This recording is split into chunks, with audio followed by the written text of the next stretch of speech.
What is that emote, Annie? Georgie March. It's a frog. Annie, I thought you hated frogs. You like frogs now? You a frog enjoyer? Wasn't there a frog game? I swear there was a frog game. Expunge the squids from our territory. I swear there was a frog game somewhere.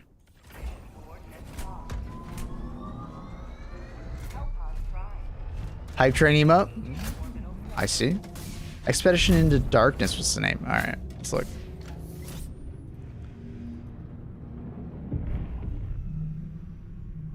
Orbit synchronized.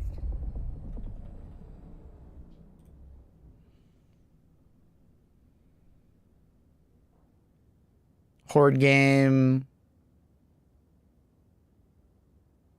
Melee range medieval?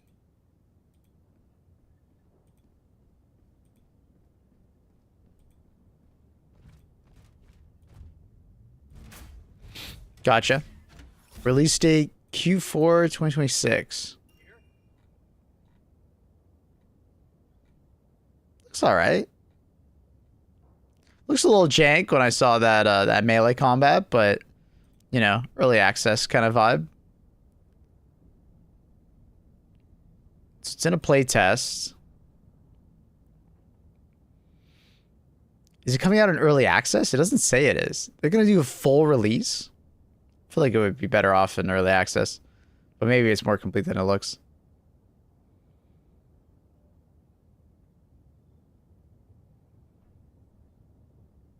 It's like a very dark game, but I guess the name kind of suggests that. Kind of fair.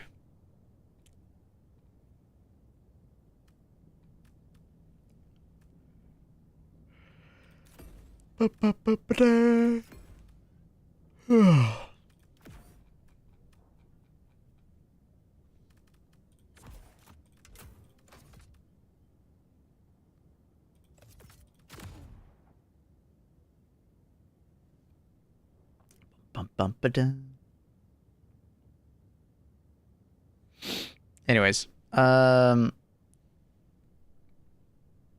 do we got on the docket? We have the Sand game coming out next week. We have the Dark Tide update coming out next week. I don't know if I'm gonna have early access. I should, but they haven't really announced much. I was expecting the FRV now already. It was so slow and went 100% liberated.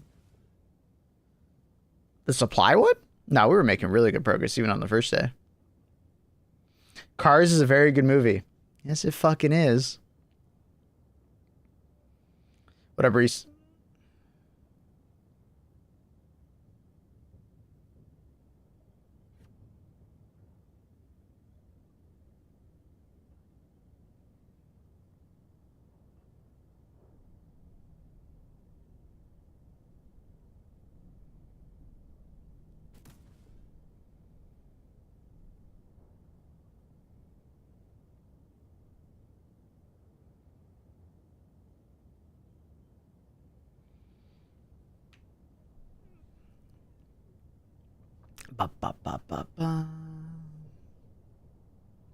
We might even get the second planet at this rate, Leviathan. If we get enough people on Illuminate planets for this final push, it's technically possible.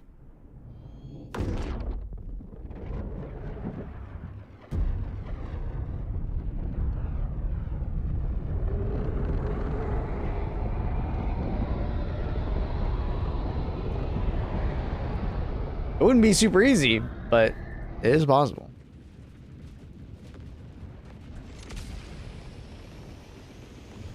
Feels like it's been forever since I dove on like a Hellmire planet. History will remember your deeds this day. Calling down support weapons.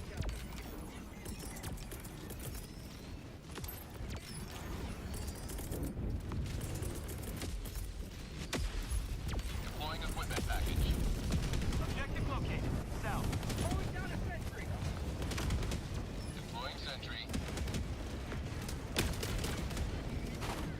Dropping a pin. South. 200 meters.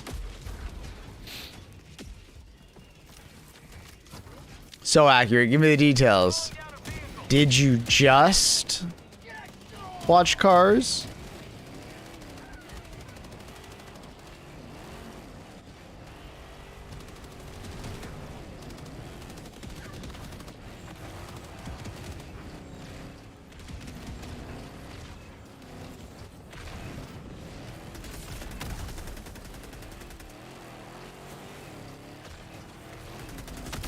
I won the Piston Cup. Damn. Found something. He won the Piston Cup, chat. Pog champion.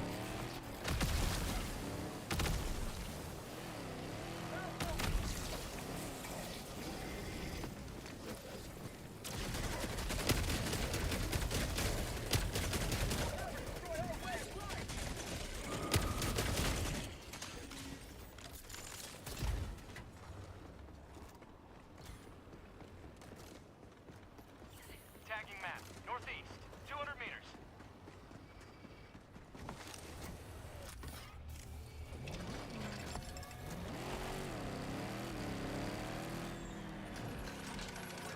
Gotta wear more autism shirts around the gym. Seems to work quite well.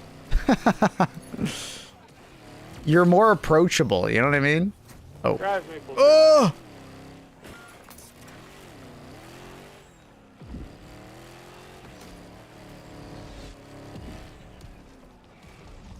Calling in reinforcement. Requesting air support. Request approved. Reinforcements have been launched.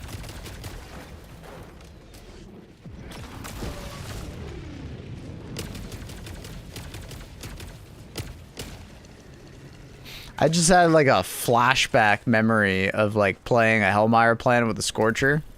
Deja vu to the max on that. I got the terminal.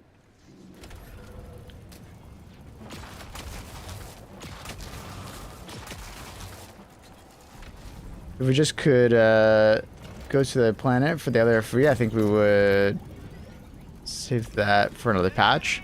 Well, I think it's possible that we could get both, right? They've told us that it is possible to get both. But yeah.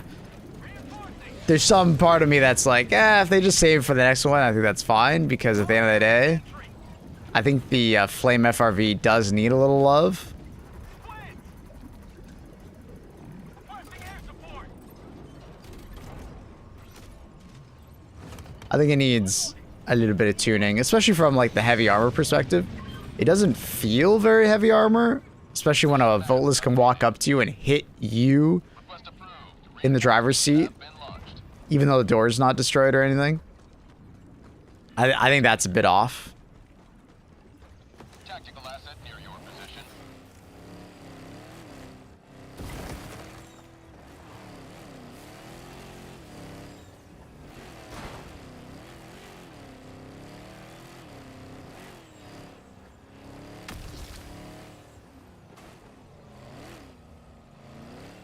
Tagging map. West.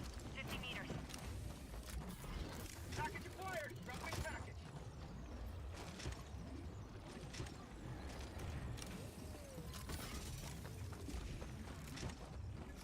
Package acquired. Dropping package.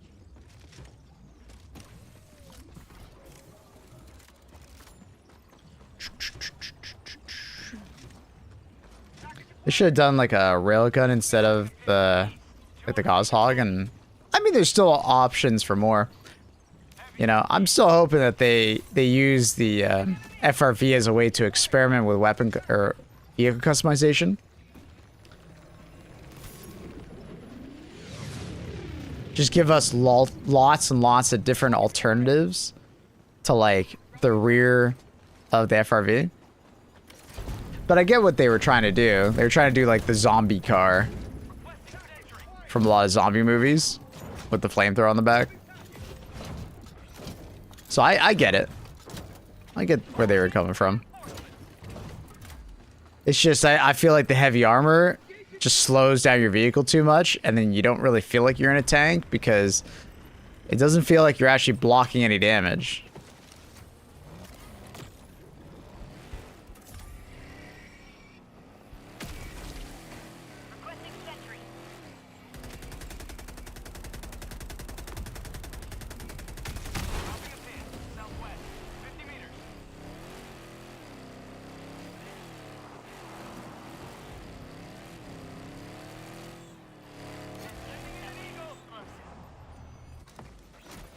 Because the flamethrower is great on it, but you also don't want to be that close to enemies because you don't feel that tanky.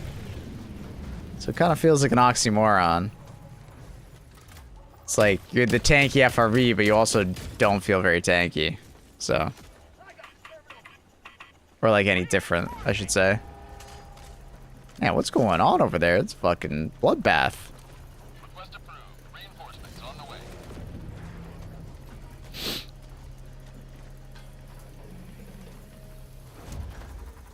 My clog up my stratagem list. Yeah, they should. I think vehicle customization is a fantastic idea if they can implement it like an easy to use way and give us lots of different alternatives for FRVs to mix and match. Then obviously that should be extended to like, you know, mechs if they ever get around to doing it.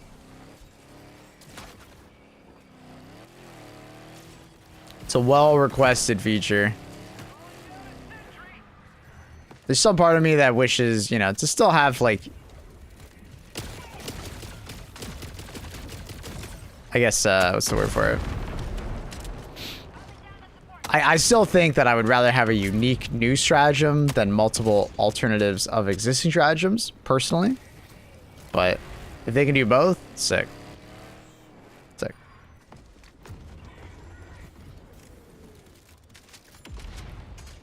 Absolutely, the system's already there. We have that for weapons, but it's very different.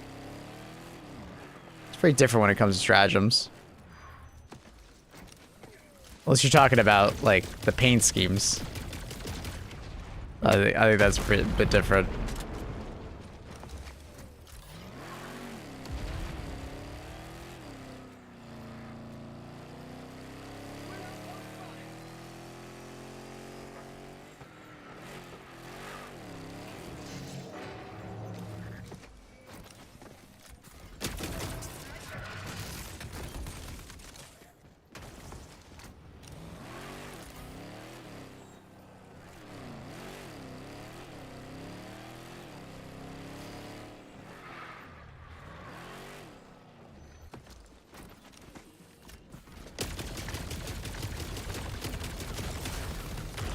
Illuminate outpost erased.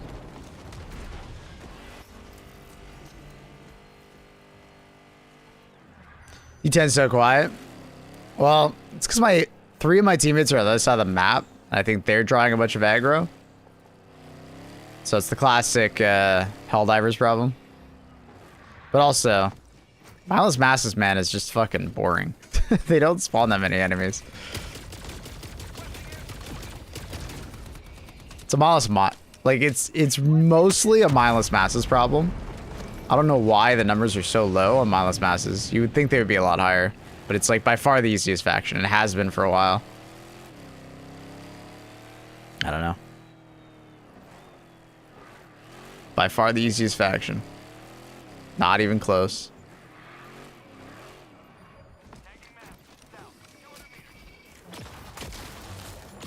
It's called Mindless Masses because of like the voteless. But they don't even actually spawn that many voteless on tier 10 because the higher tier units take up the spawns.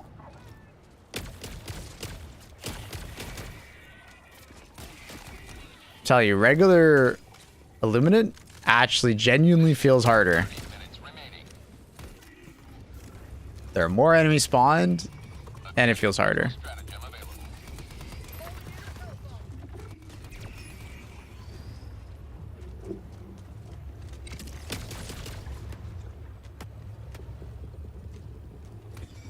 Must be broken. D3 matchmaking has more spawns than this. It is more. It has more voteless, right?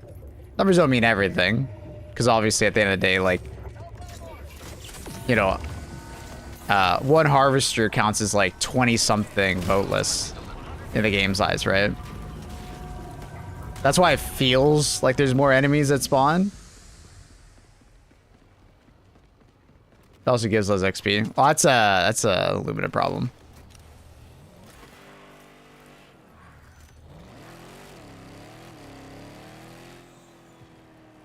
Yeah, people bring like ultra meta loadouts with like lots of turrets for mindless. Such loadouts are absolutely required to win.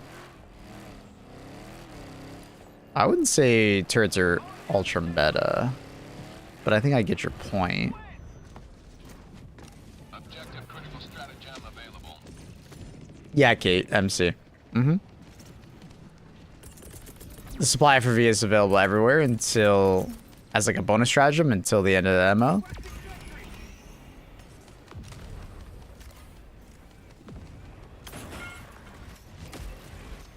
My God.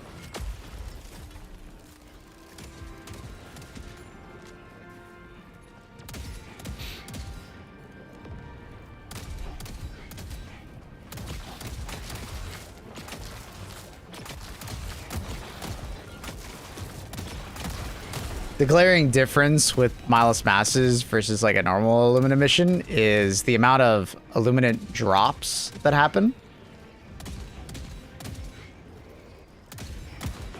Like if you go play the mech Illumina faction versus this, there is so many more Illumina drops happening per minute. You know what I mean? Like basically you finish an Illumina drop. If there's another watcher nearby, that fucker is calling in reinforcements constantly. They might need to up the enemy cap for the voteless.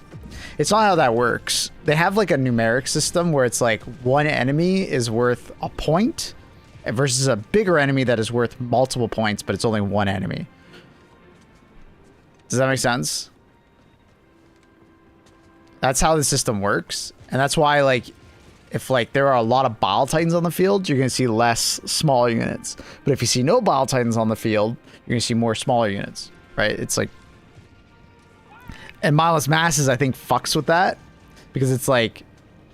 Especially if you play on harder difficulties, I think that what is happening is that there's supposed to be a lot of small enemies, and they have like a certain like threshold, which is lower, but bigger enemies are taking up that spawn amount, I think, which is causing it to just feel more dead in general. Because like one, you know, flesh mob probably counts. I don't know what the number is, but it probably counts as like 20 or something voteless.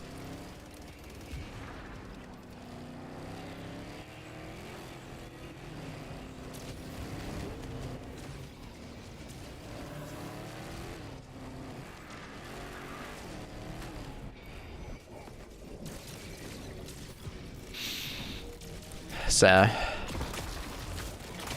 yeah, I think the numbers are just a bit fudged for mindless masses, but maybe they want it this way. Maybe the mindless masses part is supposed to be easier and it's supposed to be mindless.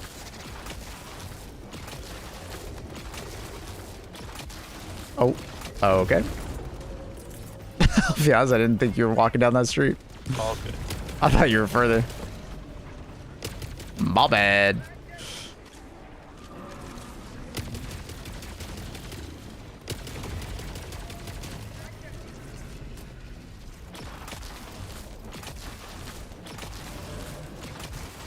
It's 15 voteless. Oh, there you go.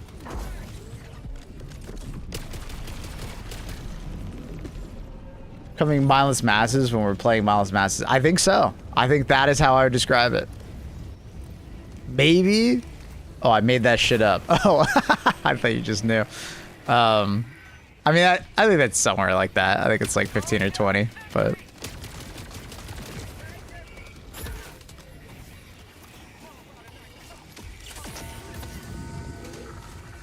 I thought you were cooking, man. I was like, oh, goddamn, he knows. Hell yeah.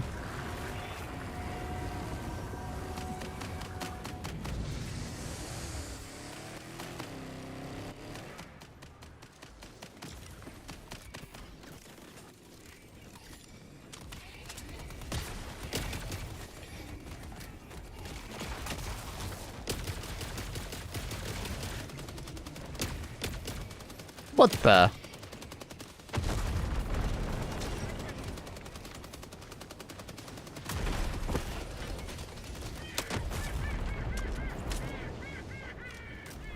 Oh, they're all fucked.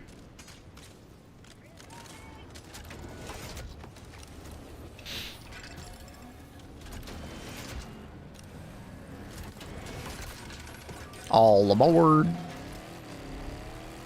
Paddy wagon. But it's like, as you've noticed, like, there's like next to no watchers spawning. And because our team is half decent, we're killing the watchers that do spawn. So we're getting like no Illumina drops. So these are all just natural spawns, mostly. Oh, we've been getting Illumina drops this whole time. Where are they, dude? Yeah, we've been hogging them all, sorry. Show me, dude.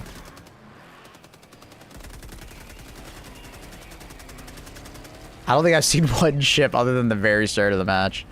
That's because they've been Mwah. on us the whole time. True.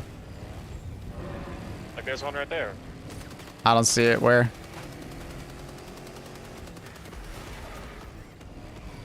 Uh-oh. Double tornado. Oh, no! Shit. Ooh.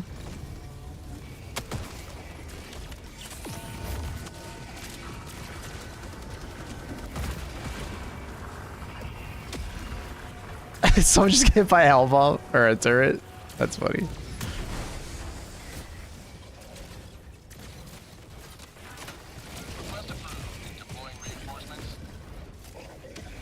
They suck at this game. It's all good, bro. Turrets will get you, bro.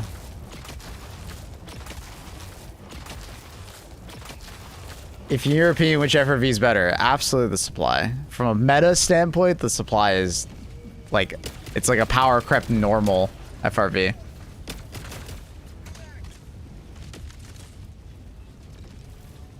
I heard Sham made some comment about wanting to make the game harder. The issue is that like there's two sides of the community, right? There's the people that actually want difficulty, and then there's the people that say they want difficulty, but then there'll also be the people that constantly complain about Helldivers not feeling powerful enough. And there's like an oxymoron there. I don't think Helldivers does better overall when the game is harder. That's a bit of a hot take. But people say they want difficulty, but ultimately, I think the game does better when the game is easier. Like, more people enjoy themselves. Because their egos don't get hurt. But obviously, you'll always have the people that complain the game's too easy, but it's like... So, like, the ultimate form of HG2 is, like, the perception of difficulty, but it's not actually more difficult. You know? Make the game appear like it's harder. Make people think it's harder. But it's not actually. That would be like the ultimate form. Basically tricking people's egos.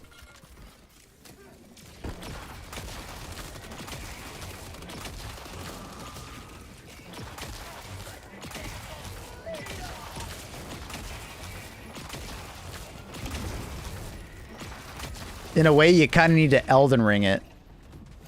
Extraction shuttle inbound. That's the best way I can describe it. You need to Elden Ring it. The perception of difficulty, but also the... You can, if you want, make it as easy as possible. People would never go for that, unfortunately. Hello, Meow. Leaving squadron.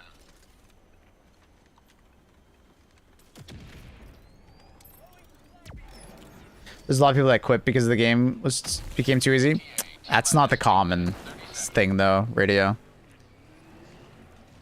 You gotta understand that, like, the average person plays on difficulty 7, and if they find the game quote-unquote too easy, they just turn up the difficulty. Alright?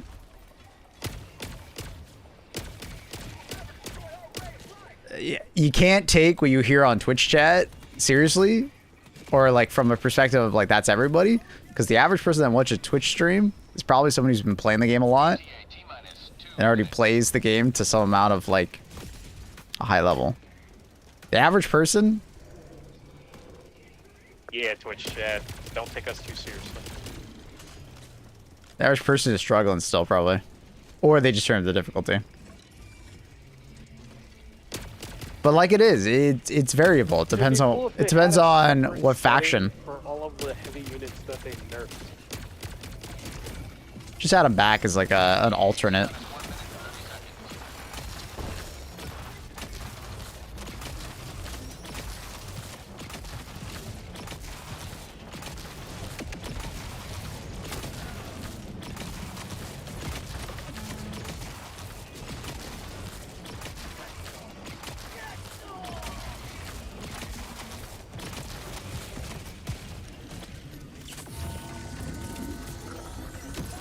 Hey, I'm an average person that plays Division 7. Jokes on you, buddy. I don't play this shit. Excellent.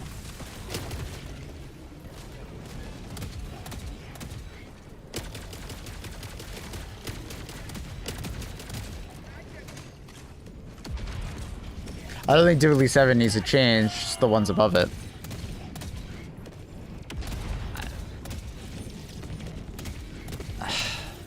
But that's the thing, is that you have like egos, people's egos at play.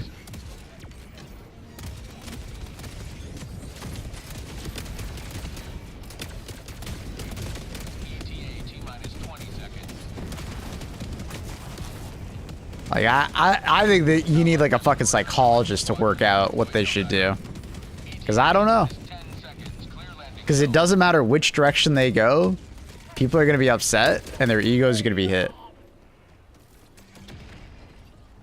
Pelican 1 arriving at coordinates. Pelican 1 landing sequence. Because if you actually make the game harder, people then complain about the game being harder. And then they will find every excuse in the book to complain about like this enemy or that enemy or this or that. You know, it's unfair. You know? Launch in 20 seconds. Extraction complete. Pelican 1 beginning. And like, oh.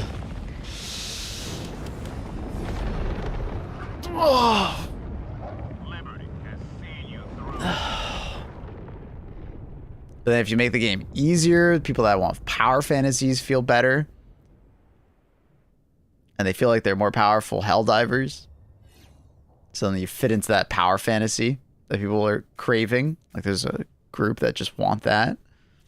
But then that upsets the people that want more difficulty. That's the thing, Radio, is that they need to listen to the complainers. Because the problem is that a lot of gamers nowadays don't form their own opinions. They form it based on the herd mentality. Like, Vada's joking about it, but, like, that actually is the case. There's a lot of people that just don't form their own opinions. They go to Reddit, they go to YouTube videos that, you know, and then they're like, oh, yeah, wow. He makes a great case.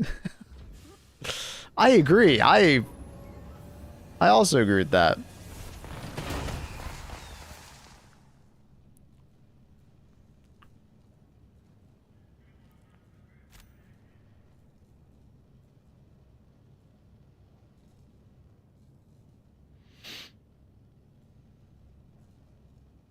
You know what? That's a good opinion. I agree with you. So I don't know which direction they go in at this point. When the game was harder, I don't think people were necessarily happier, like across the board. People were just complaining more about individual enemies or our weapons not being powerful enough. And now we're in the opposite direction of they buffed our weapons so much and they've nerfed our enemies so much that people then claim the game's too easy. I don't think the game is too easy, but it is definitely easier, especially when we play mindless masses. But it's like more or less a mindless masses problem, which is why you hear so many people complaining about it right now. Because a lot of people are returning to the game, they're playing the MO for the new FRV, and they're like, oh my god, this game is so easy now. But it's like, it's more of a mindless masses Illuminate problem. Go send them to like the appropriators, and they'll quickly realize that the game isn't that easy. Right? Or go send them to like Omicron.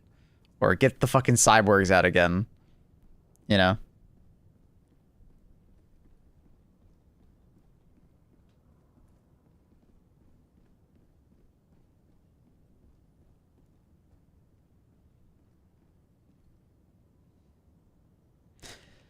That mentality went away a long time ago when this game went mainstream. Well play.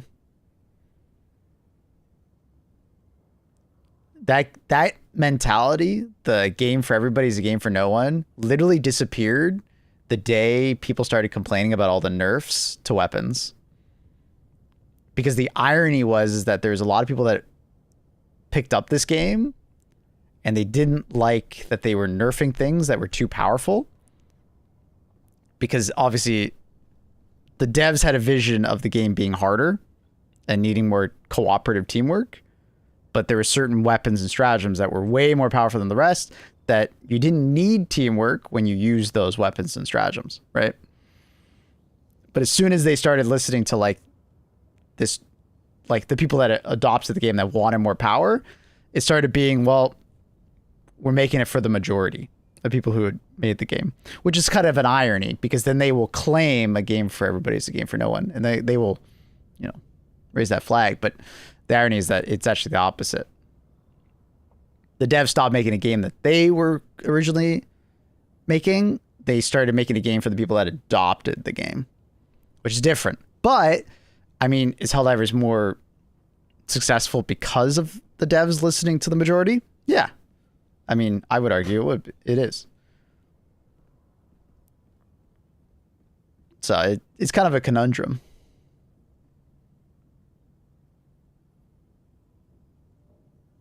How come there's only 600 people watching Helldivers?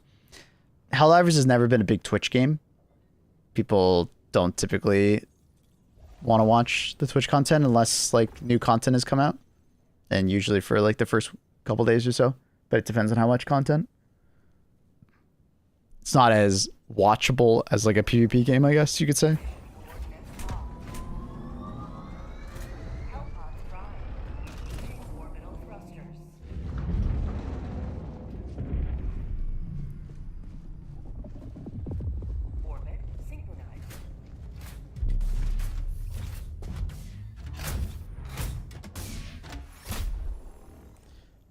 Well, that's true for any game though well played.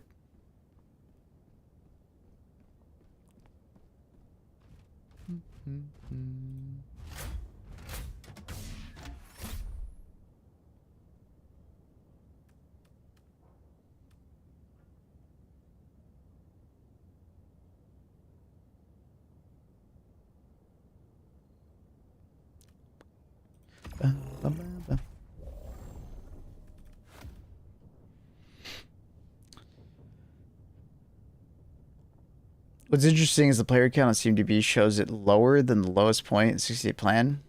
I don't know if I trust that. Are you sure you got the numbers right on that?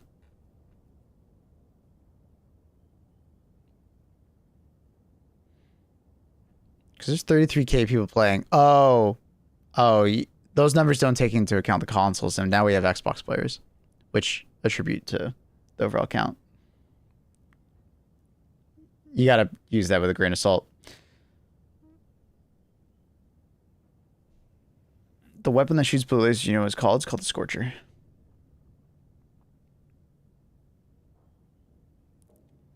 Player numbers on HG2 probably won't recover until the next major update. People are still upset after the controversy of the last Warbond.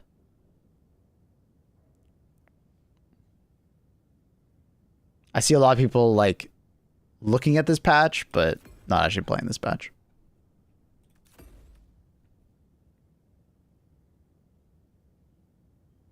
Do you think they had these FRVs planned for a Warbond, but the mech backlash forced their hand?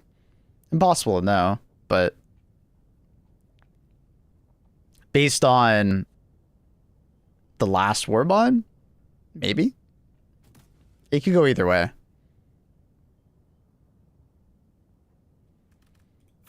I could see it being either way.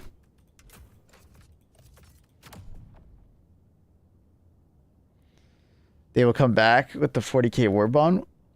I assume it'll be more people will come back for the major update rather than the 40K Warbond. I think the 40K Warbond will help, no doubt, but they might come at the same exact time.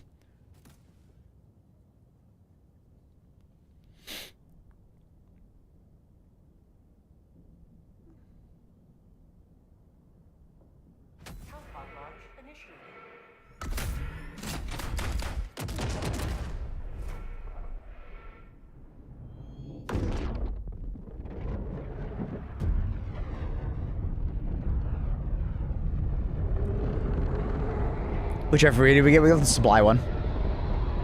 I think it's possible we could get the flamethrower one, but it's unlikely. What was the overall issue with the last Warbond? People believed that all future mechs should have been free and ammo rewards. Deploying support weapon. People had a problem with the fact Look at that. Horizon. people had a problem with the fact that the mech was not free and that it was part of a war bond instead of it being given to the community for free.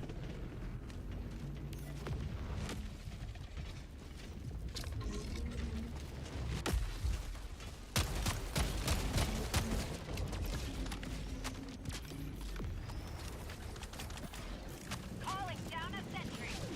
Calling down a walker. There were other issues at the time that people were bringing up, but that was the main, you know, thing people brought up.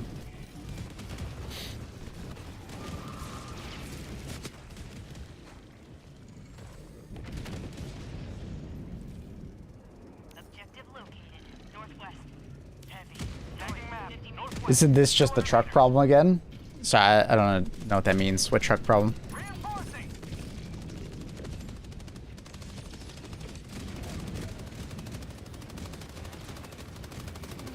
Request approved. Reinforcements on the way. Requesting orbital. I think if Air had made a way bigger deal with us getting the tank, people wouldn't have minded. Yeah, the tank was kind of just given to us. Like, I think we took a planet and then we got it, right? It was like a very small road, like, you know, speed bump on the way to Cyberstan, right? So I think people don't really see the fact that the tank was free or forget that the tank was free and used as an MO. People kind of forget that. Also, yeah, people didn't like the fact that the tank needed crew members. It goes back to the Helldivers would rather play the game solo than in groups. They like people playing next to them, but not needing their help. Package acquired. It's more of a tank destroyer than a tank. They're both tanks.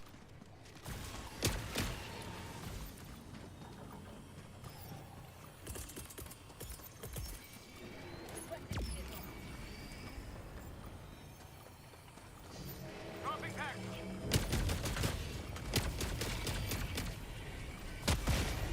Package acquired. Dropping package. Throw a pitch about cars in war bonds too? Some shit? No. Package acquired. Dropping package. We haven't had, like, so this is the first time we've gotten a vehicle in a war bond. We have had lots and lots and lots and lots of like other types of stuff in war bonds prior to this.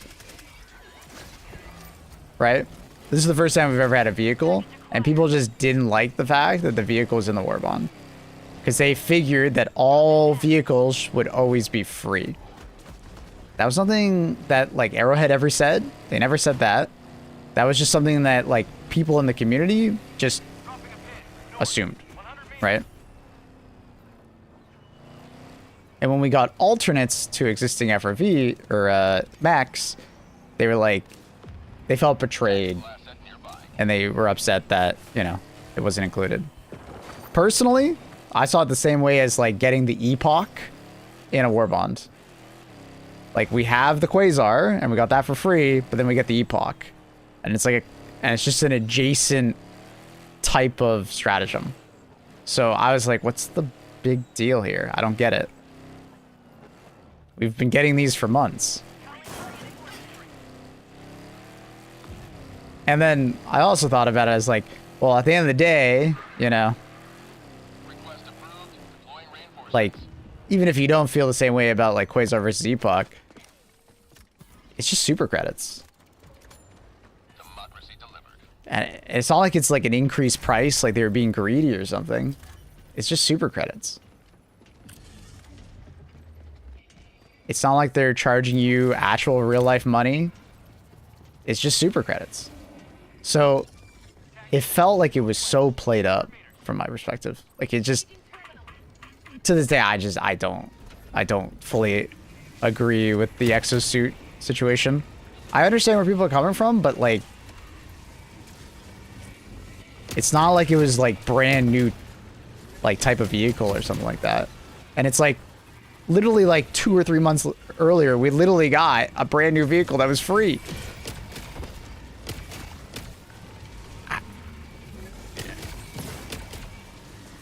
If we had not gone on a vehicle for like, you know, a year plus, then all of a sudden the first quote unquote new vehicle we get is in a war bond, yeah, I would gladly understand where people are upset. But like, we literally just got the fucking tank. So many POIs. I don't know, man. I don't know, man.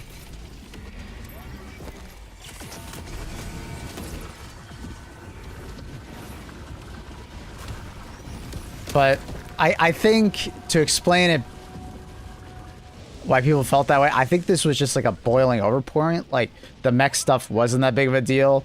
People were just upset about other things. Right? And this was just like the final nail in the coffin to some people, I guess. Because obviously so many other things came up in this discussion or this drama of like, where's mech customization? You know? What were the other big talking points? Progression. Progression. People wanting more progression on the hardcore. Yeah. So like the super hardcore players, the people with like 500 plus hours, they've been wanting more progression. Weapon customization, they're already done. They've maxed out every weapon, so they need more, right?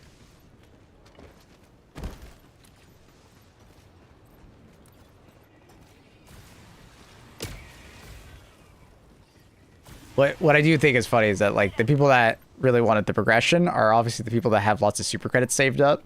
So like the mech problem is not even a problem for them because they probably already have super credits. So essentially the mechs are free regardless, but I don't know.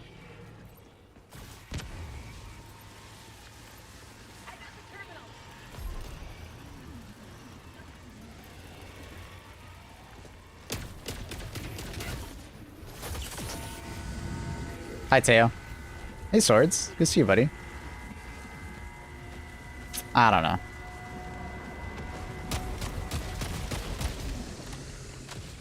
Outpost destroyed. Tagging location. East.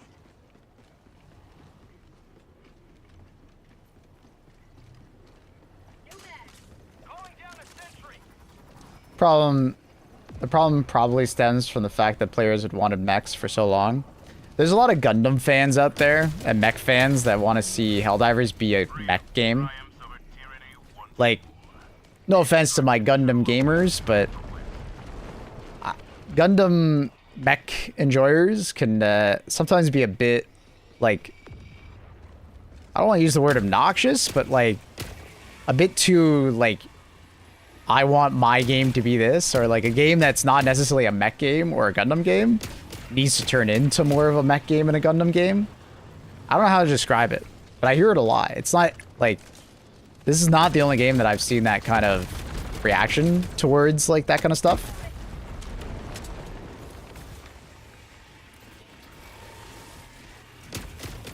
And I feel like it's that portion of gaming is not, they're like underserved. There's not enough Gundam and mech games. So when a game comes out that has it, if it doesn't cater more to that community, they get pretty upset.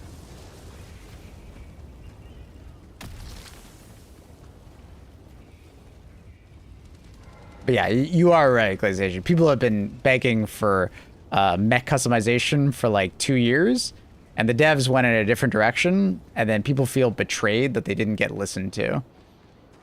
But like, that's a little bit of entitlement, right? Like, the devs don't have to add the feature that you specifically want.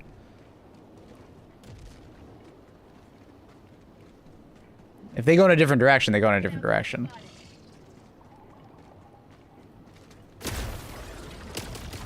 Mechs are cool.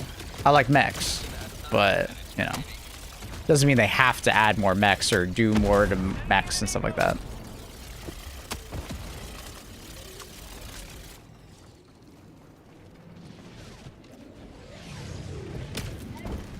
Like I've said, I would rather them add new, unique things rather than just keep making alternates of things we already have.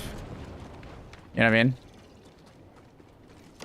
Like, I'll take a new vehicle every day of the week rather than alternate forms of mechs. You know what I mean? Outpost clear.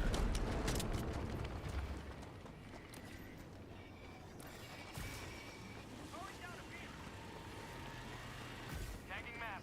You know, exclamation mark song, and you can get whatever's playing.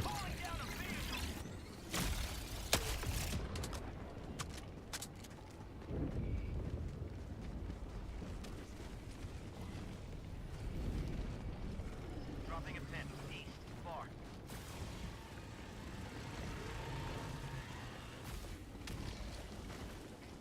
They were complaining about communication from devs. That's the thing, is that like Arrowhead has been doing a lot better communication recently, especially in the last year or so. Got a sample.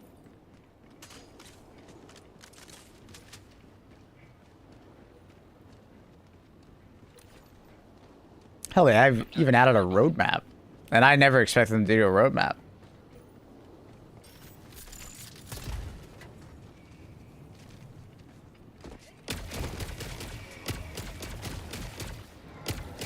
Freedom forever.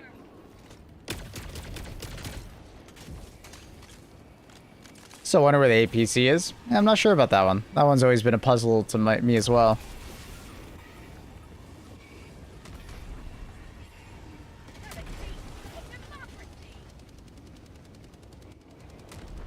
I feel like the devs have done good for a game compared to other games. I agree. There's very few games that I feel like I can point towards that have done better than Helldivers as far as like, you know, helping their game move forward. Arrowhead has definitely done worse in some departments, especially from like a tech side.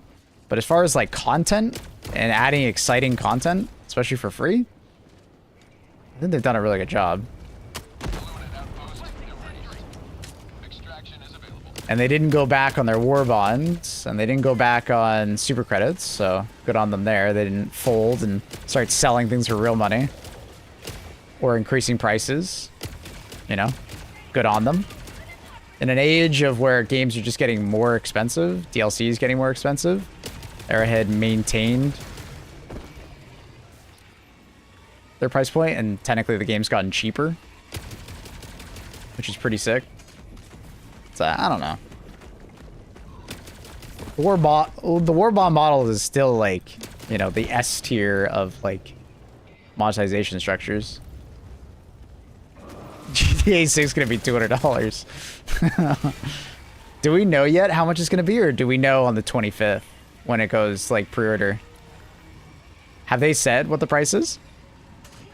Dropping a pin. Northwest. 50 meters. Not yet. I would assume 80. I don't think it's gonna be 70. My guess is between 80 and 90. I think they know that they could charge 90 and get away with it. There would be controversy, but I think they would do it. 80 is actually pretty common nowadays. So I think like Take-Two will probably do 80. Shuttle inbound. On the 25th we'll know. Gotcha. Because you got to understand, like, they can charge whatever the fuck they want, because at the end of the day, it's going to be a very high demand game. It's not like it's Call of Duty 7, you know, coming out. It's GTA. The highly anticipated sequel. Jeez, quite an entrance. T-minus 2 minutes and 30 seconds.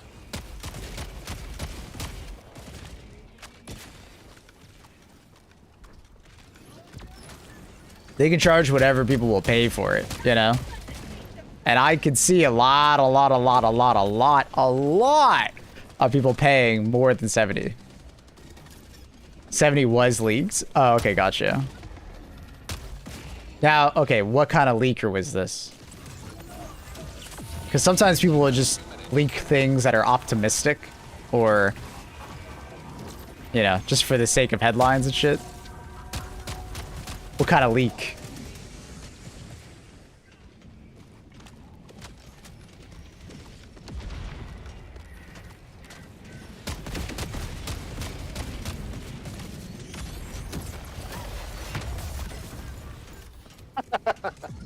F.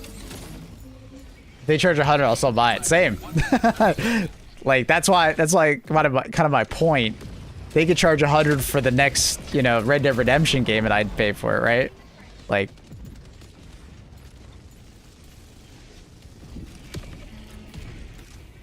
They have that kind of pull. Like, although other games all tend to be 80, it's like when we talk about like any kind of tech. There's a reason why there's different price tags on different pieces of tech. Some of them are higher value, right? But games don't really have that. It's kind of like AAA games tend to be this price, AA games tend to be this price, but it's like more like regimented, right? Rather than other things. I can see Take-Two take the risk, but it is definitely a risk because people could revolt against them.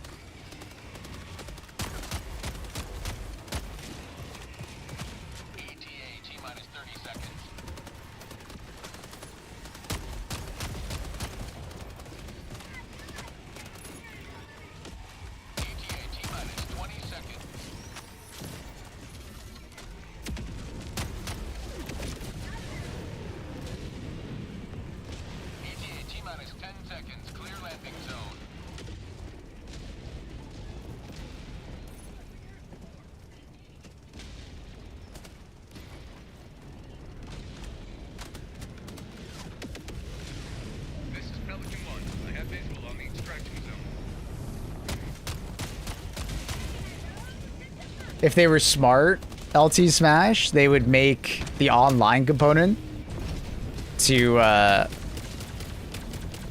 GTA less and sell the two separately.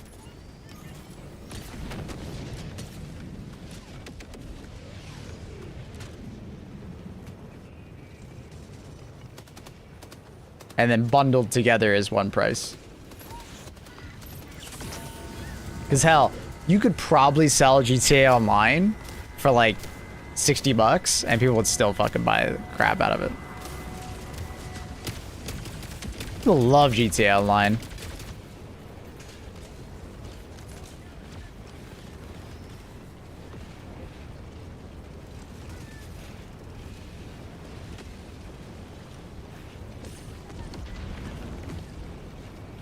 Make it 3 with micros. Why not charge money with micros? More money.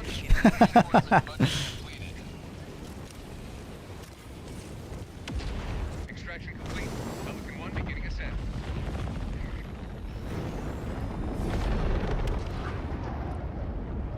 Liberty smiles upon you. Oh, you're not understanding the math.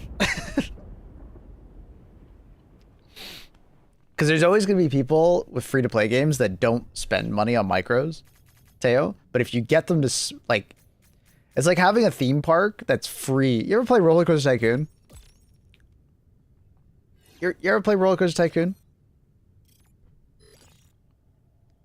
In Roller Coaster Tycoon, you could have, like, an entry fee to your park, or you could have it be free.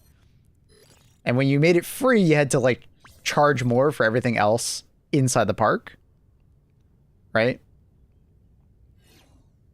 Which often led to like making less of a profit than if you just put like a $10 like surcharge on getting into the park and then making the rides cheaper. Because at least you had a guaranteed way of making at least $10 when they walk inside the park, right?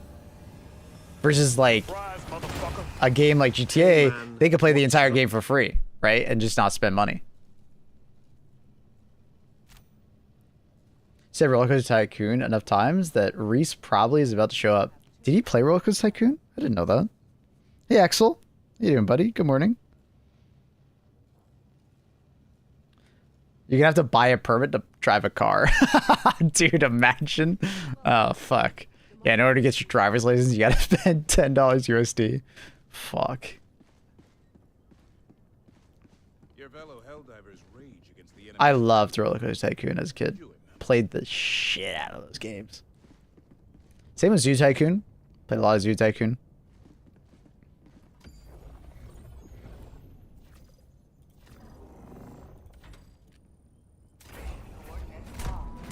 I'm looking forward to playing Planet Zoo later this year.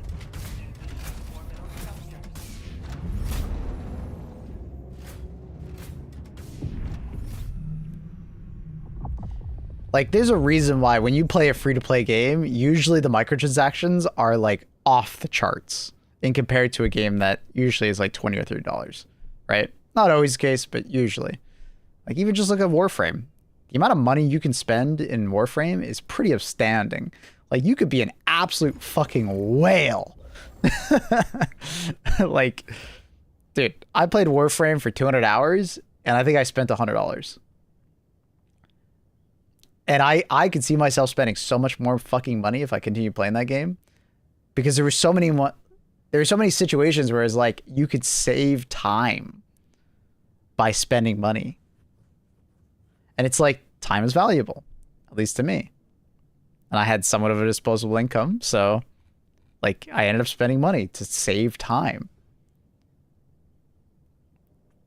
And they get me, dude. That's why I don't really play free-to-play games, because I know I'm susceptible to it. And I know I'm going to spend money on them. I'm not much of a gambling guy, so gacha games and that stuff wouldn't really fuck with me. I did get into a little bit with CS cases. I spent like $60, didn't get anything, and I quickly learned it was a waste of money. But yeah, Warframe. Yeah, I could see myself spending so much money to save time. That's why I really appreciate when MMOs don't have any pay to win or pay to skips.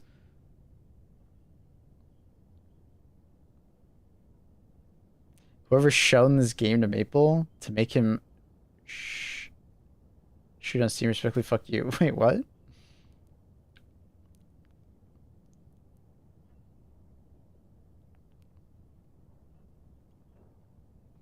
What's up? What do I want to run? Fire and lightning.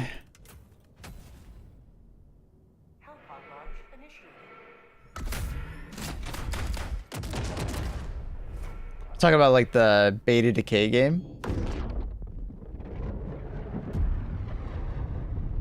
Beta decay game. Sorry, I'm still, it's going over my head. I'm sorry, fan. What's going on? Remember how Merc wanted to appeal for Russell in Monaco? They withdrew it for sure. He is gone now. Go now, Helldiver. Let our enemies take no. Oh, because Pierre got the position. I can't remember. What's the controversy on Monaco again? Russell had the penalty, and then Gasly got promoted? No. Gasly lost it to someone else. No, Gasly got it because Hadjar got off the podium. What was it with Russell?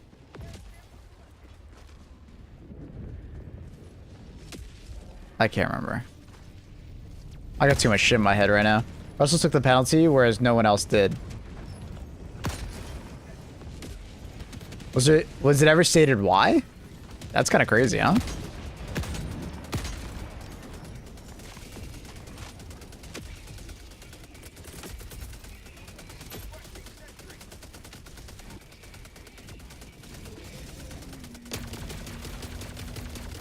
Oh, that's right, because he had a drive-through penalty. Wait, no, but no. Merc was a unique situation. Because Merc fucked up, and they didn't serve the penalty properly, which is why he got an additional penalty. That didn't happen with other teams, if I remember correctly. I think that's unique, and that's probably why they withdrew it. It was a unique situation.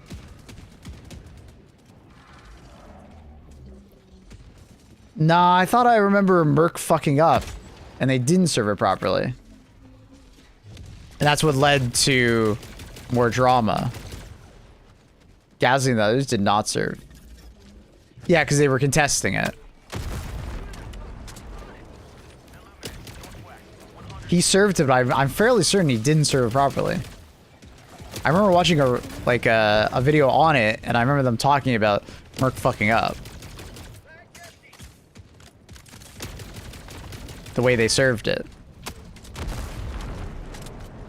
Like letting him go too early or some shit.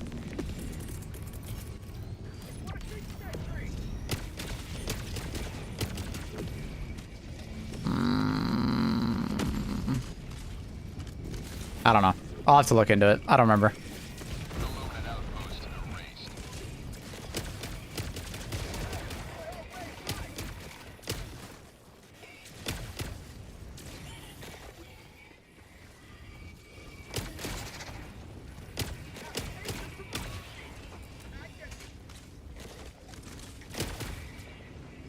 Oh, what up, Mr. Tank?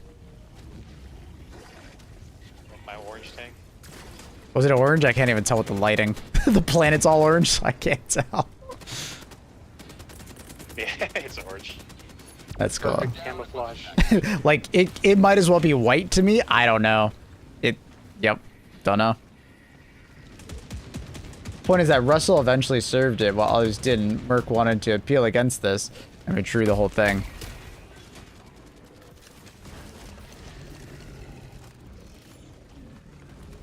Yeah, I wonder what happened there. But I'll be honest, Antonelli's doing so well, and Max Verstappen is literally on the cards that I don't think they mind if Russell leaves. I'm sorry, Russell fans, but there's a strong case to be made that, like, Russell leaving would not be a damper in anything other than, like, the relationship between Russell and, what's his face? Like, but at the same time, like, does Russell really leave? Right? Like, it's easy to say, oh, Russell's gonna go somewhere, but, like, where the fuck is he gonna go that gives him a better car? Maybe he just swaps places with, Verstappen?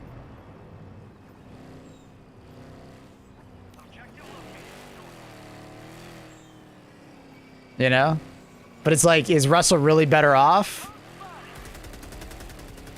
I mean, maybe?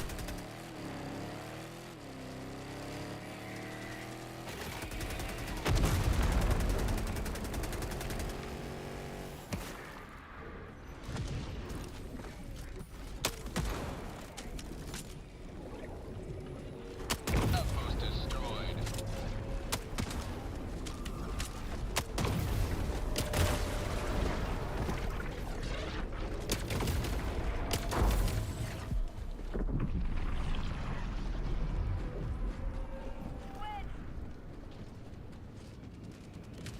It's really just a net positive for Verstappen and Merc. Because I think it's pretty clear that Verstappen is the better driver to Russell. So Verstappen leaving Red Bull would be like Hamilton leaving Merc. I don't know if it's the same. Because Hamilton really never, like, threatened to leave Mercedes as much as Verstappen has. Verstappen has had a lot of drama with Red Bull.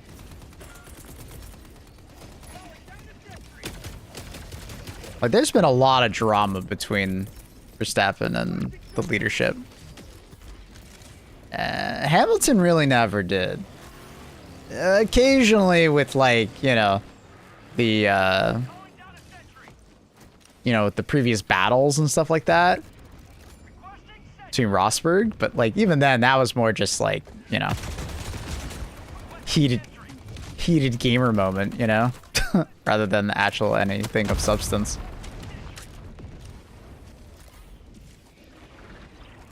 Let's talk about badminton. The fuck?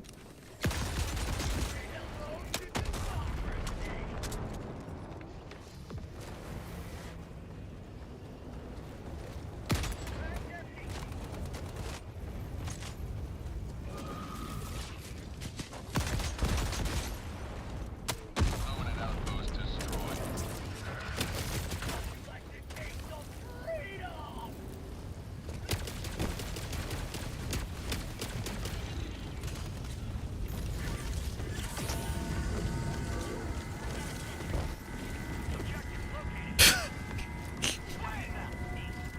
Teo, what the hell did you just say in my chat?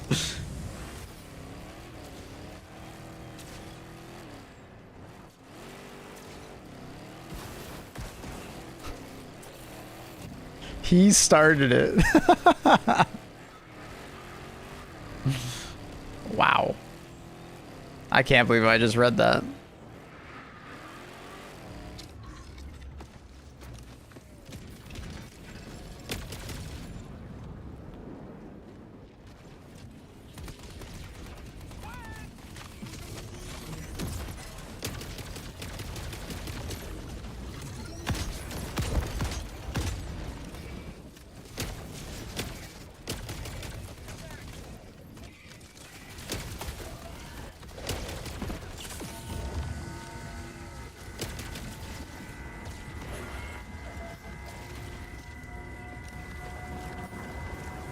Objective critical stratagem available.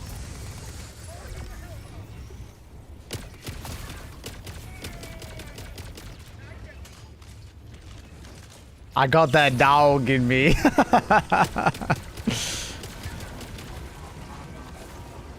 Holy shit, look how many fucking assholes there are over here. Look at these assholes. Look at them. There's like 5 of them.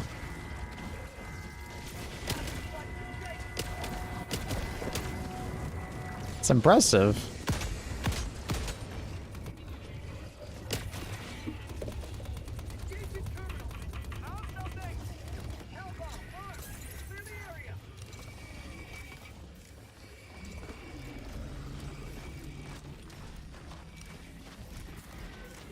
Game looks good, yo. Yeah, we improved the quality of the stream potentially. You guys will have to let me know if you've noticed it. In some regions in the world, you'll be able to watch in 2K. But I was hearing reports yesterday that it looks better even at like 1080p or 720p. Which is sick.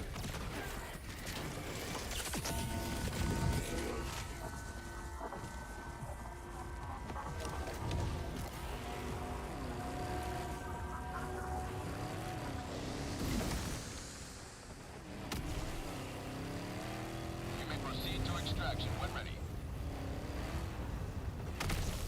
We had tried out this like enhanced broadcasting setting like last year sometime, but we didn't actually like it. We thought it looked a little worse overall.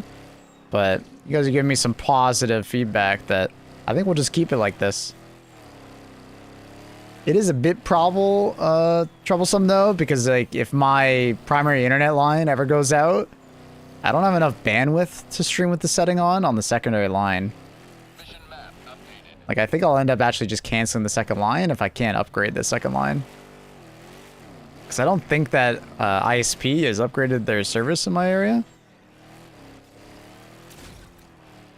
Which is a bit awkward. And you're like, okay, how fast do you need to be? Currently, that secondary line is only 10 up. Yeah, I said 10. What are we, living in the fucking early 2000s? Yeah. I don't know why. The other line that I have is like 1 gig down, I think 200 up, something like that. And 200 up is more than enough. I think YouTube uses like 16 to 18K bitrate, and then Twitch now it takes 20, but it's doing multiple resolutions at the same time. Yeah, I know, Fact Strider. It's just a backup line. It's when like my internet goes down, that's what I swap to. And it's useful for that. Like I do think it's worth it. Yes, sir. Throwing you towards the objective.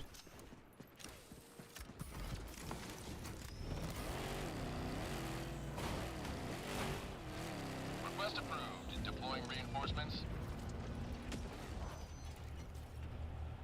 Can't wait until they fix that Hellpod steering lock. Yep. Oh, it was super obnoxious when we were playing on Overcrown the other day. I was mauling. Just let me land on the roof, bro.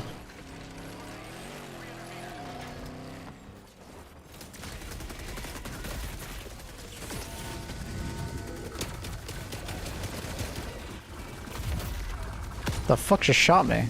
Oh, left. I didn't even know it shot me. Oh. Requesting sentry. The problem with like Looks like Star, it was one of the crescent the problem with Starlink is that there's a lot of latency.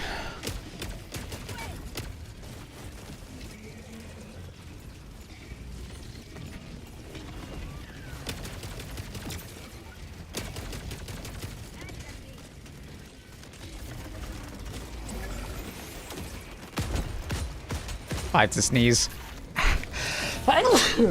Oh, excuse me.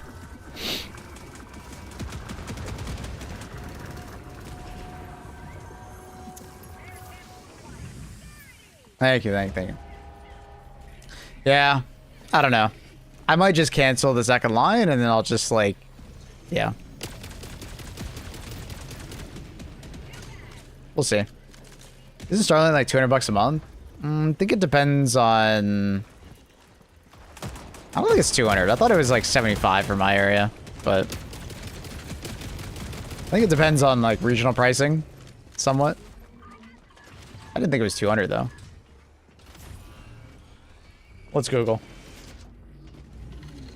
How much is Starlink in Canada? In Canada, Starlink offers services. Standard residential internet cost is between 130 and 150 Canadian per month.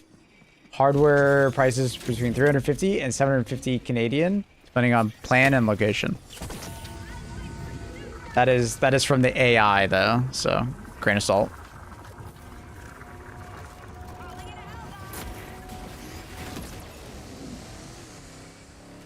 Paying 130 Canadian for a backup internet line though, I don't know. Currently my internet, like the secondary line, is like 50 bucks a month. And I think it's worth it. I think that's worth the cost. And I do use it a fair bit, you know. It is useful on those days where I start stream and all of a sudden the internet goes down. You know, I can still stream that day, right?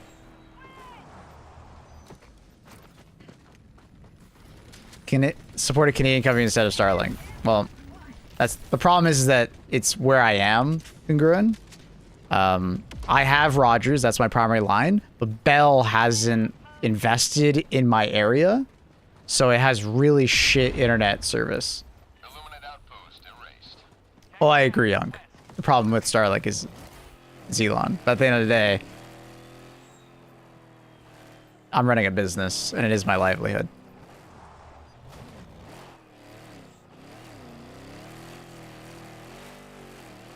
Dropping a pin. East, 100 meters.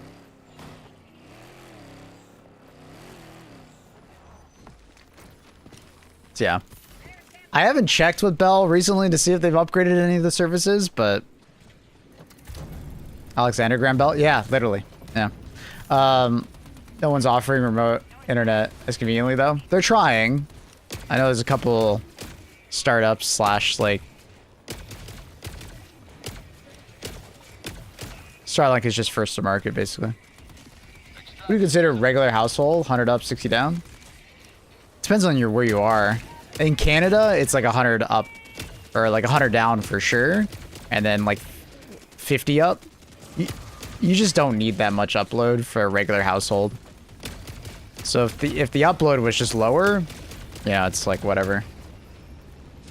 But I'd say like 100 to 150 is like, the Canadian government has a, it's like a, what's the word for it, congruent? It's not like it's not like a human right, but it's like, basically there's a minimum amount of service that should be available for a minimum cost in Canada. And I thought it was like 100 to 150 down for like 30 bucks Canadian a month. Like all Canadians should be able to access that, you know, assuming that you're not in some crazy spot on the planet, Canada. I forget what they call it.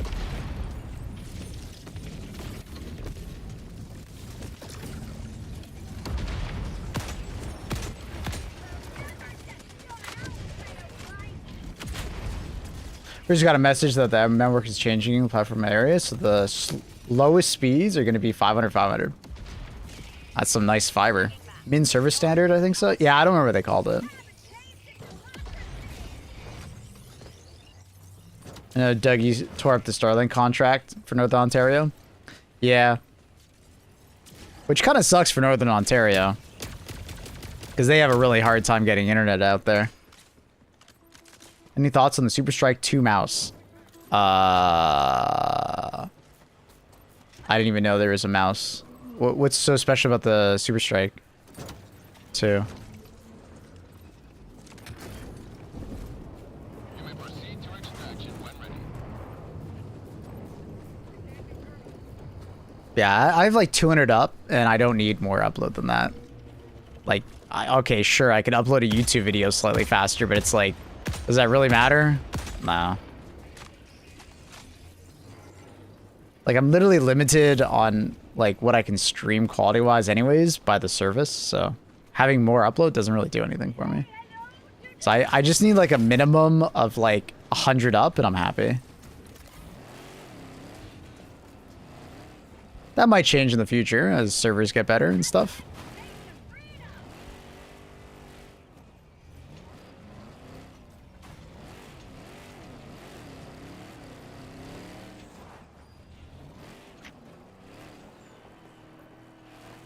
You know what community would really like this game? I feel like rock crawler gamers would really like this game. I never really thought about that.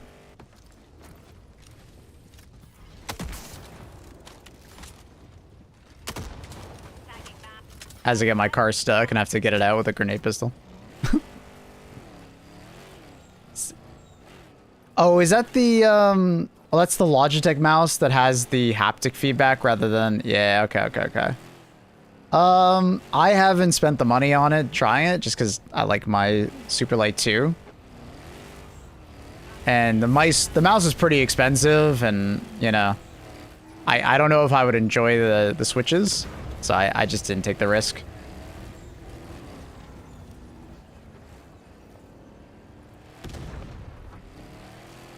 I don't know.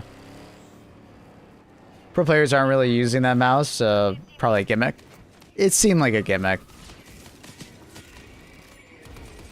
Yeah, I totally meant 100 down, 60 up. Oh, you're fine. I got what you meant, basically.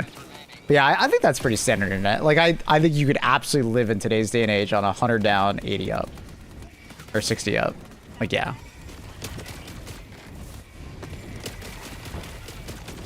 $100 down is a little slow if you have, like, a big household. But, you know, the more people in the household, the more likely you are to just upgrade the plan anyways, right? So...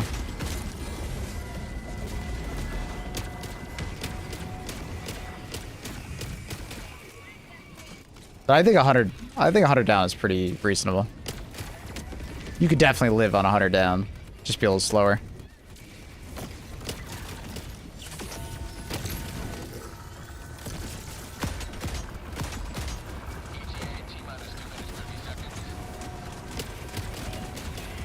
Joel heard we were saying Miles Masters is too easy.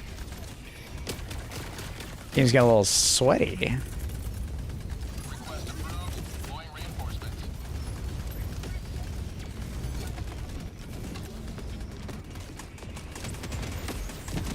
W mouse L player.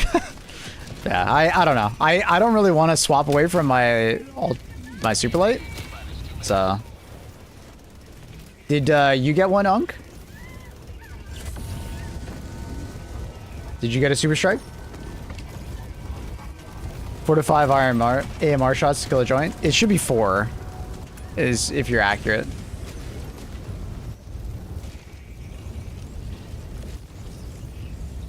Request approved. I have a 10 gig connection. You are I see.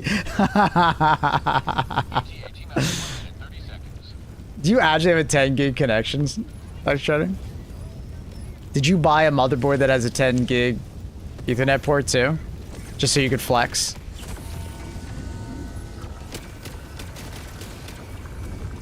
I don't know what I would do with 10 I gig. have an Asus motherboard that has a 10 gig Ethernet port. Do you have, what's your highest ISP connection you can get? Ow. tank The lit. highest I can get is only a gig, but I don't Unfortunate. I work for an ISP, so Oh, okay, fair enough. Yeah, I think my motherboard has a 10 gig interface as well, but there's no way they they offer that here. I think the highest you can get is like maybe 2 gig, and that's like downtown Toronto. Maybe you can get higher.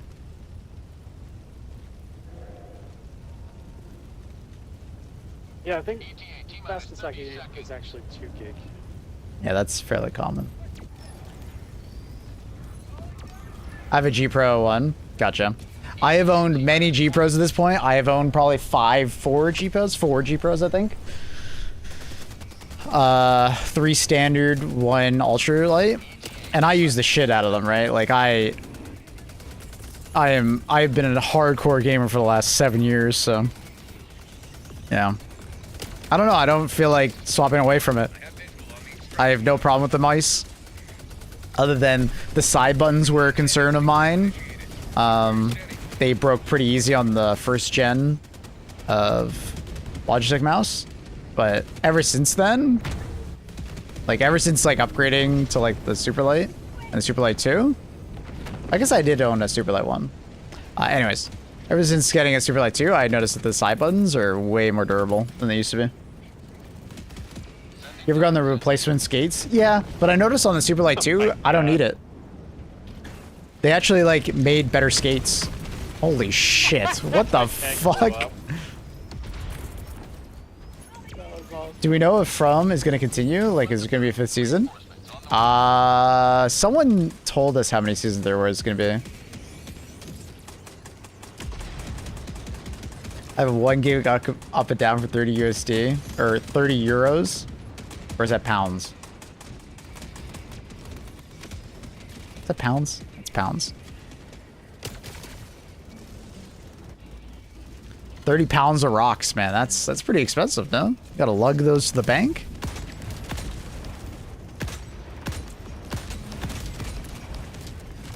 Is that 30 quid?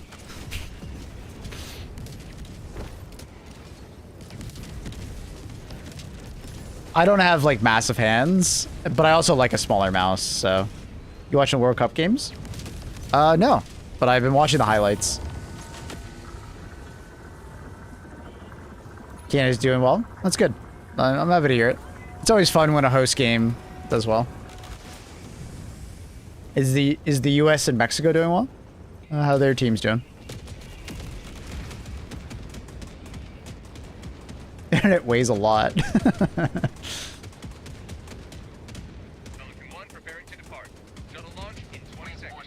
I have mixed feelings on Razer as well. I've had a good experience with Razer keyboards, but I did not have a good experience with the Razer mice. And I owned quite a few Razer mice back to back to back. I owned the Mumba, I owned the Naga, and I owned like one other type, and I don't remember what it was called. When it was the cool thing to have Razer because of all the lights. Both doing well? Oh yeah.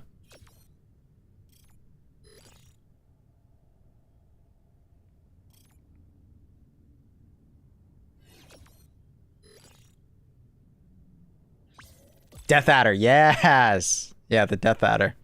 Yeah, I had that one. Good comms, yeah. Yeah, I always felt like Razer mice had good ergonomics, but they just, I don't know, the reliability of them, I had 2 mice that didn't even last a year. Or like, they started to fail after a year. Like, side buttons started to go. I started noticing double clicks. So I'm sure it's changed. It's obviously been like almost 10 years since I last used a Razer product. So if all of a sudden Razer approached me and was like, hey, we want to sponsor you, and I'm like, all right, let's try it out. Although I'm a Logitech fanboy, I would swap, give it a try. I've heard good things about Razer products nowadays.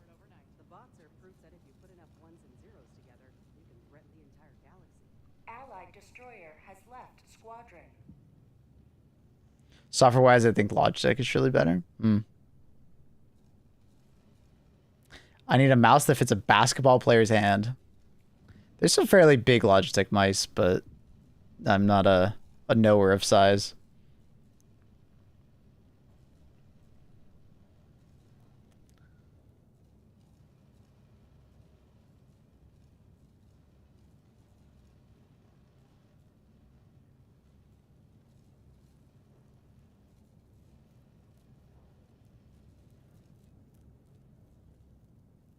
You're looking like an ARC character.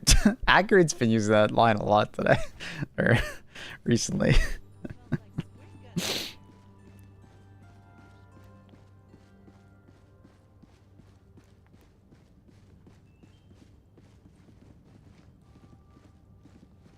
A siege upon managed democracy. What up, Mordecai? Let us rally to her defense. I want to play ARC, okay? I miss it. Play Power World. Soon. If you don't hurry up, I'm going to watch the show without you. I need to catch up to Factory. Annie, you want me to just skip work? I'll just end stream right now.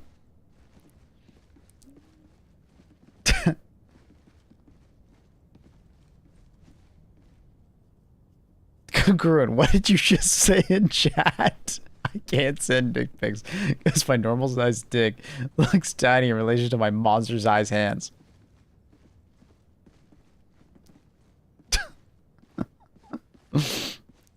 Do a from reaction stream, watch it live. I'd have to watch it on a separate screen with no audio for you guys, and then we just do a react to it. We've done that before. Remember when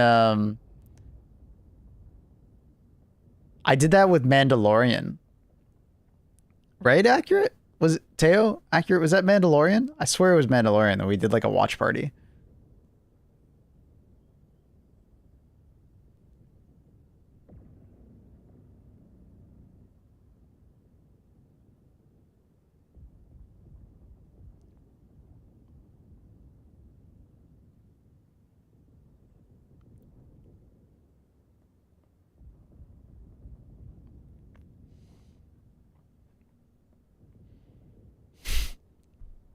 Anyways, I'll be right back. I'm just gonna heat up some food. I'm a little hungry. Ribby. I will be 2 minutos.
All right, gamers, I'm back. Got my shrimp scampi. 2 episodes at the same time, 1 left ear, 1 right. Oh my god, Maple's a show pauser killer. Okay. Annie asks me intricate questions while we're watching stuff. Because honestly, Annie, a lot of times, is very distracted when she's watching a TV show. So she'll ask, what just happened? What was that? So then I'm like, okay, I don't want to miss any more of the episode to explain her what just happened. So I pause it and I explain.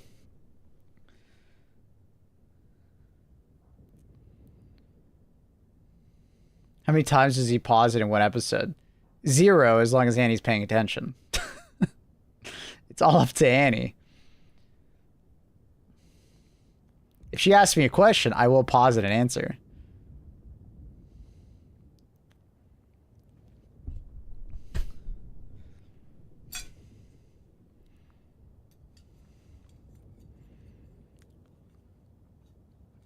Maple, emotional, immature, blame me. Andy, I would not pause it if you didn't ask questions. But it's okay. I don't mind that I pause it. But I love that you're blaming me for being a pauser. It's like, no, I'm pausing it because you need me to explain something. Are you gaslighting right now?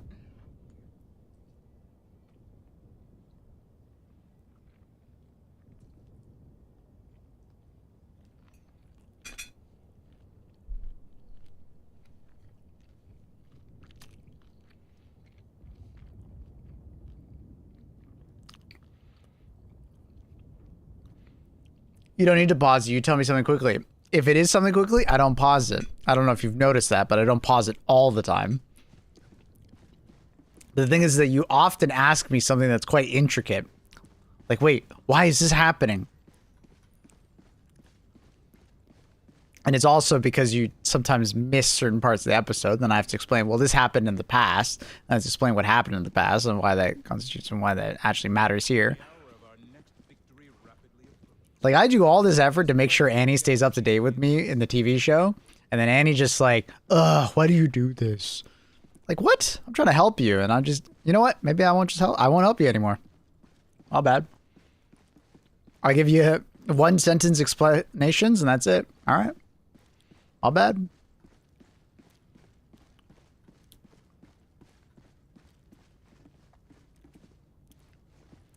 What do you think of the current state of the game? What do you think about all the negativity on mainly YouTube about the game at the moment? I think the current state of the game is actually really good. Personally, I think it's good. Fine, we watched separate. See, Annie wanted that, so she could Netflix me. It's because you're mansplaining, Maple. You don't even know better. But she's asking me. The difference between mansplaining and not mansplaining is that if mansplaining is like someone asks you, like doesn't ask you, and then you just start explaining stuff. I don't do that. Now you're doing it. What the fuck?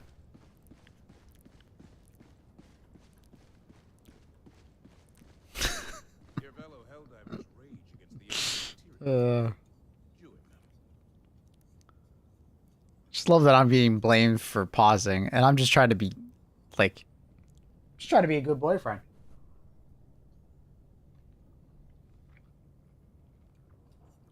And I don't want to miss the show either, so I pause.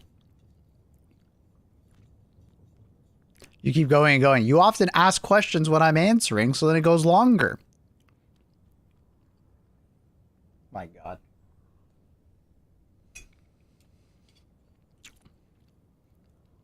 She doesn't even realize that she asks questions while I'm answering.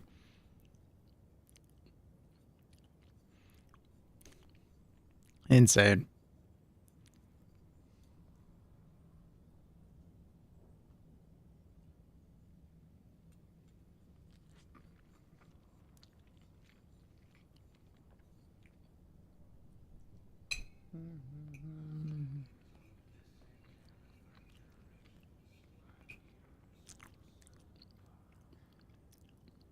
Say nothing and let them win. True. Honestly? Yep. Take command Say as little as possible and just let them win. I agree.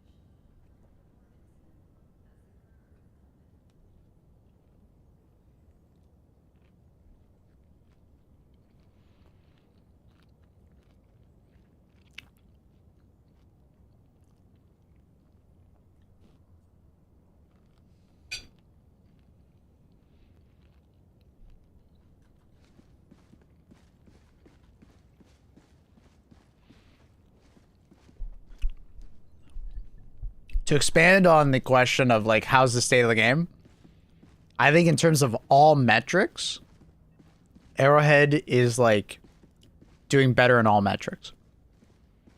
I don't think the game balance is felt as good as it currently does. The amount of content from a tech perspective, the game is in like a really solid state. I think the only metric that I think is like one that's like pretty fair to say that it's like gone downwards is difficulty. The average difficulty of the game has gone down. But that's because so much stuff has been buffed and our enemies have been nerfed. So it's like, you know what I mean? But like in every way, like performance, sometimes you crash, soft locking, you know, connectivity, how much fun you have. The game's in a really good state in that regard. The community is at an all-time low. Some of it justified, some of it not, in my opinion. But, yeah. I do think there's a lot of burnt-out gamers out there that just need to take breaks from the game and let the game just do its thing, and they'll come back and enjoy it when they're done with their break.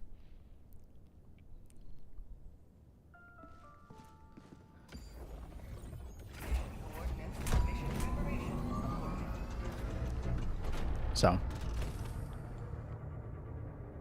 Engaging orbital thrusters. Hellpods prime.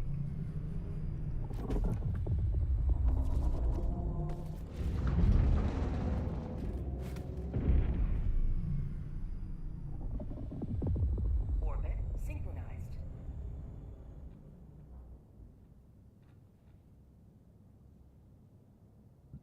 Good night, Mr. Nukem.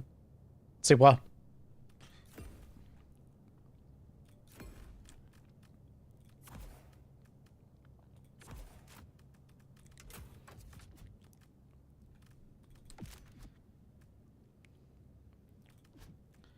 What do we feel like using? Sleeper?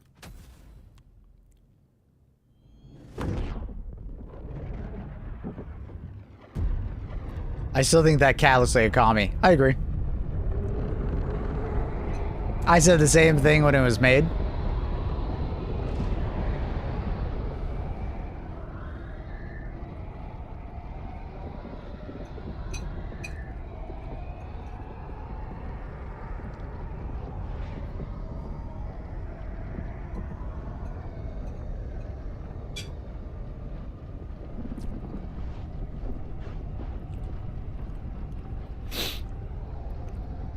It's supposed to be a cat with a maple leaf on its helmet, saluting. But it ends up looking like a red star, so it looks like a commie.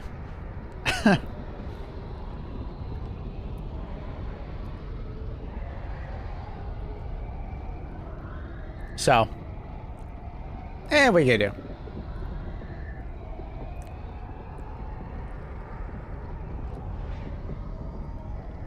We need to see the desperation. Oh my god.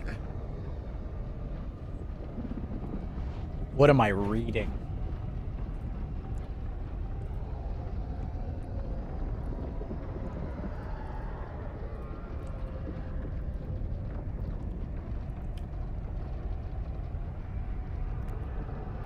Dude, this is a really long load in. What's going on? I'm guessing the mission's ending?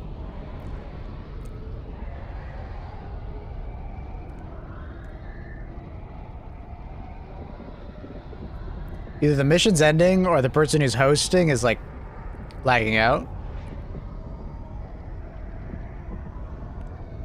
Do you see the Ukrainian war has lasted longer than the World War II? Why?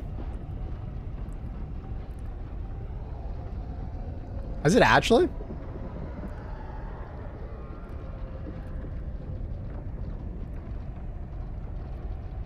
That's longer than World War One, I thought.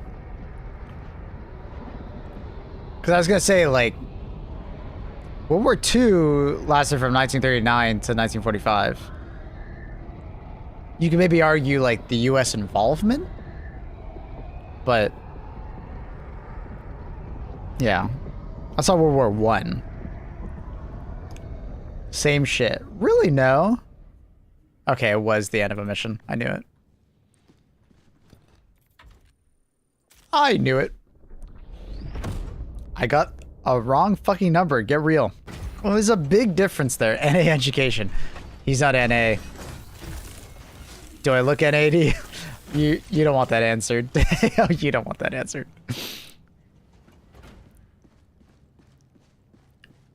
The funny thing is that NA people will know that number way better because a lot of Americans love World War One and World War II history. It, of course, would be an Australian that would get that number wrong.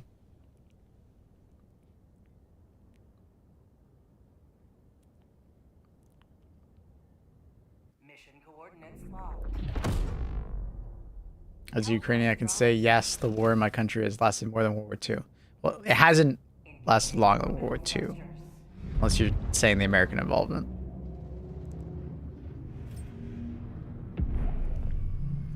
But World War One, absolutely. Orbit synchronized. Which amp or DAC am I using for your headphones? I actually am just using my mixer. My Go XLR. Technically, it's a bit underpowered for these headphones, but Surprise, motherfucker. I didn't really want to loop in an amp and my mixer. But I probably should still. I recently got these headphones, and they have an impedance of, I don't remember, like 150 ohms. And I think this Go XLR supports like 90. So, but like the quality of the headset is fine. I haven't really noticed anything wrong, but I should get something else. If you have any suggestions, I'm not an audiophile, so if you have any suggestions, please let me know.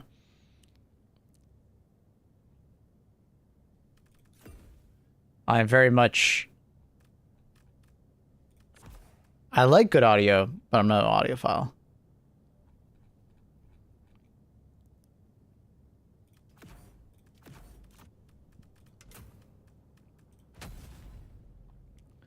Wait, what about audio? ATSC comes out of the woodwork. I recently got these HD 599s, I think, right? These are the 599 SEs or S2s or what the fuck they call them. Because my last headset, it's actually right next to me, the cable went bad, and I like panic bought these, even though I actually can just replace the cable. But it's whatever. I bought an upgrade. My previous headset was the 5X, or sorry, 6XXs. Sorry, it's the 600 series. Brain's not working right now. Anyways.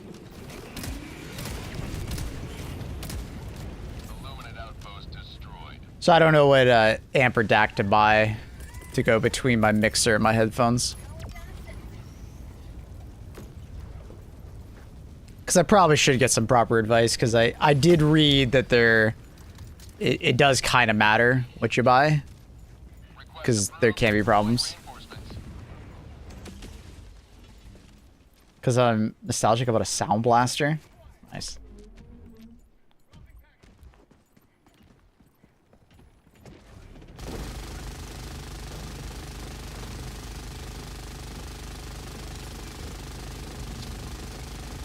Kind of funny that he's not even like reacting.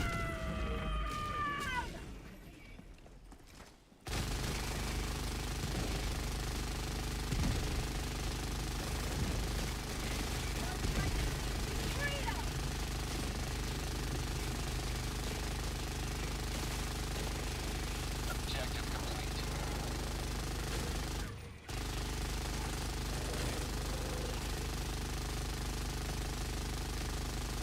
Dropping a pin. Northeast. 300 meters. Music to my ears. Heavy. East. 100 meters. Requesting sentry. Requesting orbital strike. Northeast. Sending in an eagle. Stone rating? I thought it was 150. Requesting air support. These are sorry, these are not the 599s. This is the 600 series. I think it would be the 6. They're not 660s. It's, I don't remember. It's like, oh, there was like, I don't remember. The S2s of whatever 600 series. I don't remember. I could look it up after this. No, I used to have 6XXs. I upgraded above them, so I went with the 6. They used to be 660s, but now I think they have another number, and it's like the S2 of them. Second iteration. Reinforcements.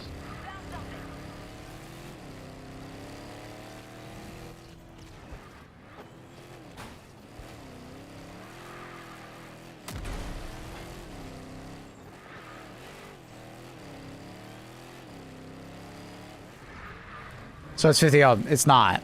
It's not. It's higher.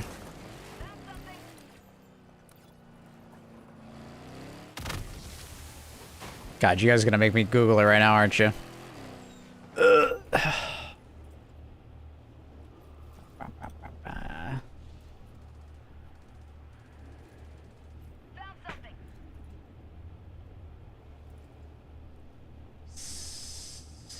Are they actually still the 660 S2s? I guess they are the 660s. I thought they like added a different number.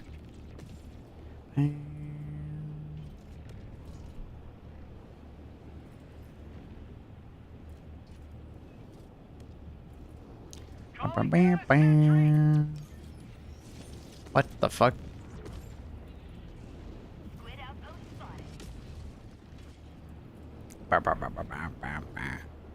spotted. There's gotta be...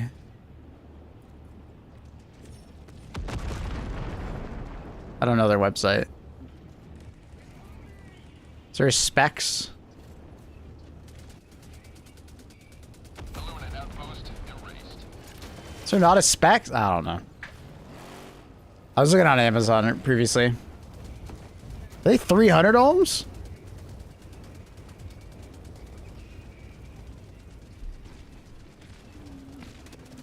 I'm asking about the 599s, the ones you just bought. These are the ones I just bought. They're 660s.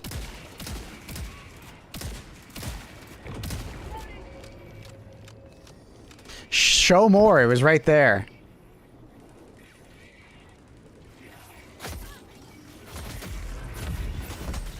Oh, it is 300 ohms.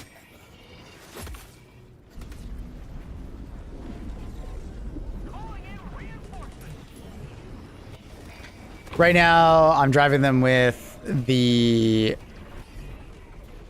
amp of the GoXLR Mini. Things sound fine, but I'm sure they can sound better. So that's why I'm like, hey, if you have any advice on what I should put in between the mixer and my headphones, let me know. But I did read that they're, you know, you gotta buy the right one. There can be problems with certain manufacturers and certain amps and stuff like that. So get GDS Labs Element 4. What am I buying something off the fucking periodic table? Calling in reinforcements.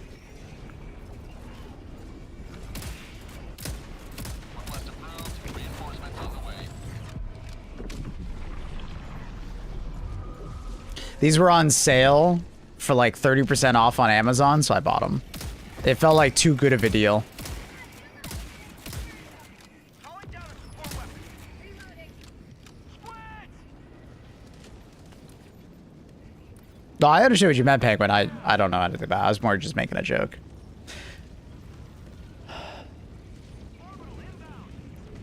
Does anyone else have any recommendations? Shoot them out there. Or thoughts on that recommendation? I've used those with my 6XXs and they're phenomenal. Okay.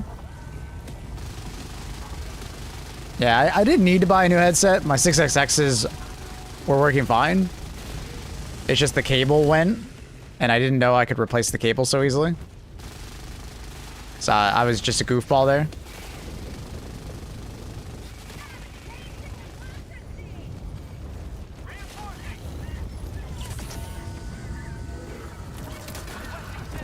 Headphones, yeah. Your sound quality is unlikely to improve if the mixer is acting as the ADA. Yeah, I mean, I'm connecting directly to the mixer. That's how I manage to monitor my ADA. What the fuck? The hell just shot me?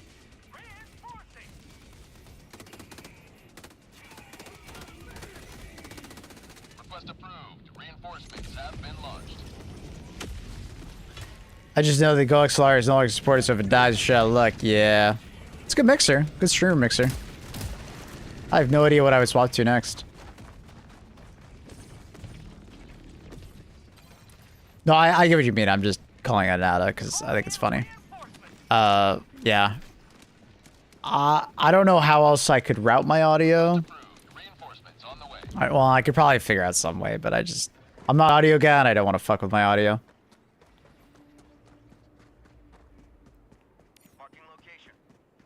I did notice an audio improvement from the 6XXs to the 660s, though. Better bass. Didn't I help you route the audio initially? Yeah, but it's changed since then. Oh, this way. It's changed a lot.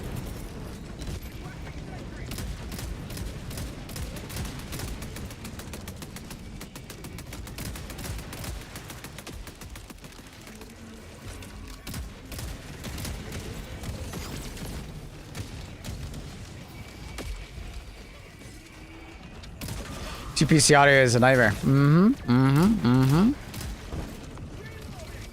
Surprise, motherfucker. I probably don't really need any of the audio from my stream PC at the moment. I don't really use anything from it.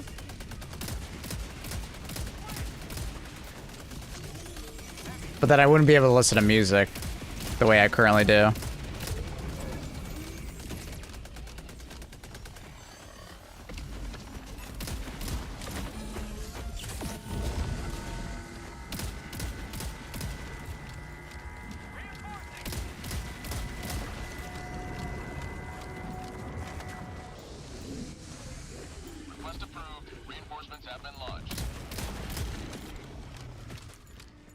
Yo, Cyborg, thank you for the 28 months, dog. And Doc, thank you for the... Oh, sorry. Doc with the 78 months. Cyborg with the 28 months. Thank you, Doc, for the Prime. And thank you, Cyborg, for the Tier 1.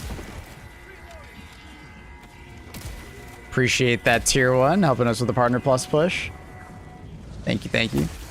Dude, why do I just keep getting shot?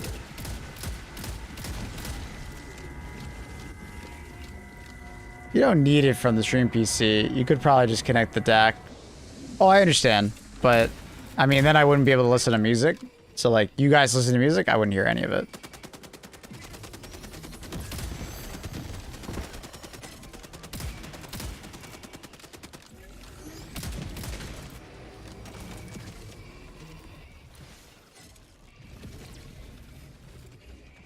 That seems perfectly fine. Well, I mean... Not to me.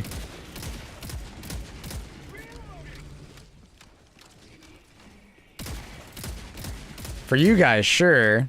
It wouldn't affect you guys at all.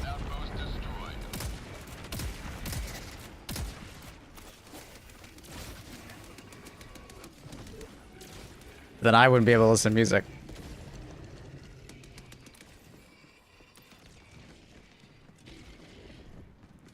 play your own music, then you guys would just hear double audio for the music. Because you guys hear everything from my gaming PC.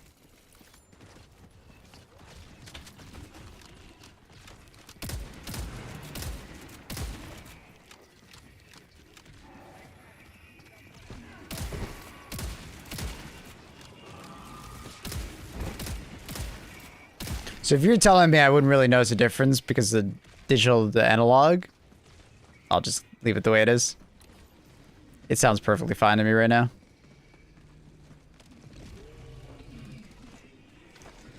I was just like, oh, if it could potentially sound better, sure.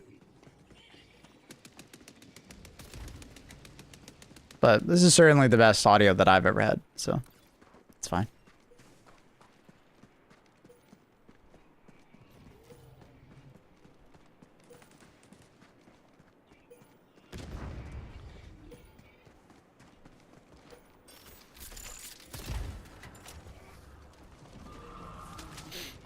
Gotcha, Tim Tim. Yeah, that was my second, was Audio Technica. But I've had a good history with Sennheiser. So I'm very happy with them. Very easy to replace things and get warranties and stuff, so had no issues.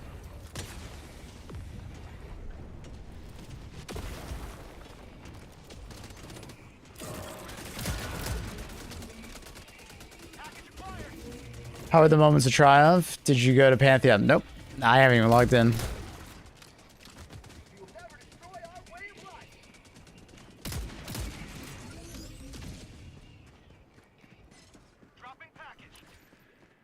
Yeah, I don't like closed back headphones. I'm definitely an open back enjoyer. It helps with regulating my voice. I can regulate my voice so much easier when I have open backs. I'm really bad with like talking with closed backs. Package acquired. Dropping package.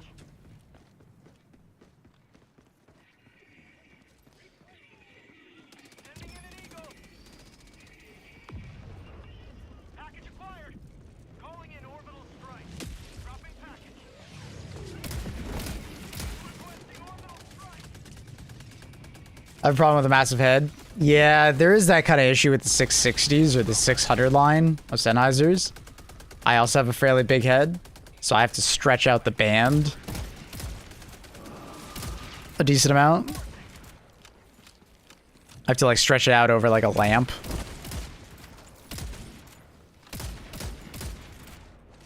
Request approved. Reinforcements have been launched.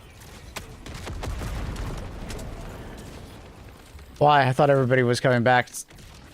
So the way I was trying to describe it to friends and people who watch and asking like if I'm going back is I said goodbye to Destiny a while ago, like after Edge of Fate, and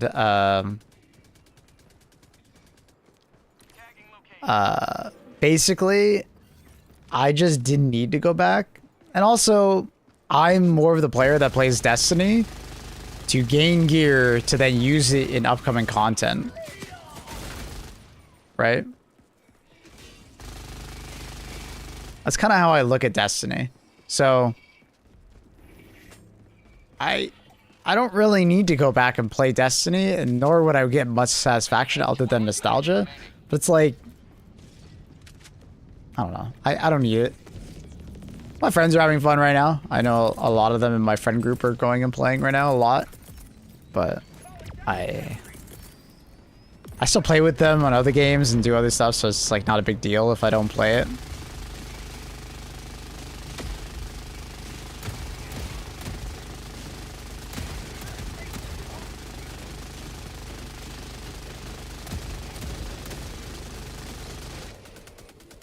So Sony's great for comfort. I have the wireless Sonys.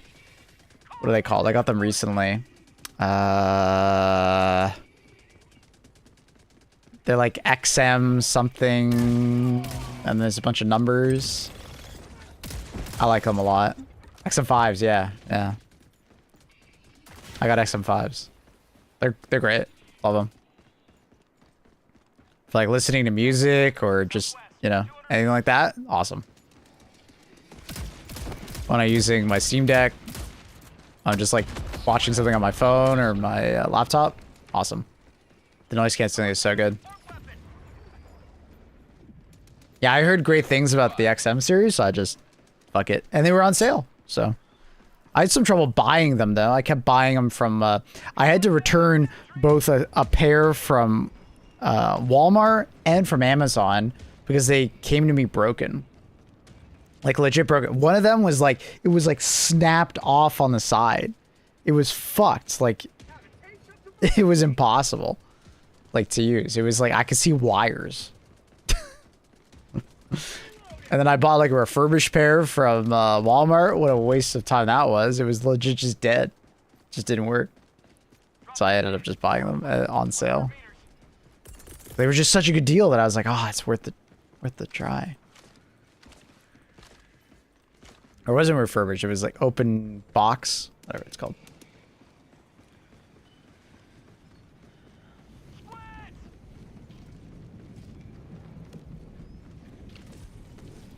Yeah, Grim. I know it's the same thing with the 660s, is that they are a pretty tight fit. I have to stretch them out over like a lamp. The band comes quite tight by default. Unless you got a small head. That's like my only complaint on the headphones. Too much clamping pressure.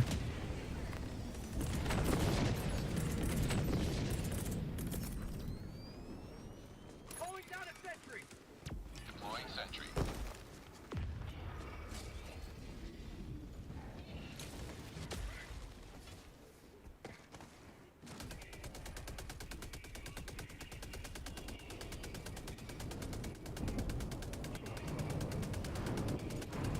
Requesting sentry.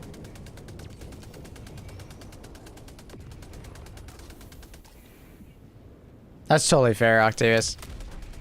I doubt there's much of a difference between the X3s and X5s. Aiming at an eagle.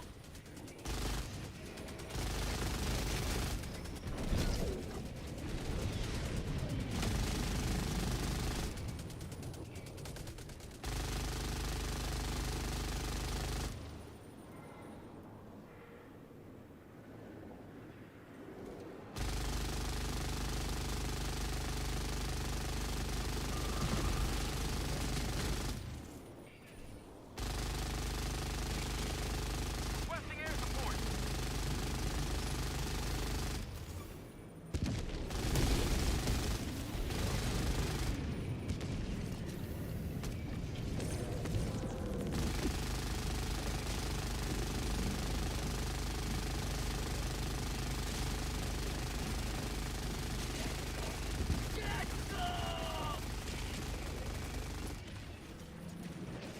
Bum, bum, bum, bum. Our citizens depend on you for their safety.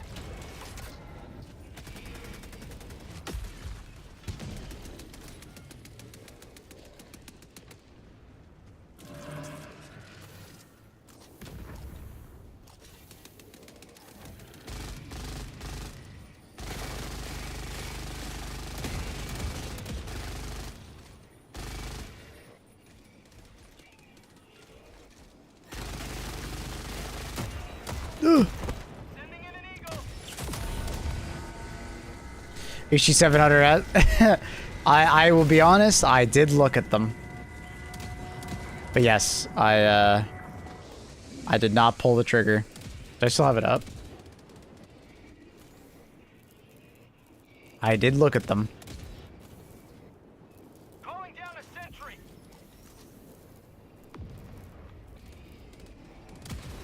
I also looked at the fucking 800s. So dumb.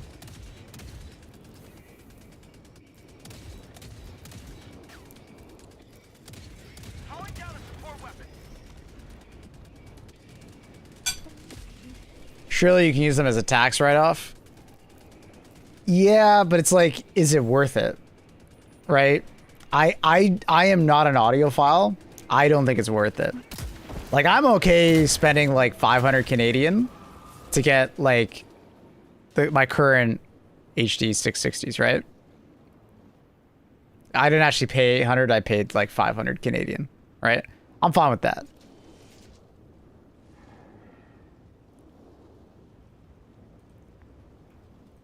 Tagging map. Northeast.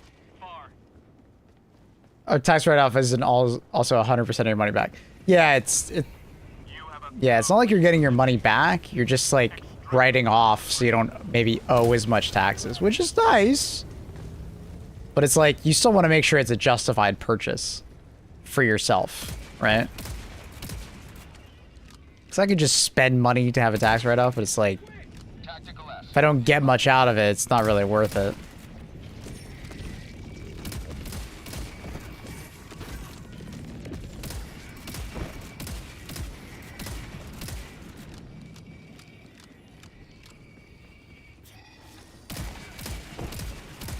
So yeah, I didn't view it as necessary. Not that much.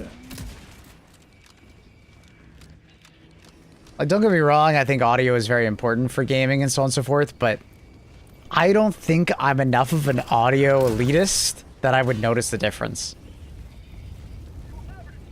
I did notice the difference between the 660s or 6XXs and the 660s that I own now. I do notice it. Better quality, better clarity, and better bass. Definitely. But like, would I notice the difference? Would I notice $1,000 difference? You know, going to the 800Ss? Probably not. Probably not.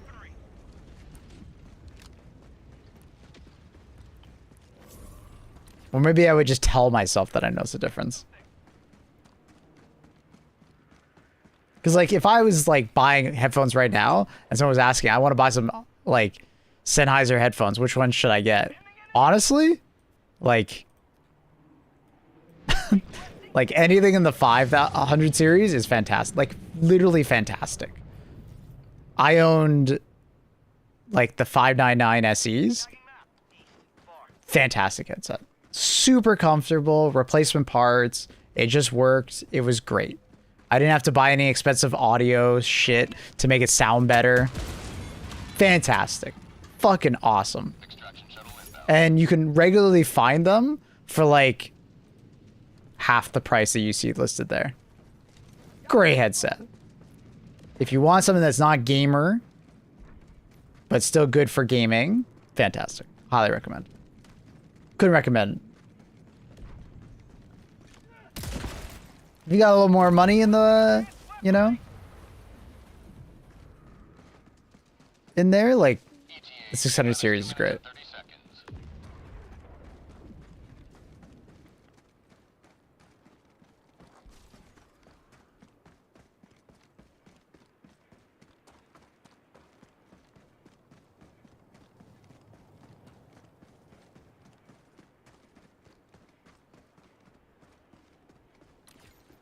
I think the only complaint I have for this headset is literally the tight headband, and you have to stretch it out.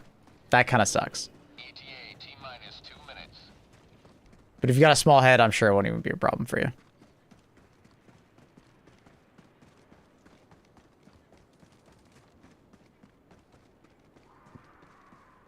Heavy. East. 50 meters.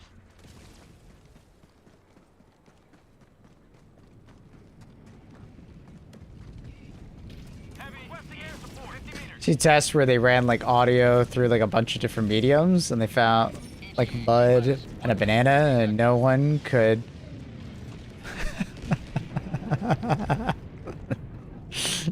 Don't tell the audiophiles that, Octavius. They'll tell you it smelled like banana. Alright?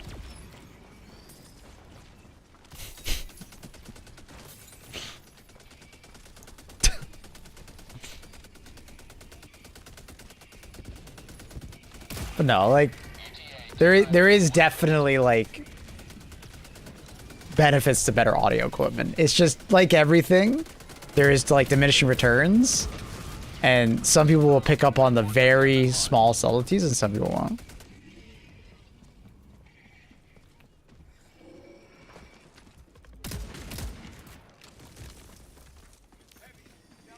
Super expensive cable's the biggest scam ever. Unless you need a lot of distance.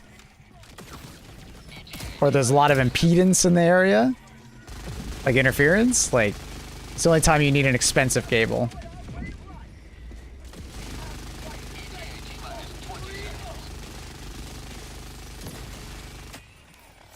Also, sometimes the cables that you get from manufacturers are really cheap.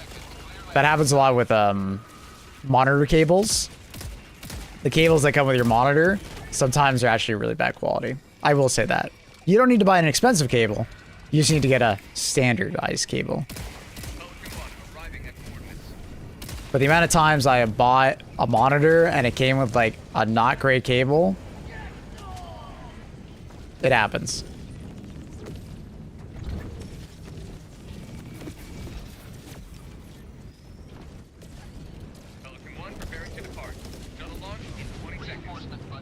I saw for the Sennheiser Momentum 4S, and they were also super tight. I swear, all Sennheiser customers have small heads. Because it's like, you just have to stretch them out over like a lamp for like a couple nights. Then it ends up feeling a lot better.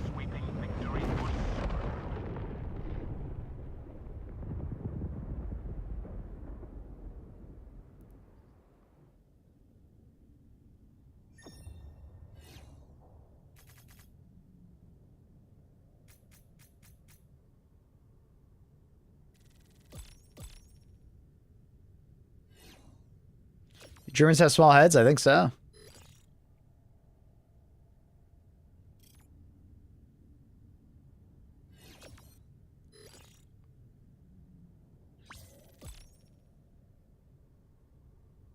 $300 cables? Jesus Christ. Remember monster cables? I don't think I saw those. How do you spot a good cable versus a bad one? It's more like artifacting. Or it'll cut out. It just won't work properly. That's how you notice. Colors might look bad. It's usually just artifacting.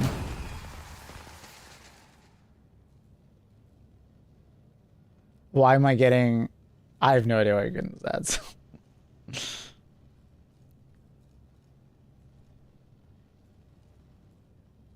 Give it a lick test.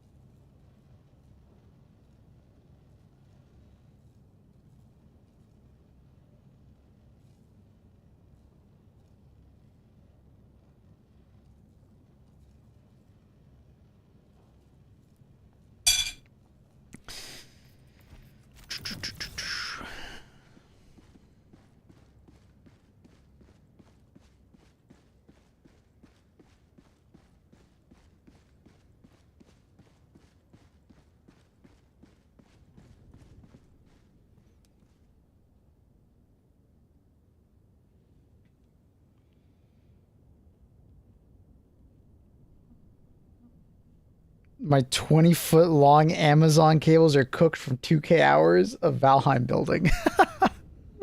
That's crazy. That's a lot of building.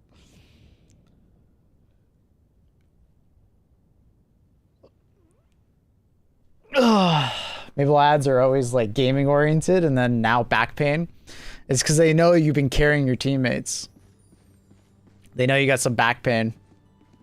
Maple's getting old. Fuck off. They know my audience is getting old, man. Shit. Is it me that's getting old, or you guys are just getting older? Because I'm staying the same age. I'm forever 24. You should have seen me playing Impulse yesterday, dude. I was fragging. I'm not old. You should see me, dude. I was tracking people. Good night, Thorax. You were not 24. I'm absolutely 24. The fuck?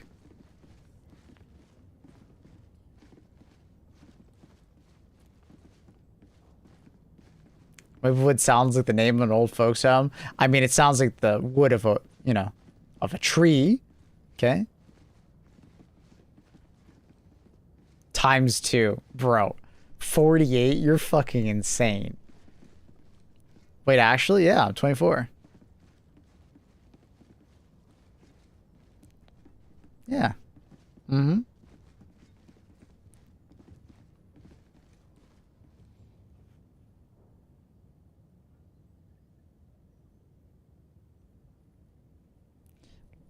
Thoughts on the latest 2 slime? I don't know what the fuck that even means. Is that Zoomer? That's Zoomer speak for something. You fucker.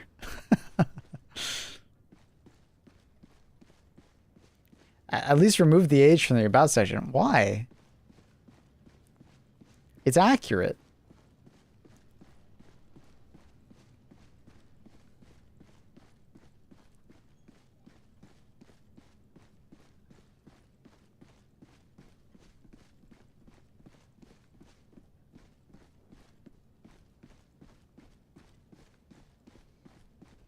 Too slimy sounds like a weird fetish thing. It's either a fetish thing or some Zoomer thing. He's 35. What the fuck? I'm actually 31. God, don't make me 35.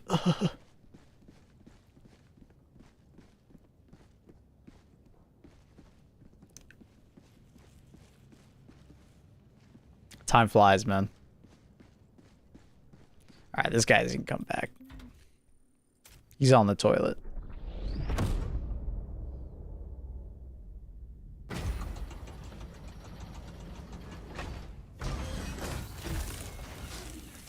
Olge. Olge.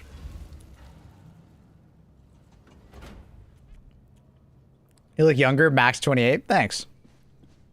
I appreciate that.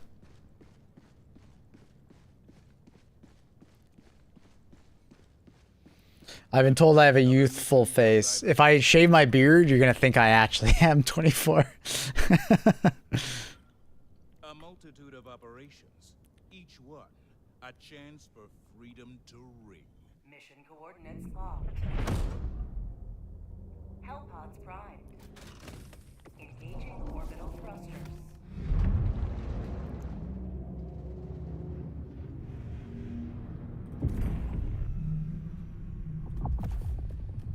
Orbit synchronized. I bring a fire.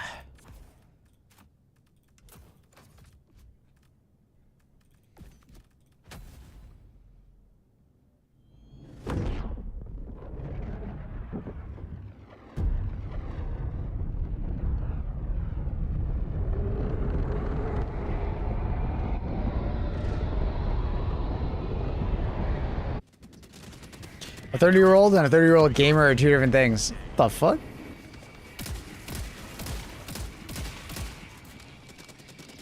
I don't know if I should be offended or happy about that statement. Hmm.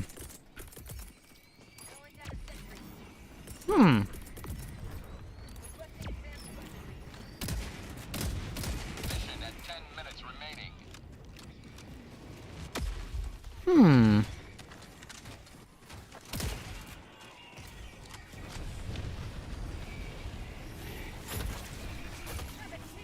There's a visible voteless. It's a ghost.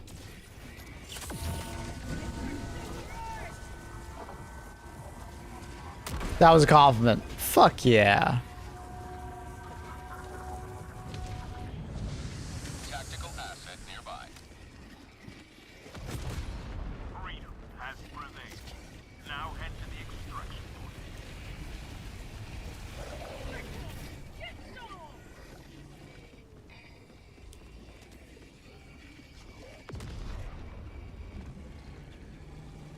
I think they mean like X old gamer.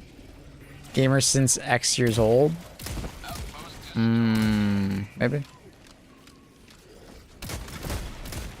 Pretty sure I started gaming around like age 5, so it's been a while. Extraction is available. The first game that I like truly remembered playing was Spyro. I think. At least I have like active memories. And then I remember absolutely being shit at Crash Bandicoot, but playing a lot of Crash Bandicoot.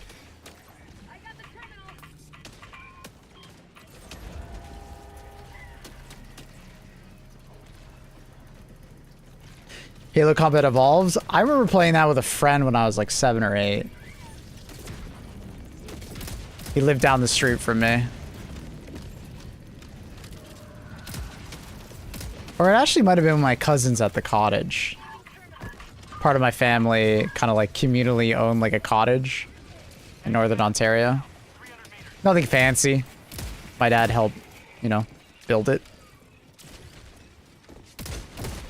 But we would meet up in the summers, and we had some no internet for a while.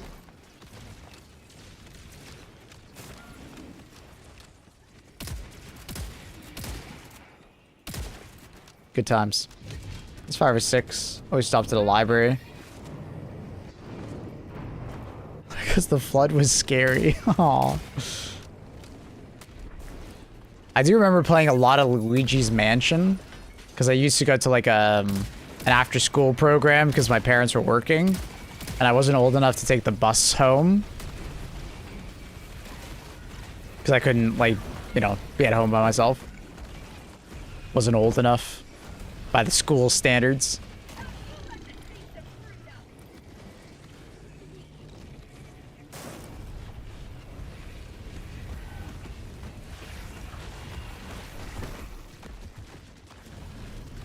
And the GameCube that they had there had no memory card. So I would just play Luigi's Mansion, and I would play Mario Sunshine on repeat. And I would speed run to get as far into the game as possible before my parents showed up. Good memories. I'm not much of a Nintendo kid, but fuck did I play a lot of those 2 games. I played those games so fucking much. I still remember the layout of like Luigi's Mansion in my head. And I know the first like 4 or 5 zones of Mario Sunshine in my head very well.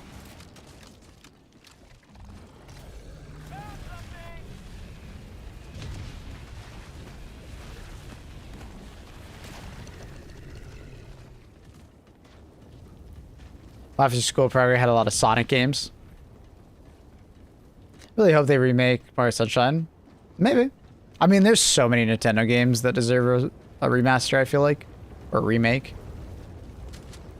We're gonna be fucking 80 and getting, you know, remasters of them. That'll be fun. Nostalgia bait.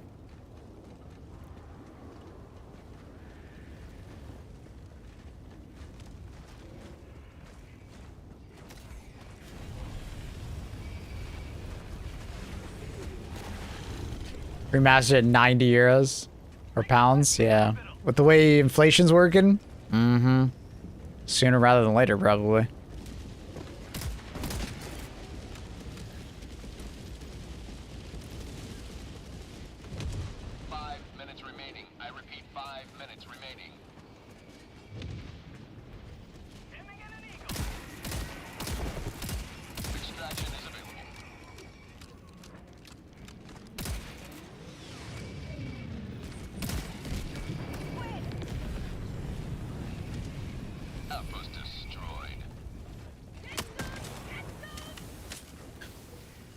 Halo C is coming out for the 4th time now. Yeah, I think I'm gonna buy it. I was hesitant, but then I watched, I think it was Jack Frags did a video on it, and I was like, you know what? Fuck it. I'll play it on stream. And I asked you guys at the time if you guys wanted to watch it, and you're like, okay, okay. There's some new missions or whatever. And it does look really good. I think it comes out... I had it written down.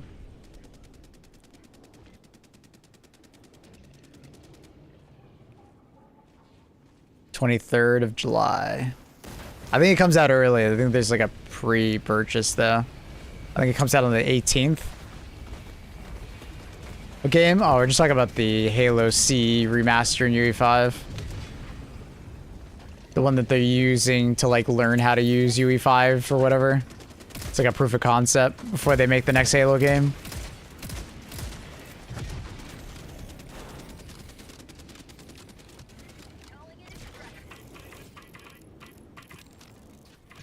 Extraction request confirmed.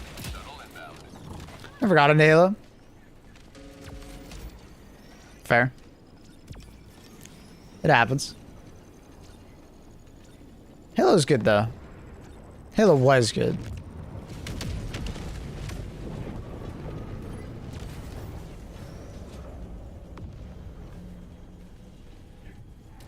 Was. Strong emphasis on the was. It's kind of like Gears of War. It's the same way. Gears was like really good back in the day. Now it's just more Gears. It hasn't really changed, but it's kind of a bad thing. It's kind of just the same.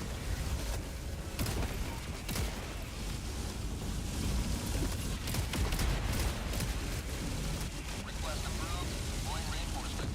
ETA T-minus 2 minutes.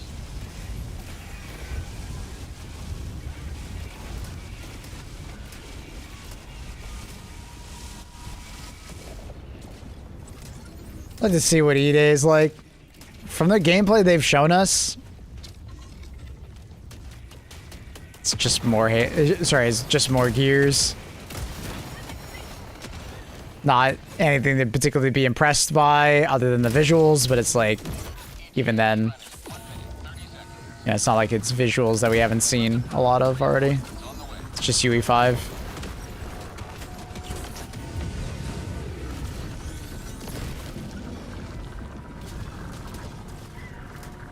More movement options. Yeah, they added sliding and there's a jump and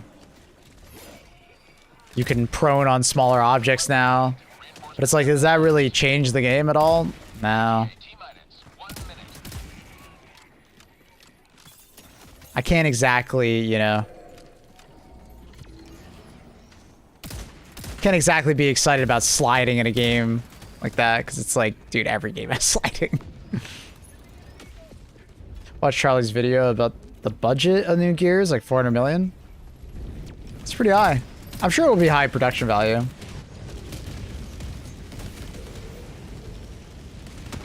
T-minus 30 seconds.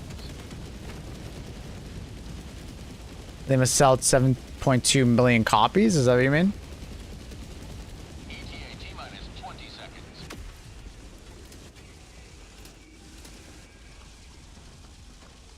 PvP and Gears might be more interesting because of the new movement. ETA T-minus 10 seconds. We'll see. I was never a fan of Gears PvP though, I'll be honest. The wall bouncing and stuff, I never cared for it. Pelican 1 arriving at coordinates. The Horde mode This is Pelican might be 1, interesting. for touchdown.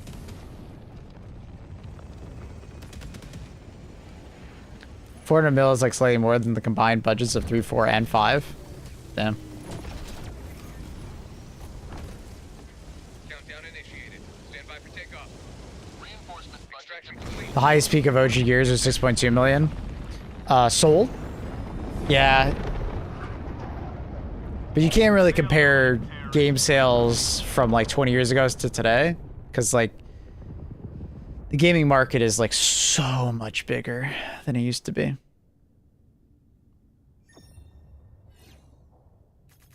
The numbers just don't really equal out.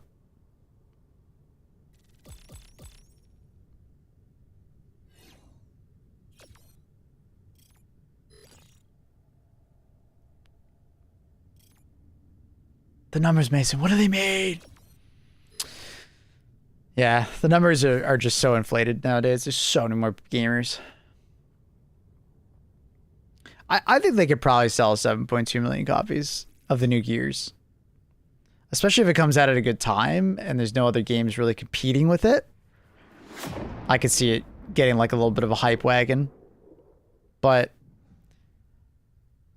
I still think like it's not particularly an interesting game. The story is the most interesting part to me.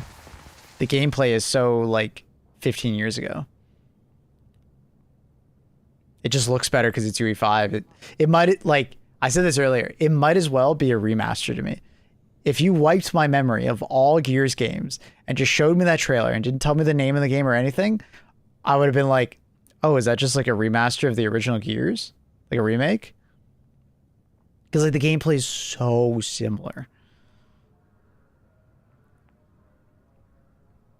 Yeah, all it is just like more cinematic, which is cool. You know, that's what Uncharted does. But it's like a cover-based game in 2026. There's a reason why gaming moved away from it. Like, there's a reason why most games are not cover-based anymore. They have cover-based elements. Like, when you, like, walk up to a wall in Battlefield, the game will, you know, contextually figure out that you're next to a wall, and then you'll peek around it. That's cover-based nowadays. But games can just do that seamlessly. They don't need to actually have a snap to cover. Like Gears.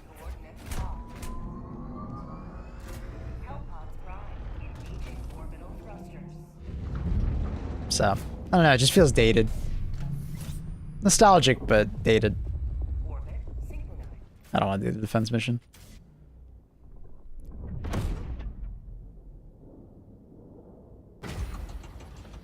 I'm still hoping that the new Division game isn't so cover-based and they make it more free-flowing. I am hoping that they do that. Because I never got into Division for that reason. I feel like there's a new Division. Yeah, they're working on more expansions right now for Division 2. But while they work on those expansions, Division 3 is in some amount of development. I don't know if it's in full development yet, but they did say that it was being made.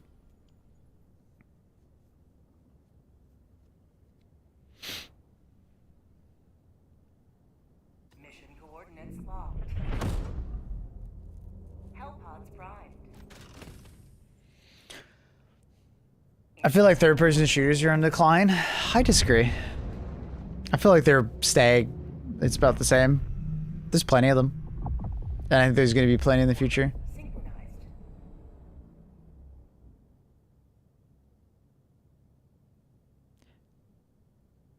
Like, you say that, but I can think of like 3 third-person shooters off the top of my head that are like in active development or like coming out this year, you know?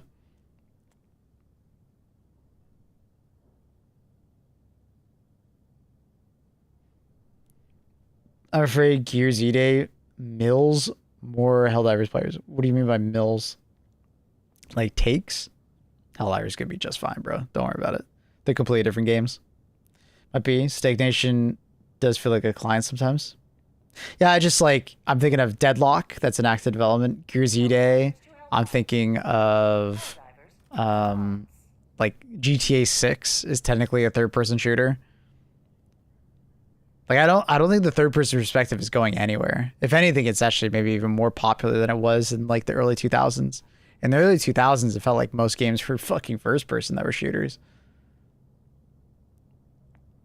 It kind of declined for a while there. I felt like in the last decade, there's been so many third-person shooters.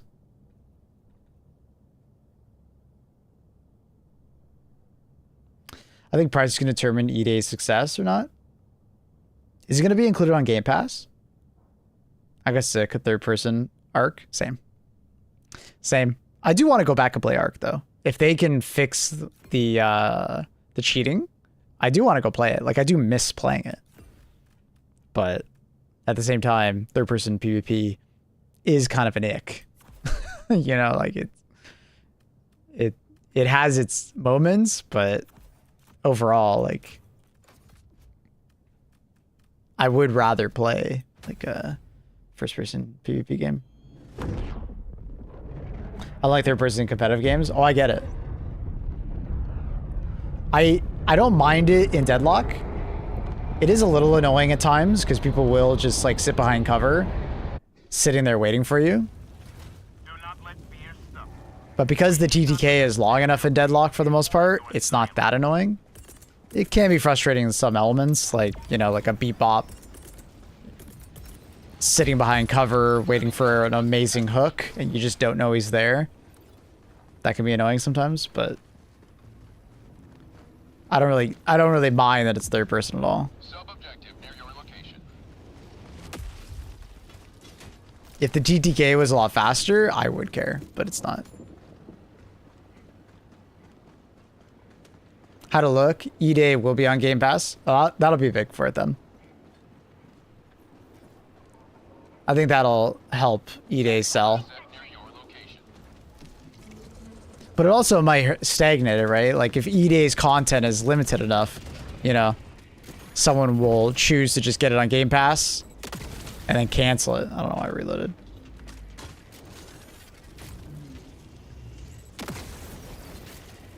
Package squad. Dropping package. One step closer to mission completion. Laser? Dropping package. Just gonna say, bro. Dumbass. Did you forget to fire your weapon? E-Pog.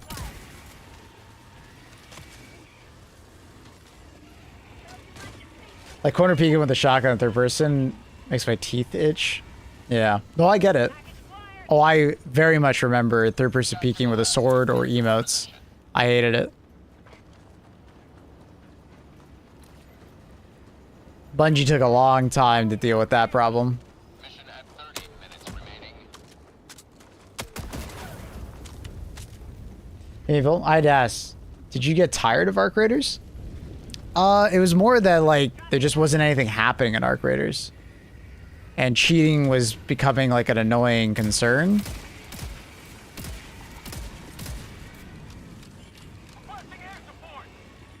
Also, I found that more and more people were starting to abuse the ever-living shit out of third-person peeking. So the game's, like, excitement went down. If that makes sense. Dropping package. Package acquired. Like, I always said that, like, as the game gets sweatier, which it will, because it's any PvP game, people learn how to use third person more. Package acquired. Like, it will become less fun to play because people will camp more and just abuse third person peeking. And that did happen in Arc Raiders. Because the game was less, like, successful in bringing casual people back to the game, all it was sweaty people abusing third person peeking. So I definitely had less fun playing. So it was like a combination. They weren't really updating the game with exciting stuff, more cheaters, and then third person combat, you know, grew tiring.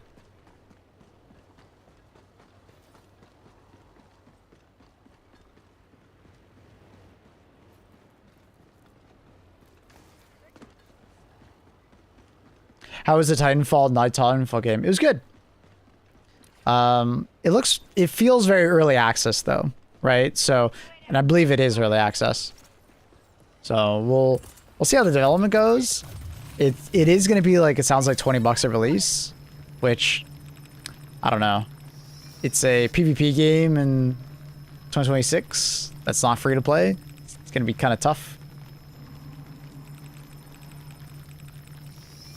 I think Embark is cooking something else. Oh, I'm sure they are. And October is going to be a big month for them, I'm sure. I hope it's good.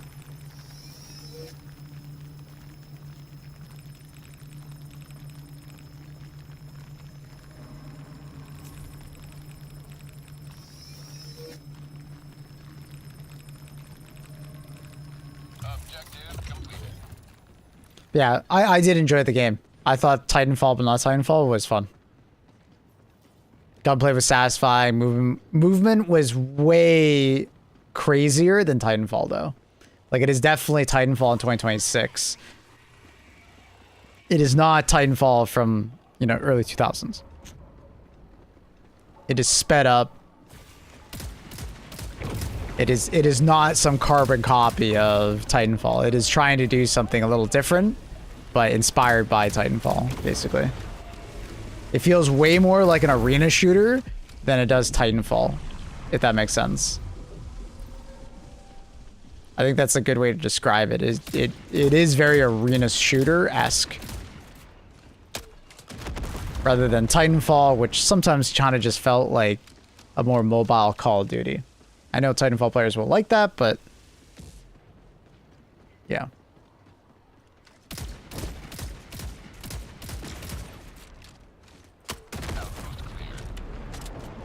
I would love first-person arc raiders with like server-side destruction. That would be insane if they ever got that working. Titanfall fans yeah, Titanfall fans don't like the PvP getting compared to anything Call of Duty like, but you can tell and you can see where like Titanfall grew inspiration from, you know, Call of Duty at the time. Wasn't supposed to be 1-to-1, but there was, yeah.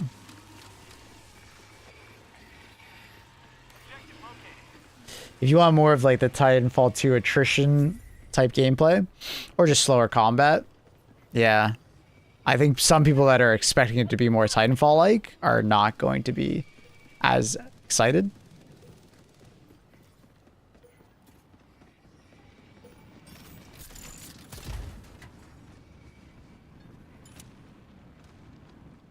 But I'll be honest, there's a lot of negativity about the game when I was playing it. I was kind of surprised to see that. And I don't know if that was just like expectations of, you know,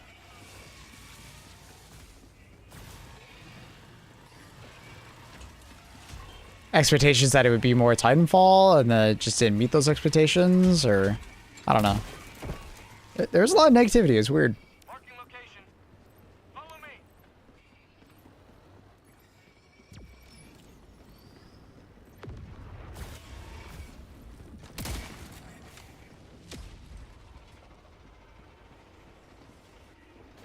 Tagging map. East. Gamer culture, I guess it is, Tim Tim.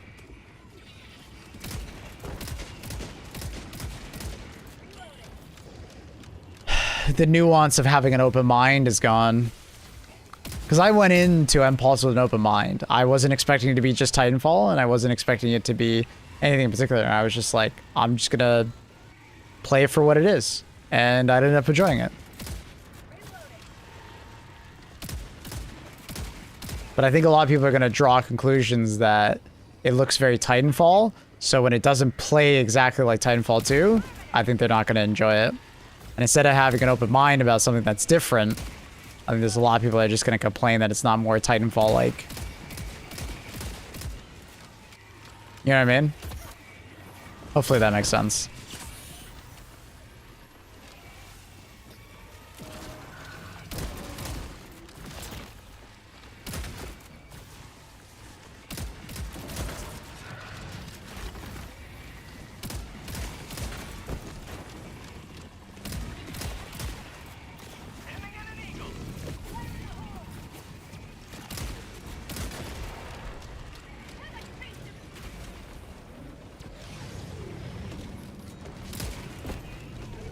Your FPS doesn't drop below 90. It does, depending on what's going on the screen.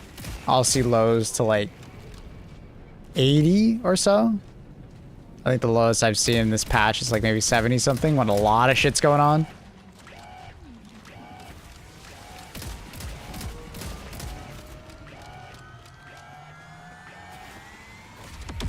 You have served democracy. Distraction awaits.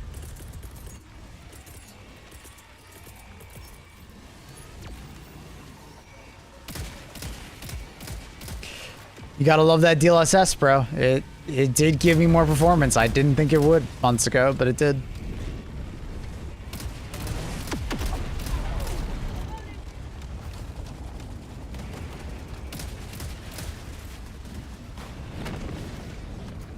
Oh!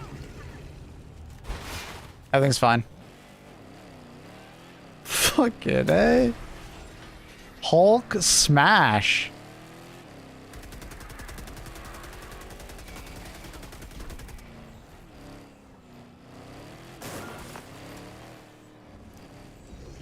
Using DLSS with that robo? What CPU do you have?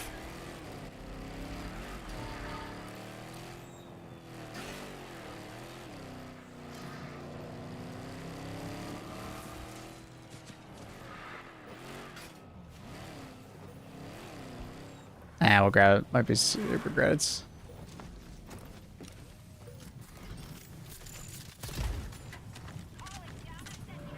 Because upscaling did give me like 10 to 15 FPS, which I'm pretty happy about. And the game just looks better overall, so it's like a win-win, right? Game looks better, and I got FPS. Massive W in my books.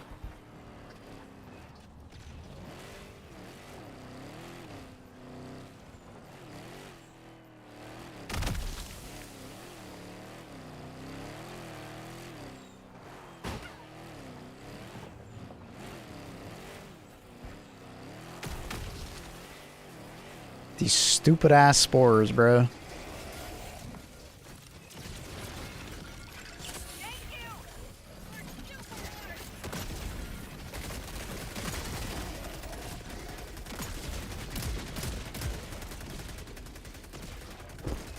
Will you now stream in 1440p? I've actually always been streaming in 1440p on YouTube. Twitch only recently started allowing 1440p for everybody. I did try the beta out about a year ago, but we noticed that the overall quality of the stream went down. DLSS on 27. Oh, okay, 12700. That's not bad. That's a good CPU. Gotcha. Survives 50 though still. The forum's been patched in EC2 some weeks ago. It was terrible. I don't know what was going on some weeks ago, but the game's performance has been improving a lot over the last year. And then a couple weeks ago, they added upscaling to the game, which only improved your performance more as long as you know how to set your settings up.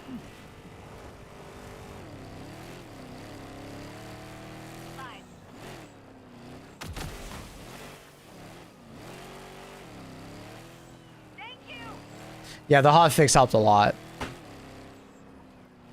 Upscaling Dan's game. Oh, see, there's someone who doesn't know how to turn it on. Doesn't know how to set up their upscaling. Upscaling looks bad and feels bad if you don't know how to set it up. You gotta dial it in.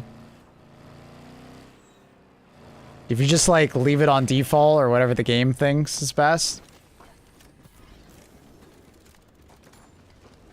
Upscaling isn't AI generated, but good try. You're getting frame gen and upscaling confused. Now I can tell you really don't know.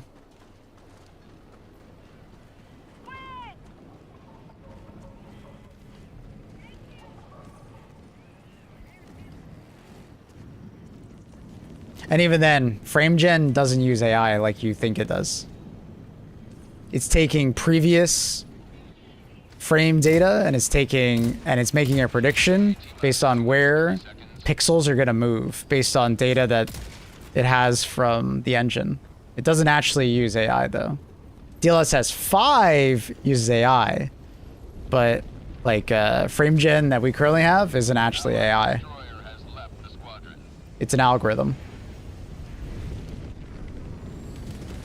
It's using information that you currently have from the game, and it's looking at previous frames.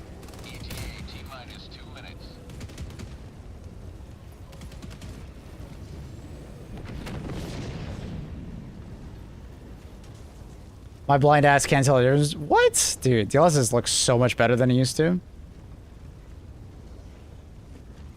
DLSS 5 is Gen AI. I don't mind the Gen AI when it's used on like the environment, like trees and textures and stuff like that. But on player models, that was a mistake. Can the Epoch one-shot a harvester with a shield off? No. Takes two.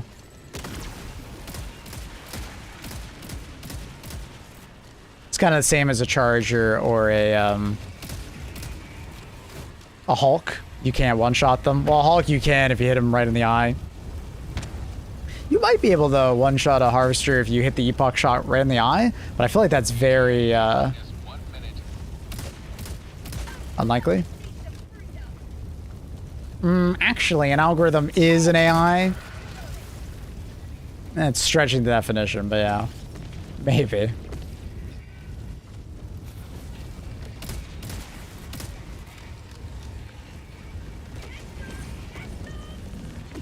I swear there's an unsafe mode on Epoch. It was always unsafe. If you hold it too long, it blows up. There's never a safe mode. 30 seconds. Reloading. ETA T-minus 20 seconds.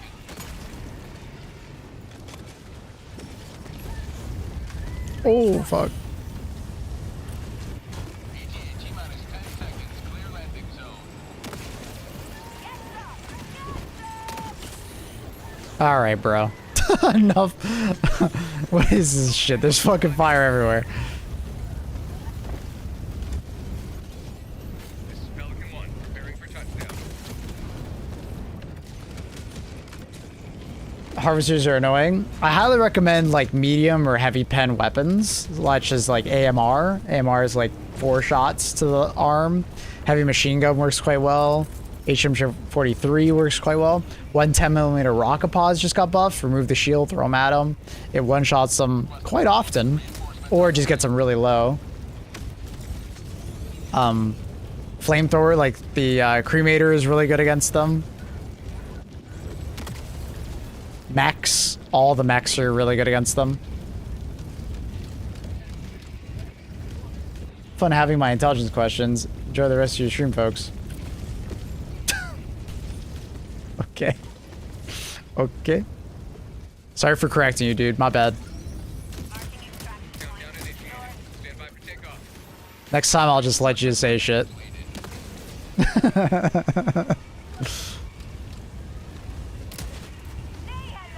to democracy.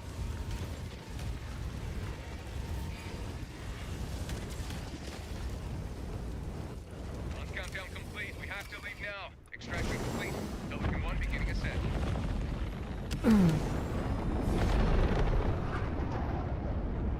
Another victory for the right side of history.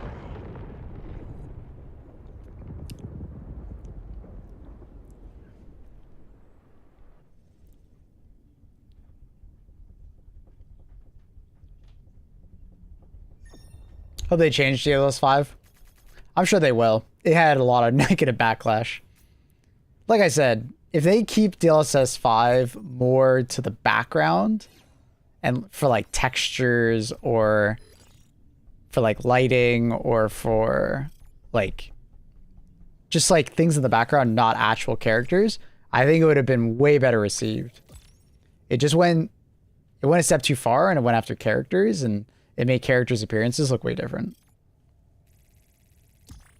Like, I keep saying that there was a demo for, like, Assassin's Creed Shadows. And it was, like, they were on top of this, like, Japanese temple. And they were doing a panoramic view around. And if you didn't know what you were looking at, it legit kind of looked like I was looking at, like, an actual forest in the background. It was so well, like, colored, shaded, and, like, textured. It was legit mind-blowing. And like that's obviously where games are eventually going to go, but it's like being able to do that now is kind of insane. It's really cool if used in the correct context.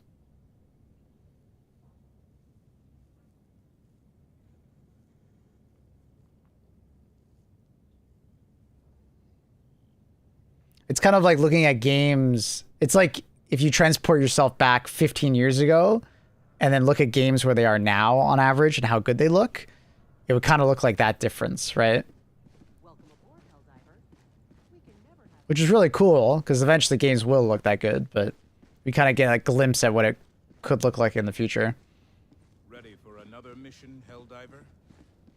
And without telling devs about mangling their work. Yeah, the not telling devs part was really silly on their part. Like, that's just stupid. Obviously, at the end of the day, it's kind of like modding your game. But still, they should have told devs. Because at the end of the day, DLSS 5 is like a mod, right? It's like when you mod Skyrim.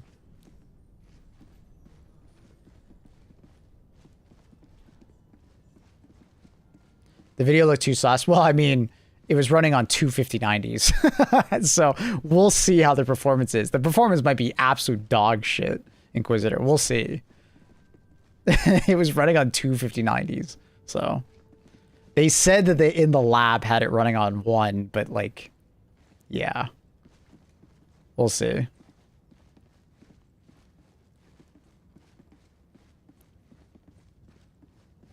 We'll see. Big question mark there. What am I listening to? Is a German man speaking German in the background? I can't tell what language that was. The fuck you listening to? I don't know.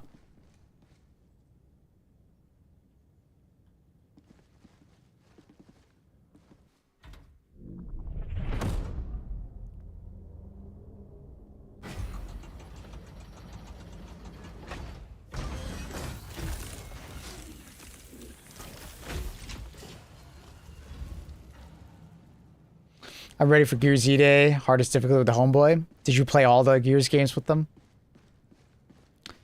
12-player hard mode sounds interesting. Do we know more about it yet? How to queue songs? !SR space and then a YouTube link.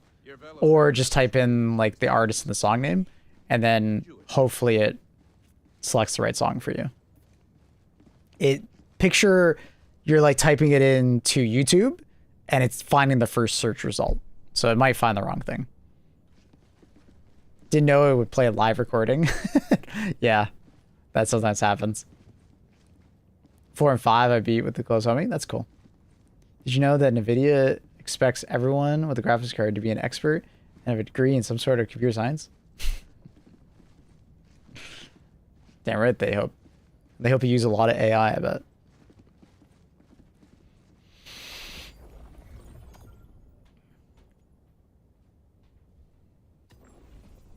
Allied destroyer has joined squadron.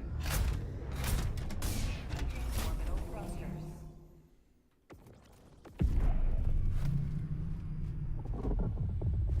Orbit synchronized.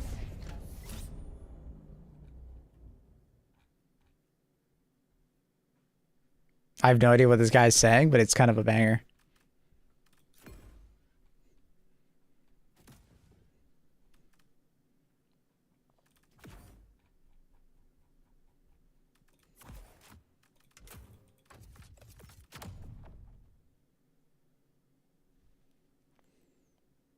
But anyways, DLS 5, we'll see what happens there.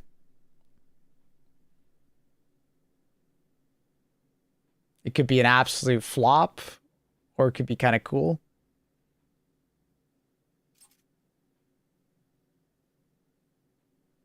Allied destroyer has joined squadron.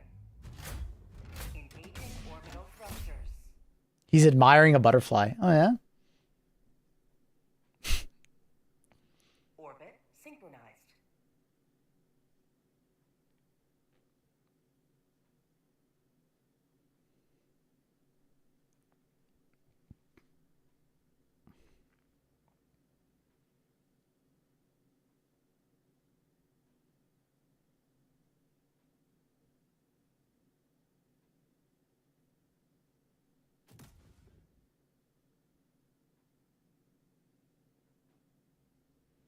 What tier would you put the supply FRV on your tier list? On every faction other than bots, S tier. I think bots, it goes down to like A, just because bots punish vehicles way better than any other faction.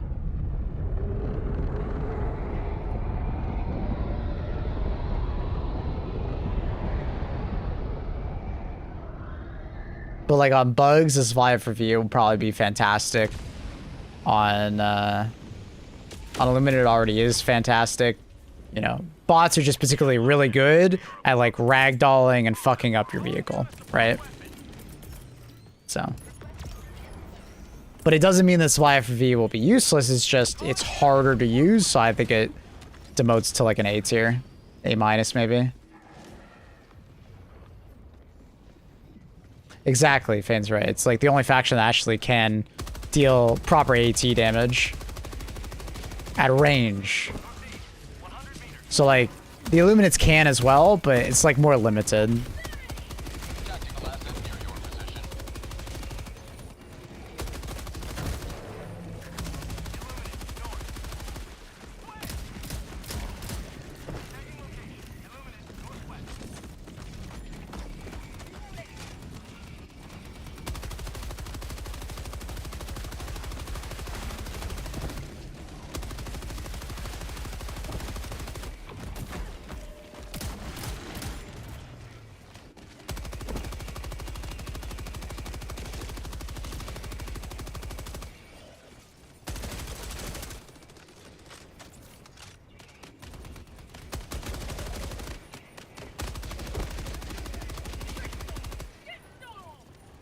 Songs from John Wick.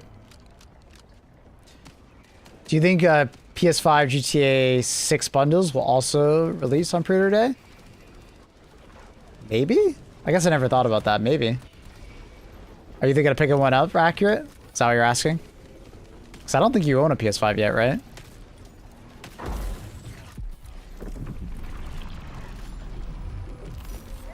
And by the way, before anyone asks, yeah, just buy a PS5. Don't buy an Xbox.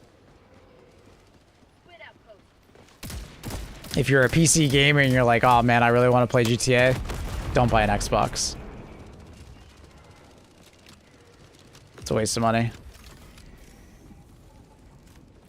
At least if you buy the PS5, there's a lot of PS5 exclusives that, you know. Buy a PC. Well, not if you want to play GTA 6 in the next year.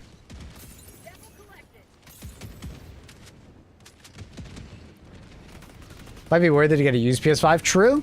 True. Didn't think about that. Yeah, you're right. Yeah, fuck buying a free, a new one. Just buy a used one. Yeah, you're right. Absolutely. Make sure to get it tested first. Make sure it's actually working. Then sell later, for sure. Yeah. The PS5s will retain their price pretty well until the PS6 gets announced. So, yeah, you're absolutely right.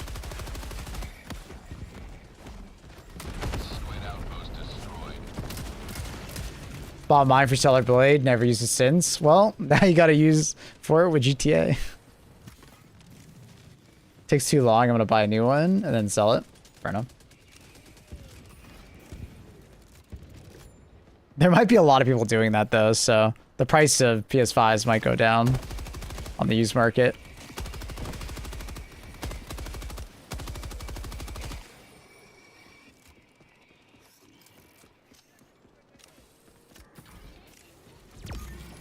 The gooning is stellar.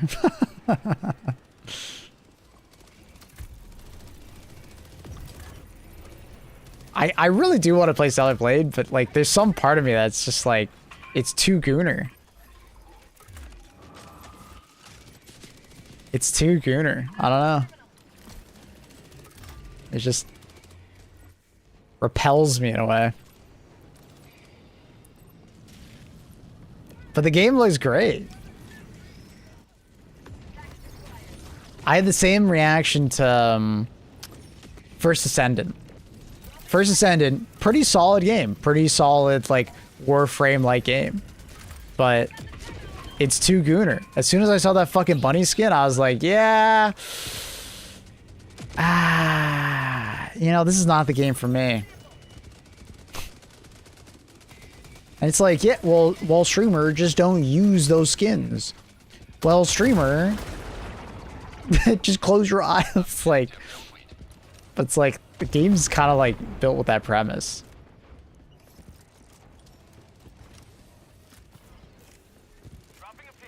Yeah, we were saying the same thing when we reacted to the Stellar Blade 2's main character. It's like a new level of gooner. It's like, it's sooner. You know, they're too young.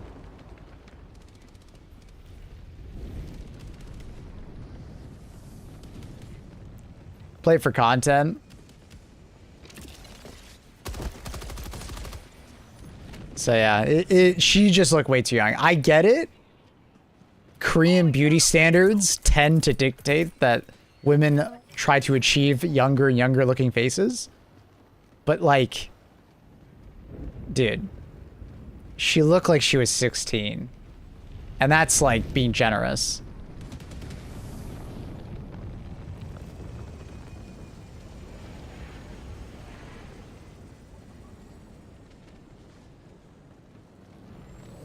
You mean 2? Yeah, Celebrate 2. Celebrate 1, they look, you know, 25 or so, you know? I don't know if she looked 12, but I think she looked like a 16-year-old. I don't know what kind of girls you're seeing, but she looked underage, basically.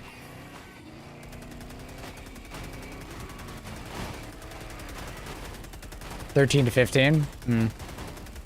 I think it was because the rest of her body did not look 13 to 15. Like, I got a stowaway. Sir, I didn't murder him. Cop pulls you over. What do you got out of your trunk? Like, the rest of that woman's features were not 13 to 15-year-old. So I think that's what's, like, skewing it for me. Because obviously her face is quite young. You play Soul Blade? I don't know what Soul Blade is, I don't think. It sounds familiar, I guess.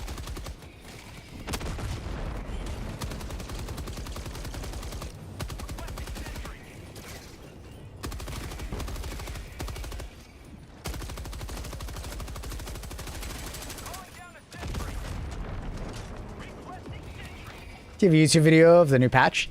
Yeah, I put one out on the main channel. Or maybe a quick resume of what I should focus once I open the game today. Well, the new patch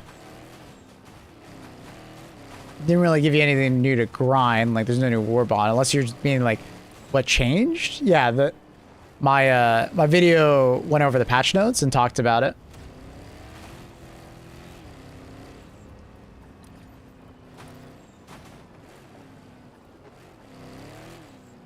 Mortal Shell 2 is really good. I really liked Mortal Shell 2. I will keep gushing over that game until I play it. And then I'll continue to gush over it. It was very good. I highly recommend checking out the demo.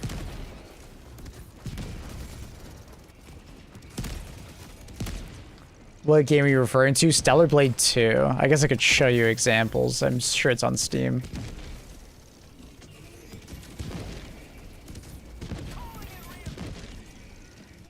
Oh, is it not here? Oh, Stellar Blade 2 not here? Oh.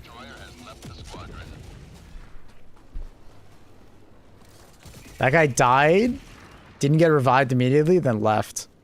Jesus Christ. Thanks, Trindle. Let me see.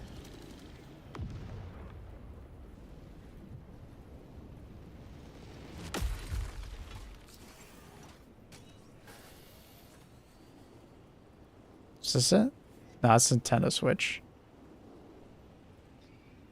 I just want the trailer. Is it this one? Yeah, I think it's this one.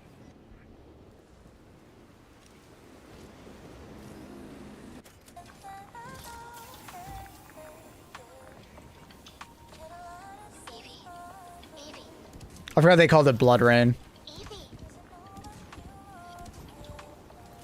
I'm listening. And you're like, damn, that face is really young, right? The beginning and end of it all.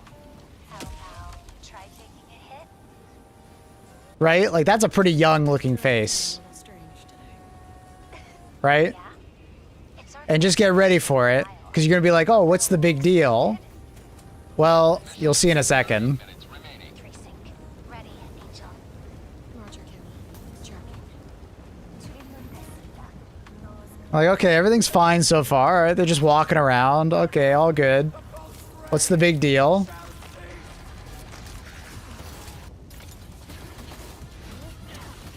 You're like, okay. All right, no big deal. Yeah, no big deal. All right, whatever. Just wait. Just wait. Becomes pretty clear.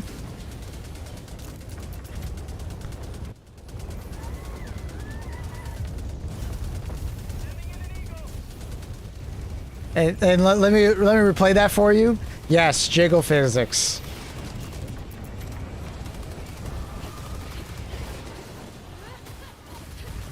So it gets pretty weird pretty fast. Like, there's nothing wrong with playing like a 14-year-old or whatever in a video game, but it's like there starts to become a problem when they start looking like that, you know. And knowing Stellar Blade, that's just, you know, the first outfit. You know, there's gonna be other outfits. Deploying equipment package.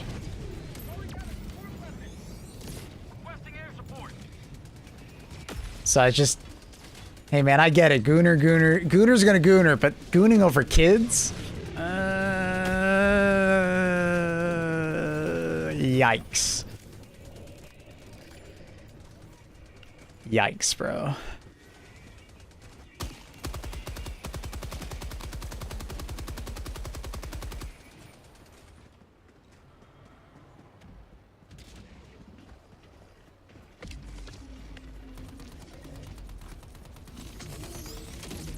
They're gonna have to change your face up?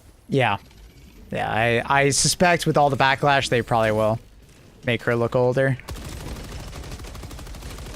And then Cellar Bay will just go back to being a Gooner game.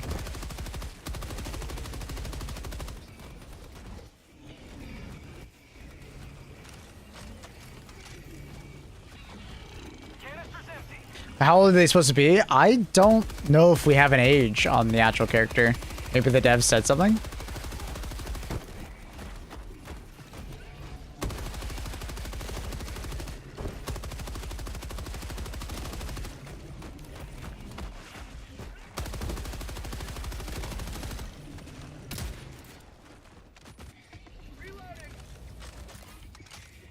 For the record, I'd like to retract my I'm sold. Just go play the first game, all right? Or go play First Ascendant, you know?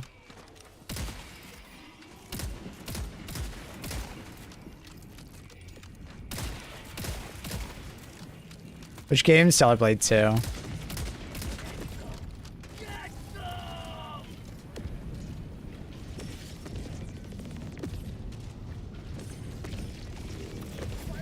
And it's kind of a shame because like Stellar Blade is like, it looks like a really great game with a really good soundtrack, but it's like it just overly goonifies and it kind of repulses me.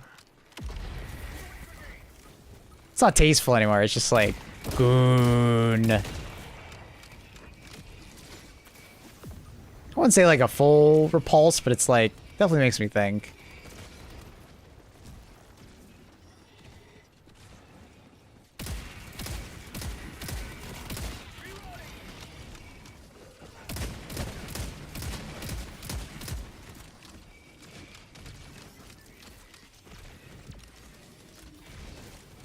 Was it in, what was it like in the first game? Is that what you're asking? You may proceed to extraction when ready. In the first game, it's just basically like, it's similar to what we just watched, right? Like, they're obviously like very much like idealized women, right?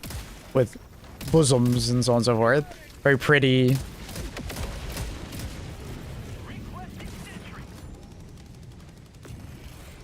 It's funny, they don't really show it in their pictures, but...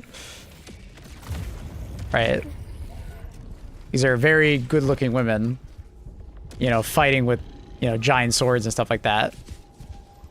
Skin-tight outfits and all that, right? And you can wear some, definitely some insane outfits occasionally.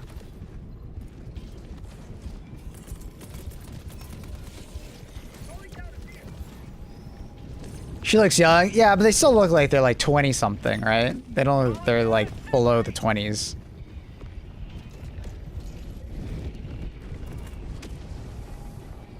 Like they look like they're 20-something, like 21.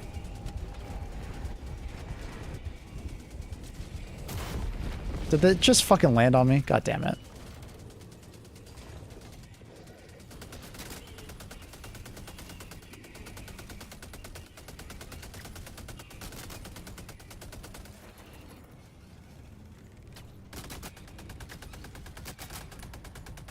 So, yeah.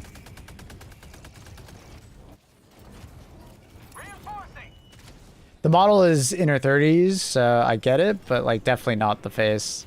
Yeah, they definitely like made her look younger in the face. If she really is in her 30s, or she had a crazy amount of plastic surgery. Like I know that's kind of popular in Korea. I don't know if she's actually Korean, but I assume she is. It's like very popular to do like Korean like facial surgery and stuff to make you look younger.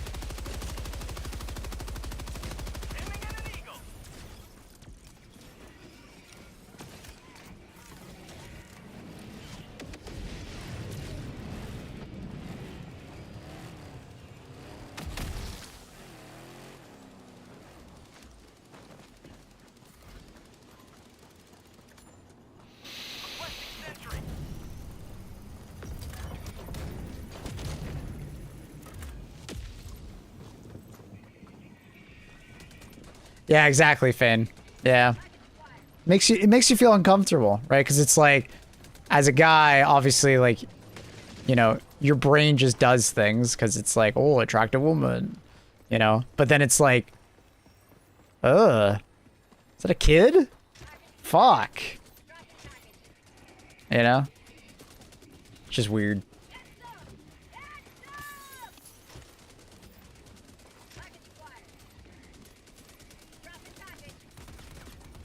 And it's like the fact that they didn't catch that themselves is kind of disturbing.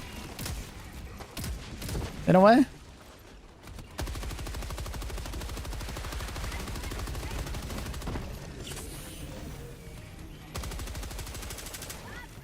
Epstein Island kind of shit, you know what I mean?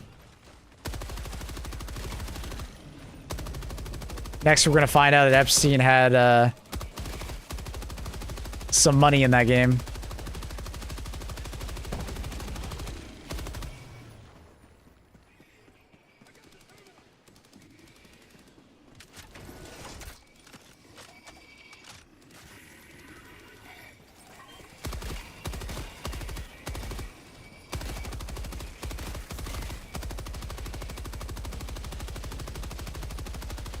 Extraction is available.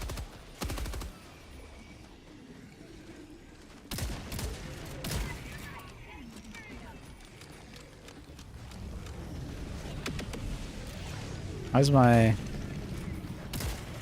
think just wasn't deploying for some reason.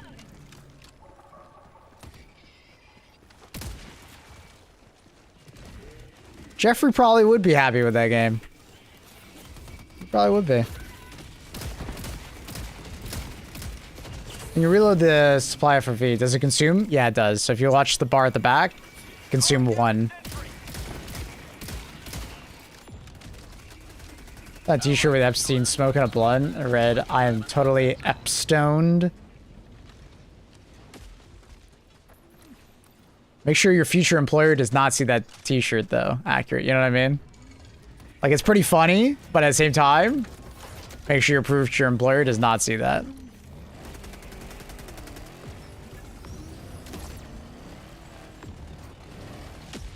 Is this a German song? I think so. Got a lot of Germans in chat.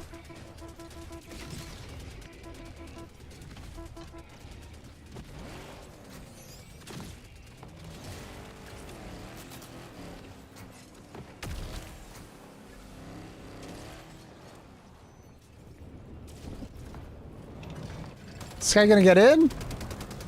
Oh my god. Dude, watching people attempt to get in the car sometimes is hilarious. It's like, what is happening?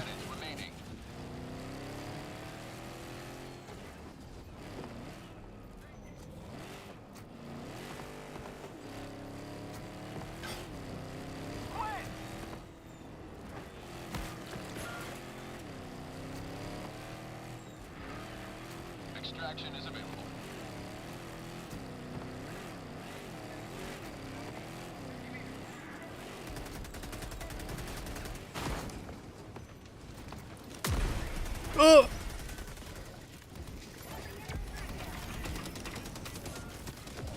Extraction shuttle inbound.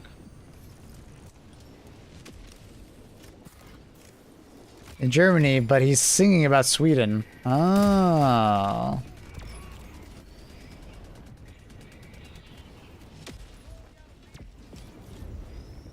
This is a German song too, right?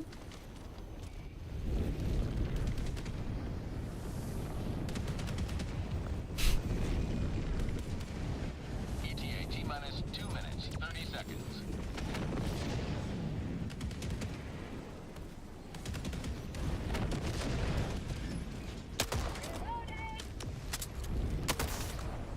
Oh, interesting. I can't flip it. Is it because it's not my car I can't flip it? Interesting. Because, like, my car, I can flip. Where's the cat? I don't know. She was upstairs when I went and got food earlier. But I don't know where she went. ETA T-minus 2 minutes. Luna's being difficult. I still need to do something to the green screen to get her to want to sit on it again. She's in her difficult phase. She's being a teenager.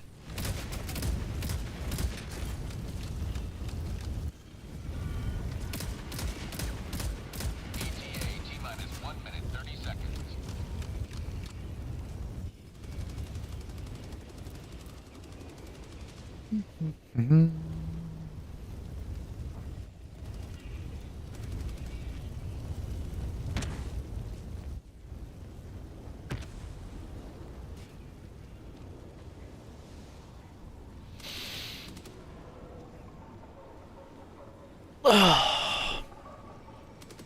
ETA T-minus 1 minute.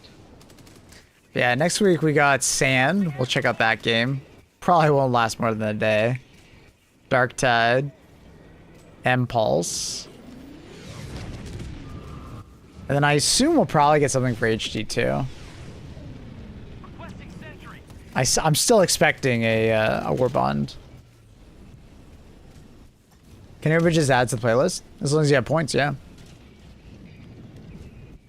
How do I remove a song from the queue? Exclamation mark wrong song. It'll remove the last song you put in the playlist.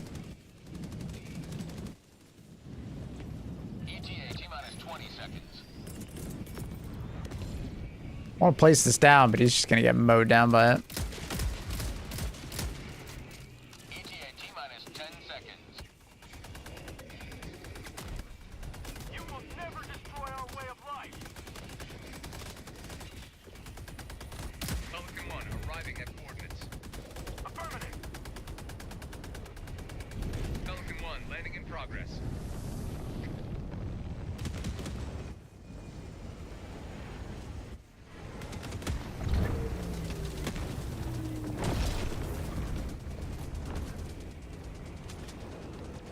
How much is one song? I don't remember how many points. But if you just like watch the stream, you won't run out of points. Trust me. Pelican 1 preparing to depart. Shuttle launch. You technically do get more points if you sub, but don't worry about it.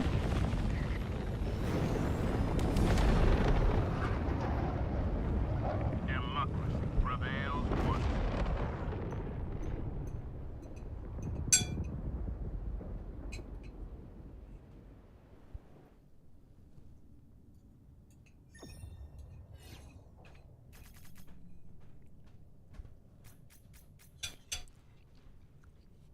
It's 1,000?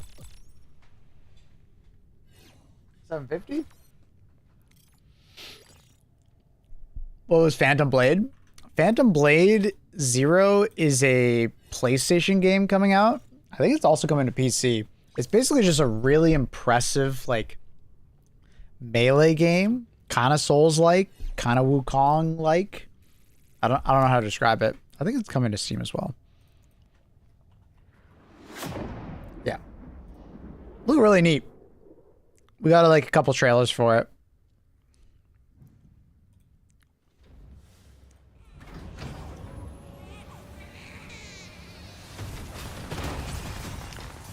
Don't worry, they don't sexualize the baby. What up, Soundwave?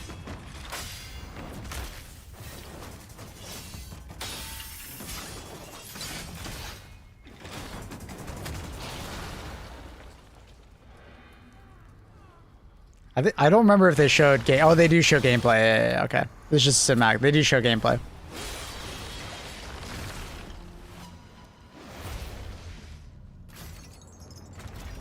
Gives me a bit of like obviously Sekiro vibes with like how it looks and gameplay. It looks, you know, Black Myth Wukong kinda, but you know, more Japanese inspired rather than like Chinese mythology. It's really cool. Game looks really neat. Games look really neat. So if you like enjoyed playing Black Myth Wukong, there's a pretty good chance you'd probably enjoy playing this game. Personally, I was a huge fan of Black Myth Wukong, so I think this is actually a gameplay demo. No one goes near that place, at least Yeah. you. Like darkness. Environmental design was really good. I knew it.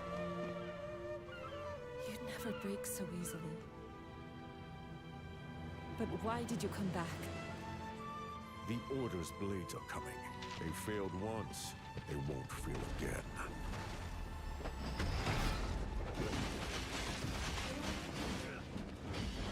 Gameplay looks cool. Mixture of like parrying, dodging, fantastical skills. Very cinema.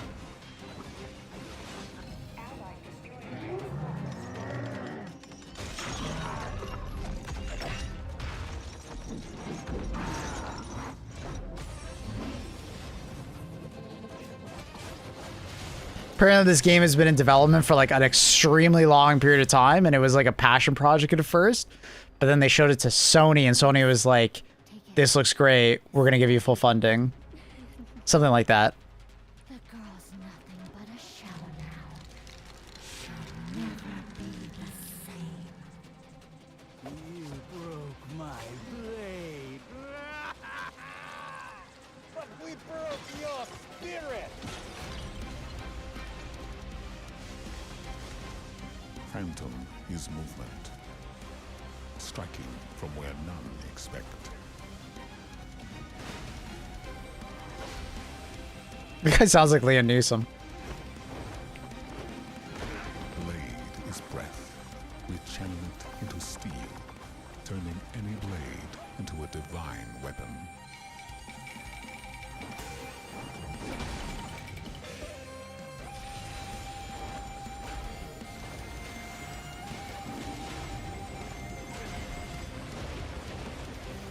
When Phantom and Blade unite, no enemy stands. He's using like the combat art of like the drunk guy, if you saw it there. It's pretty cool.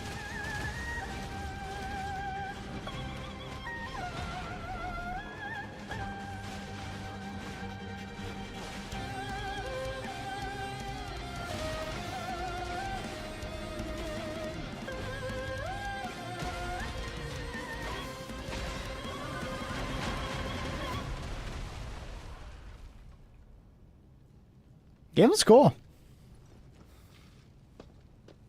Who are you? It's like, it feels like it's like Japanese and Chinese mythology like strung together.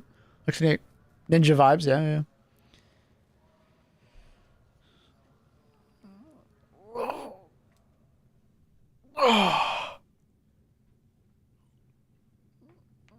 Does the auto weapon on the new FRV feel a bit too weak? Well, I mean, it's just an auto sentry. I think it's fine. If it was like a proper, like, insane weapon, I feel like it'd be kind of OP. My game crashed. It's a weird crash. I'll wait until Phantom Blade 1. Good one. Which one was Omnimusha? I don't remember that game.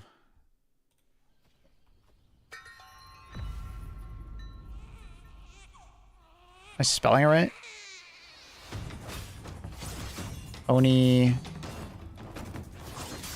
Onimusha. Oh, this one? Oh, yeah, this is the... Yeah, I ended up not... I don't know, it just...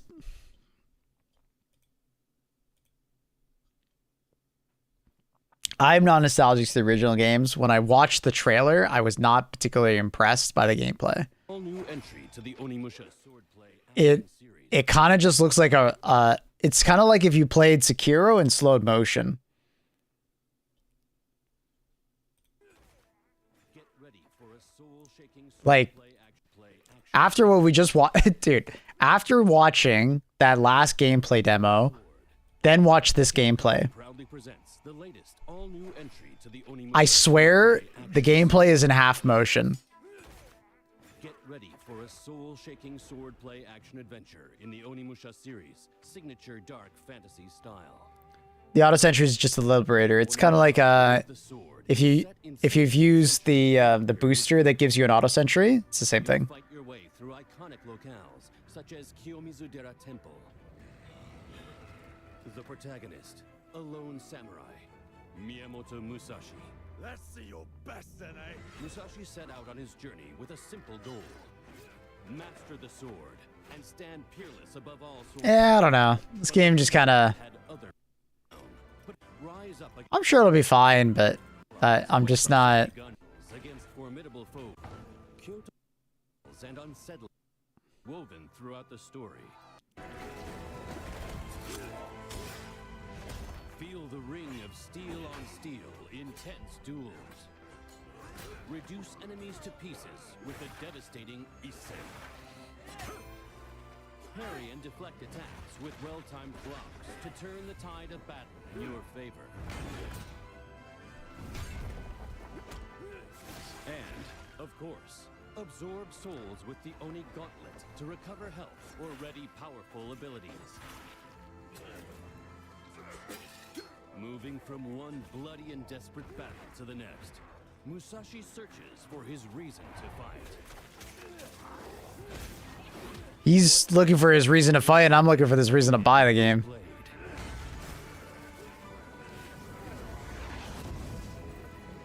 2013 graphics. It definitely does look more dated. Yeah. And on it, a new legend will be forged. I don't know. It just... Maybe if it gets like really good reviews or something like that, I'll check it out, but... It's an absolute full price game.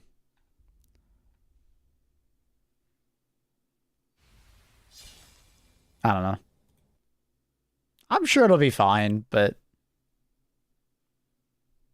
I'm kind of like whatever on it. One game that I was kind of curious about was Beast of Reincarnation. That one looks kind of interesting. I have no idea if I'll actually play it.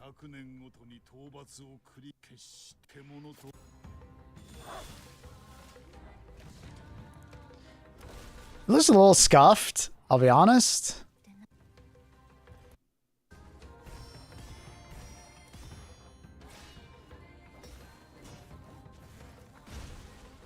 Is Metro on your list? It's not coming out until next year, so no.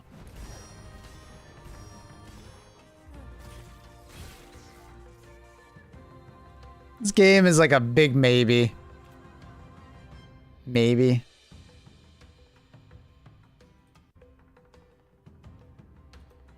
Big maybe on that one.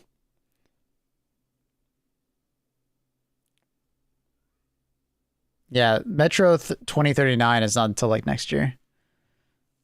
It says I'm fairly certain about that, right? Like it's like 2027, yeah. February 2027. You gonna play the XCOM Star Wars game? Probably not, unless there's literally nothing else to play. I'm not an XCOM fan, personally. But I don't really have much to play in August, so... maybe? Like, Hell Let Loose Vietnam, I'll probably play a decent amount, assuming it's not dog. I don't really want to play Resonance, Plague Tale. I never really got into the Plague Tale games, so I'm not really super interested. It looks like it's a big divergence from the Plague Tale games. And the combat did not look super appealing to me. Like, it looked all right, but I wasn't, like, blown away or anything. But I would be very excited for Blood of the Dawnwalker. That's the... That's like the Renaissance era Witcher game that's coming out with vampires from the Witcher devs, former Witcher devs. So that one's really cool. Wolverine game, we'll see.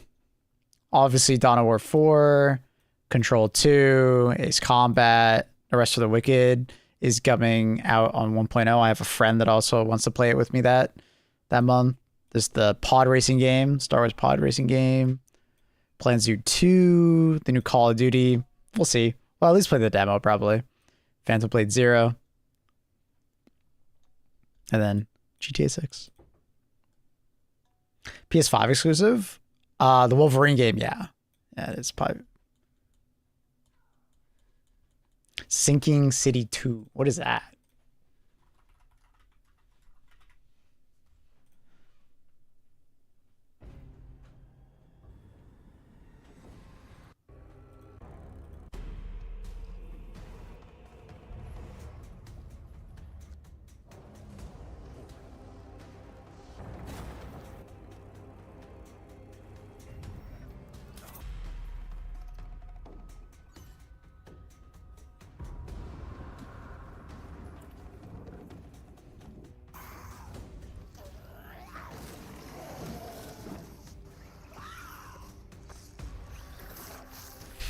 Okay, I don't know why, but this trailer is off-putting. That like he's just staring at all the enemies. I just get like shoot, bro, shoot. I don't know why he's just staring at all of them.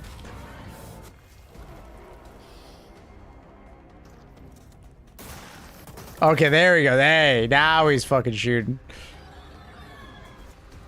I knew that new Wukong game. I agree. Love crafty and detective series game. My hero. You'd really save little old me.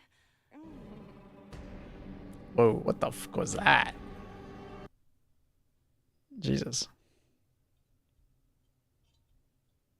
Wasn't there a Witcher game coming this year? No. But Blood of the Dawnwalker is kind of Witcher game.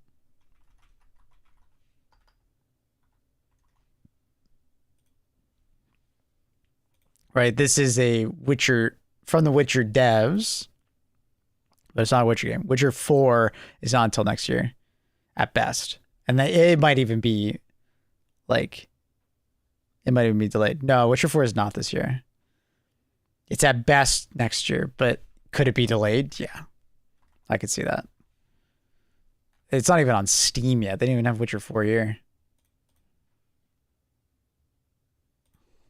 Does the... Yeah, they don't even have it. It's not even listed here yet. So it's good as 3, hopefully.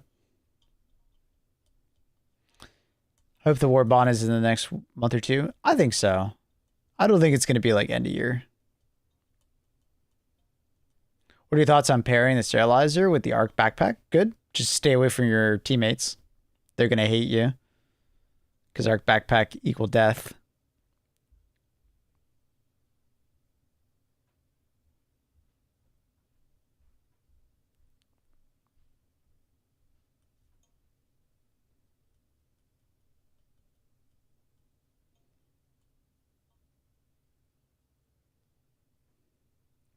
Hope we get another 40K game this fall. I don't think Total War is supposed to come out this fall, is it? I think it's supposed to be next year.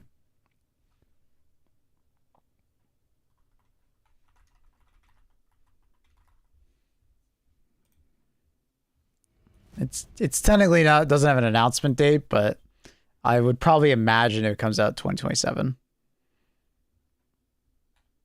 But we will be playing this game. I'm a huge Total War fan. Yeah, Dawn of War is on the list. It's the 17th, 14th for early access.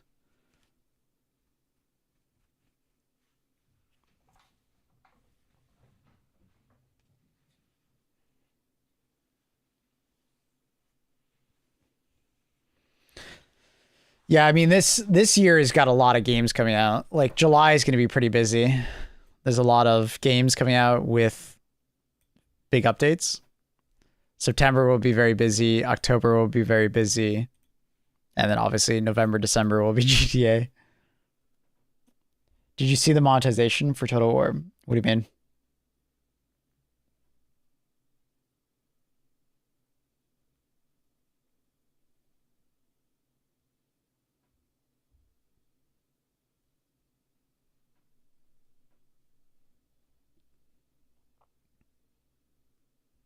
You can play the Black Flag remaster. I got on the list. I can see us playing it, yeah. But I'm also really interested to get back into Power World, and it comes out literally a day after. So I don't know.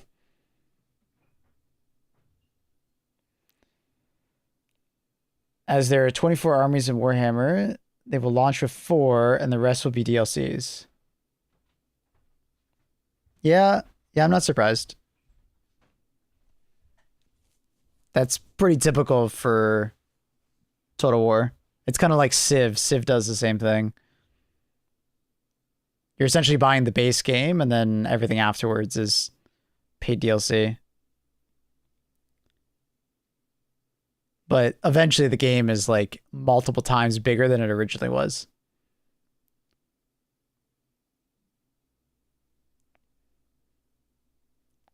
I missed the Fire FRV. Is the supply much better? The supply one is more meta, but the fire one is more fun. Tell me we're playing Halo. It is on the list.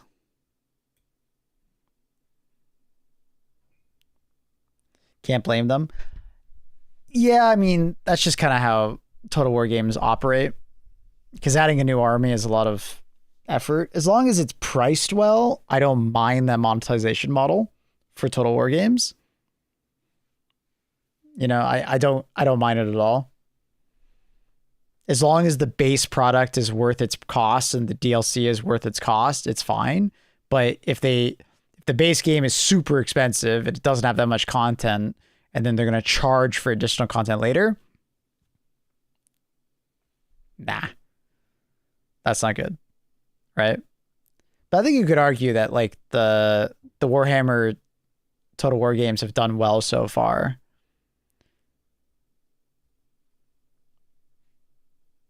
Yeah, I mean, it's on the list. We'll be playing it next week. I don't know if I have early access or not, like last time. Sierra Company on the list? No, I don't like XCOM games, really.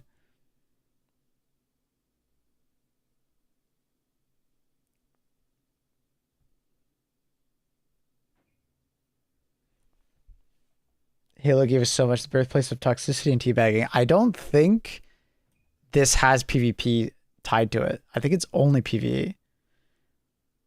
Like if you want to play the PvP of Halo Combat Evolved, you go play like the Master Chief Collection.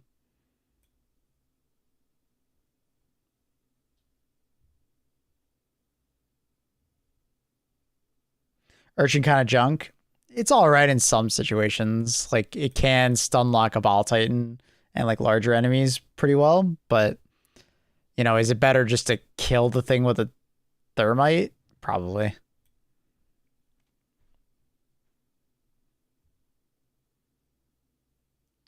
I learned there's quite a few people mad from the Tide Gaze and Space Marine that are mad that why?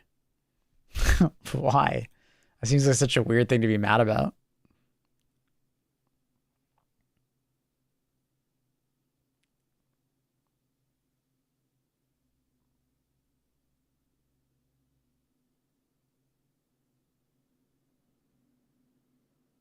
Someone who's paid 500 USD for a single army and tabletop, it's good. Jam.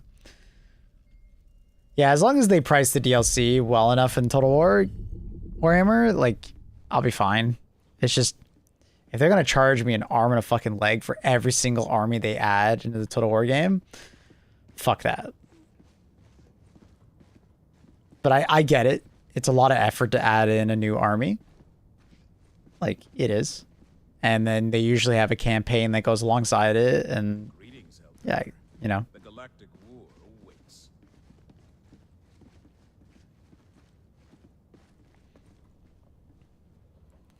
If it's like Total Warhammer 3, they'll release 3 at a time and at $8 a lord. And I feel like that's fair, because each new lord will probably give you like 20 to 30 hours of gameplay at least. You know? But we'll see. It's up to them.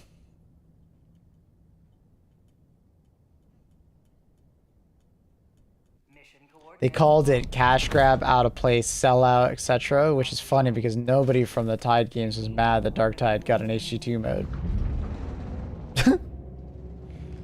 I don't know, that just seems silly. Maybe it's because they don't realize how much of HG2 is inspired by Warhammer 40k.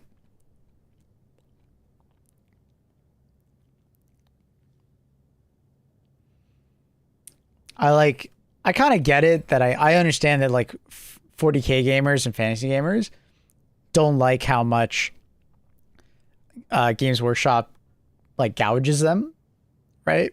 On like prices and stuff. I get that. But like, I feel like you gotta be mad in the right context. You can't just be mad about dumb shit like that. Like that comes across as a dumb thing to be mad about.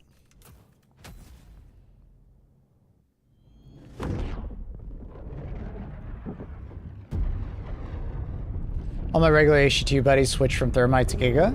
Cool. Do you think the meta shifted in that direction? No.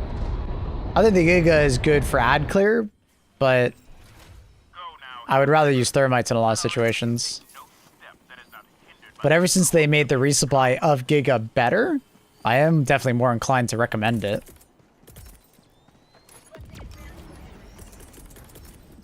The newest patch made Gigas quite a bit better. But I'll be honest, I think I believe I still see thermites way more often than Giga grenades.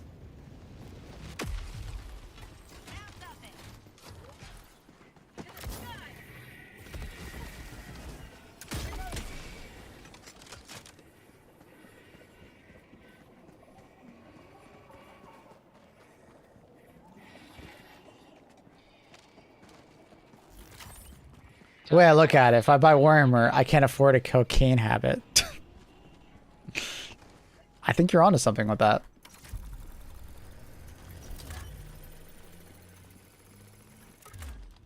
You're sometimes right if you're always mad, though. Ooh. It's like, you know, a broken clock is right twice a day. True. Sometimes you have fair points. It's kind of like Teo.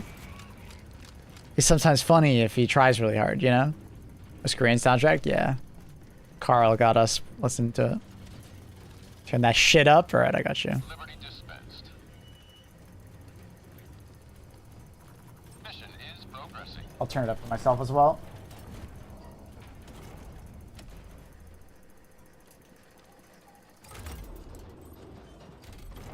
I still haven't played the newest DLC.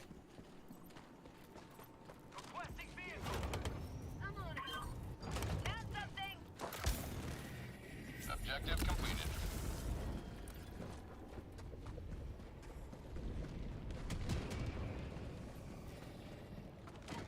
Tactical asset near. I have no idea how to use the gas spear. Use it like a railgun in situations where you need precision damage, and use it like a gas grenade in situations where you need ad clear. That's the best way to describe it.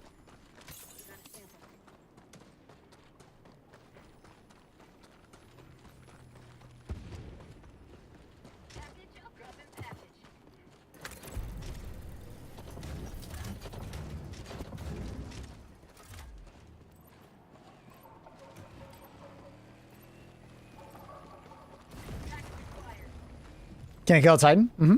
It's not the most efficient way to kill a Bile Titan, but I think it's like 4 or 5 shots to the head. And every shot will stagger it, which is pretty good CC. So if they're mid-spit, they'll stop spitting. You can kind of keep them stun locked if you reload it and shoot it fast enough.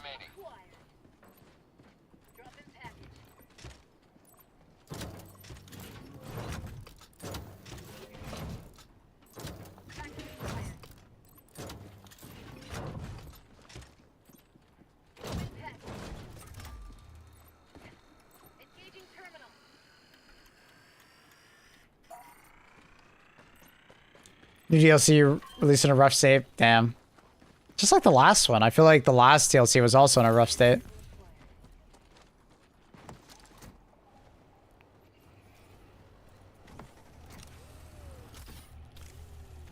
Is it weird if I ask my wife to put on HD cosplay to get things going? Nah, dude. You have a great time. Music's a tad loud. No. It's perfect.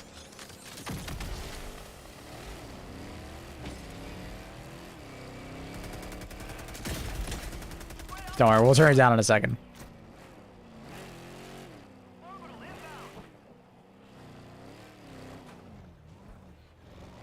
Warning, you are leaving the mission area.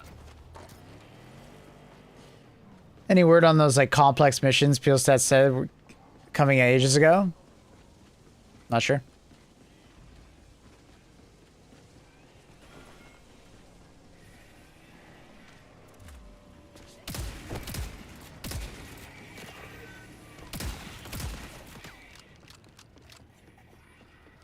Missions have definitely been getting more complex that they add, but nothing on like hyper complex now.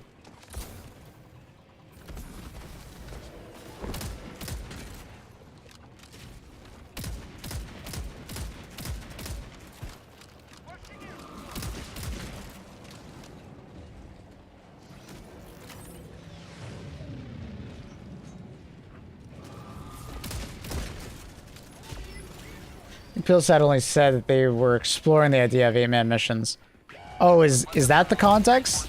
Yeah, they were exploring the idea of more player missions, and they were exploring the idea of multi-faction missions. But just keep that in context. Like, not everything they explore comes to the game, right? Just like they said they were exploring the option to bring resupplying to mechs, and they ended up doing the opposite. Instead of resupplying, they just gave us shorter cooldowns. I feel like commando missions were a flop. Thoughts? I mean, commando missions are what they are. They are stealth missions behind enemy lines. It's exactly what people wanted. The thing is that what people want isn't always fun. It just sounds cool. You know? That's kind of like the thing that like gamers don't always get, is that a cool idea doesn't always mean that it will be good. Especially for certain types of gameplay, right? So commando missions are stealth missions primarily, and they kind of go against what it is to be a Helldivers game, right? You get access, way less access to your powerful weapons on your ship. But some people really like that. For the people that like that, commando missions are awesome, but it's more niche, right?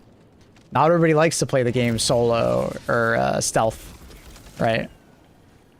With a more limited use case. People want the opposite a lot of the times, where they want to use their weapons more, not less. So I don't think they're a flop, it's just they are what they are. I don't like the commando missions because I feel like I have to use a stealth war bomb, which I paid for. I mean, it's not paid, it's super credits. And you absolutely don't have to use the commando missions, or the stealth war bomb.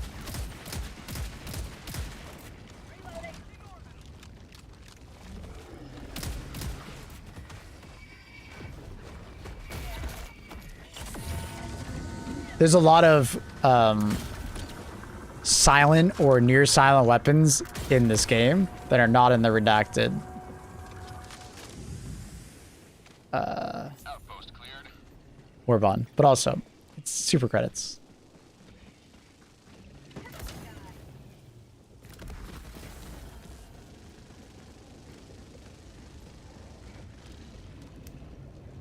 Reminds me of when they took away one stratagem on a planet. Didn't feel good. I mean, yeah, that's what commando missions do to me, is that it's literally just that, but they take away all my stratagems. So it's like, I don't find that very fun personally. Some people get a kick out of it. Right? It is what it is. Shame they dumbed down the AI to make the commando missions work.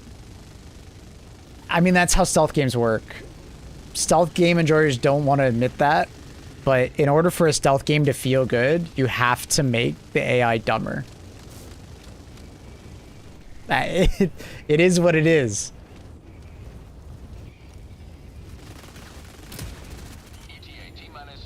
Variety is good. Yeah, variety is good. So if you're into it, you're into it. If you're not, you just don't play it. You have the choice not to play with it.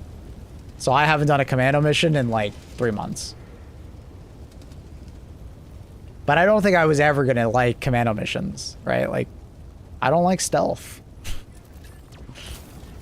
Like, I like stealth to a point. Like, the way I like stealth is that I can play stealthy, and then when I get caught, I can play loud. Games that do that are my favorite. But games where I feel extremely punished for going loud, like on commando missions, not as fun.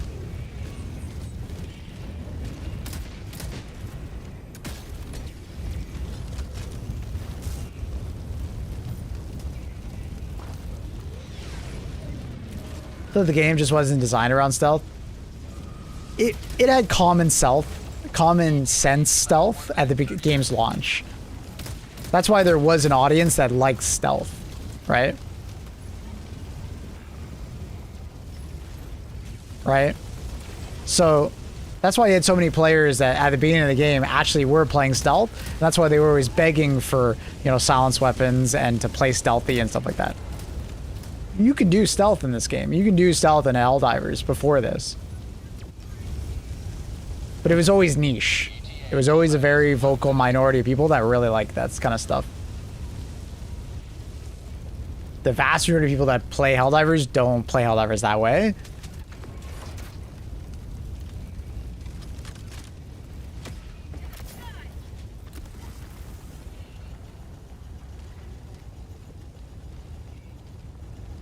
I only play stealth. See? Heavy Dark Cobra's right there. And it's like, hey, I'm glad commando missions exist for Dark Cobra. You know? I'm very happy for that, like, playstyle. But it just doesn't appeal to me. But I don't think it's a fail if it turns out like that. I think it's still a success. It's just not my wheelhouse.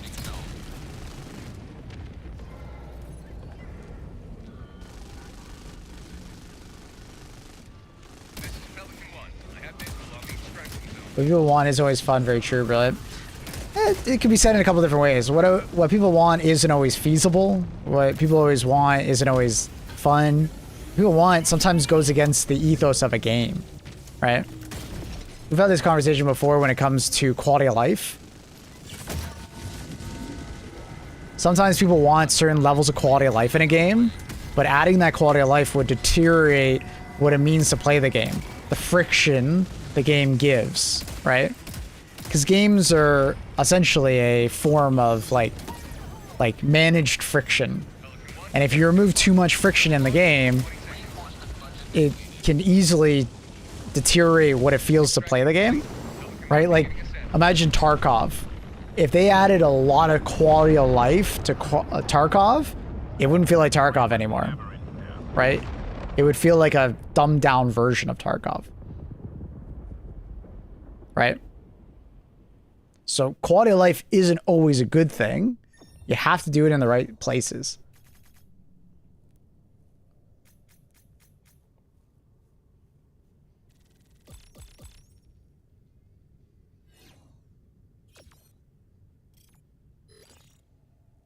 I like Commando if the respawns weren't across the maps, but that it is what it is, right? Because obviously your ship isn't above because it's a behind enemy lines mission. Some people like being punished, you know, that's difficulty. You're going to be far away from your stuff when you die. It is what it is.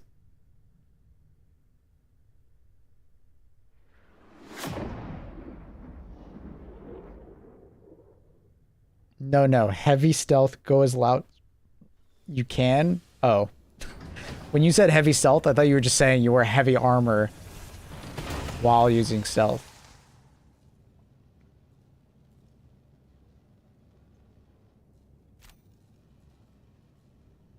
I mean, it sounds like they have that kind of idea in mind for the new campaign missions. When we take a planet, there's going to be a variety of different missions in different places, and we'll need to do certain missions at certain times on planets.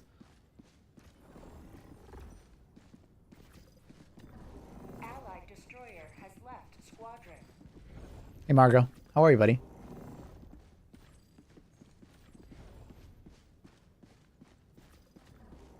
Gamers also strive to optimize the game into boredom. That's why I always tell people when they complain about this game not having enough content or it gets too samey, it's usually it's their own choice to do that, and they don't realize it. They're too used to optimizing a game that they forget to have fun. You know, they use certain stratagems all the time because it's meta. It makes the game easier, right? They've optimized the game to there's no more friction, and it's just smooth. They just fly through the mission. And it feels the same every time. But if you're more willing to experiment and use things that are not as optimal, you'll often have more fun. Just due to sheer variety, even. But also just like having more friction, aka more challenge, can make things interesting, you know? Play Elden Ring on easy mode. You know, the game will feel very different. That's why, like, I never agreed with... This is like a total divergence of conversation, but like, I agree with Elden Ring not getting a difficulty option. If you guys remember, when Elden Ring first came out, there was a lot of people asking for an accessibility mode for people that don't have very good reaction times or, you know, are disabled in some way. And they were asking for an accessibility mode or like a story mode. And, you know, the community kind of revolted. It's like, no, dude, that would take away what it is to play a Dark Souls or Elden Ring game, right? I agree with that. You're forcing a game to change to your needs. But that would take away something from the original vision of the game.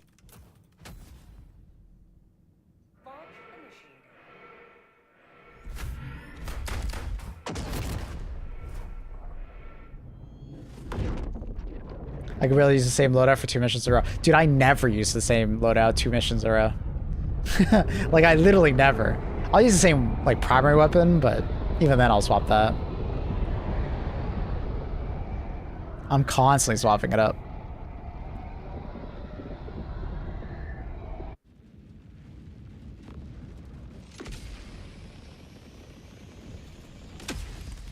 I mean, the people who don't want the easy mode don't have to play. I don't see what's wrong with having it. Let's say like a grandpa wants to play, shouldn't be limited. They're not limited. They can go play normal Elden Ring. They're limiting themselves to not play it. But Elden Ring is a challenging game, and that's the point of the game. Right?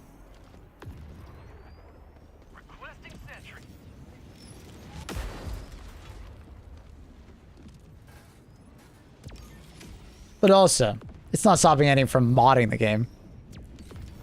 Kuro is right. There are mods that make the game easier if you want that. Requesting sentry. Deploy SOS beacon.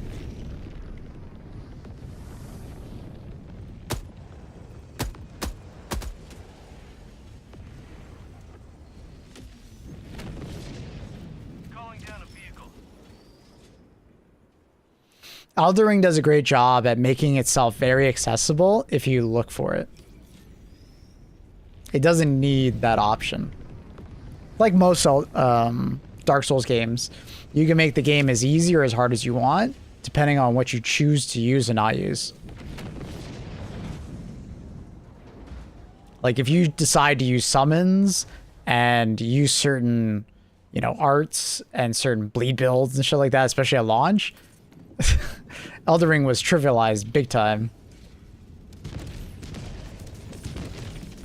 But it also, there's kind of like this conversation around Elden Ring, because it's like a common struggle, right? And that's something that socially Dark Souls games always did, right? Because like when you talk to someone who's played Elden Ring, you can all be like, yeah, dude, I fought that boss, and dude, that was crazy. What build did you have at the time? Oh, I had this, and it was better in this way or worse in that way.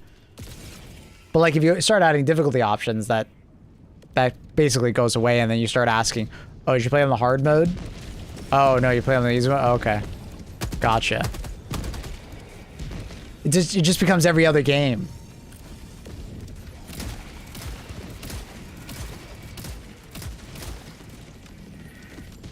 Peak shared experience, exactly. It's a shared experience. And you don't have to put asterisks next to your shared experience in order to find someone who has had the exact same experience. It's very easy to find someone who's had the same experience as you in Elden Ring because you essentially do. The only difference is do you use summons and stuff like that, but it's like, you know, for the most part, people don't care that much about that.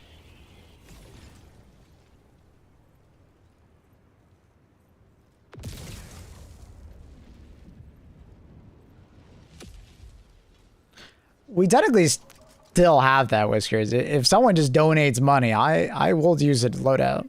We used to have a point redeem for it, but I grew tired of doing it.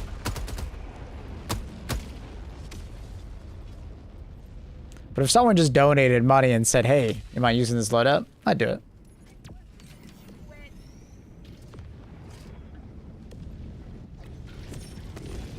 Calling down a sentry.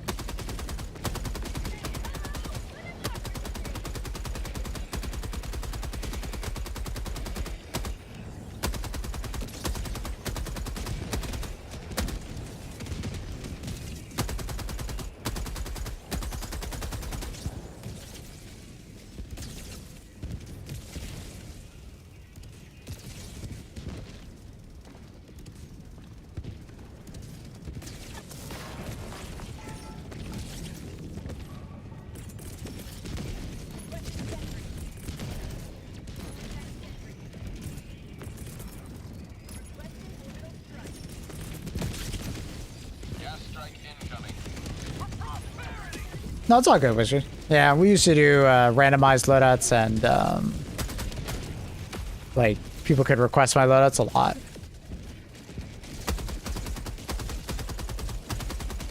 Just kind of, I guess I did them too much, and yeah.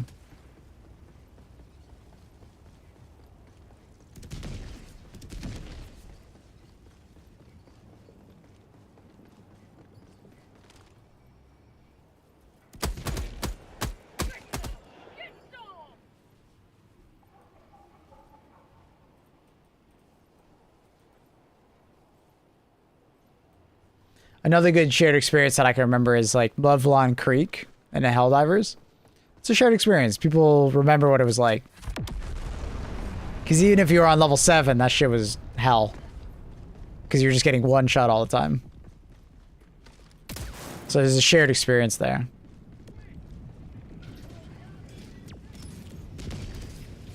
What's your cozy game? Survival games. Survival games are my cozy game. I like playing those with Annie.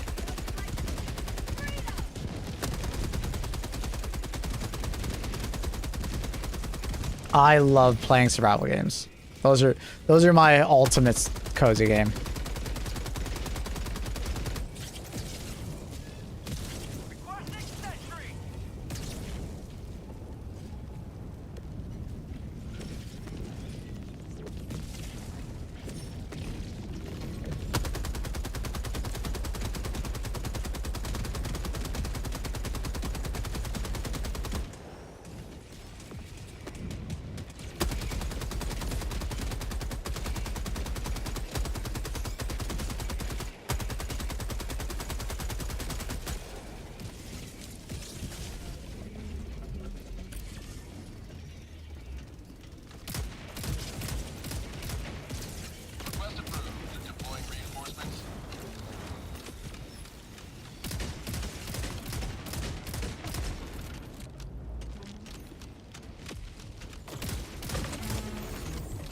Like vintage, sorry. Oh yeah.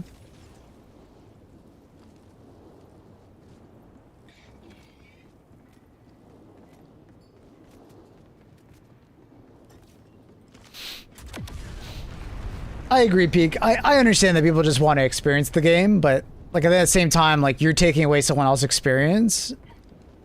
You know? Nothing's stopping you from playing Elden Ring other than yourself. And I don't think Elden Ring is that hard of a game that you can't just play it and enjoy it. It's about overcoming the challenge. And dude, I see people that literally don't have hands play Elden Ring. Like literally, they just use the mouth controller. Bruh. If they can do it, you can too.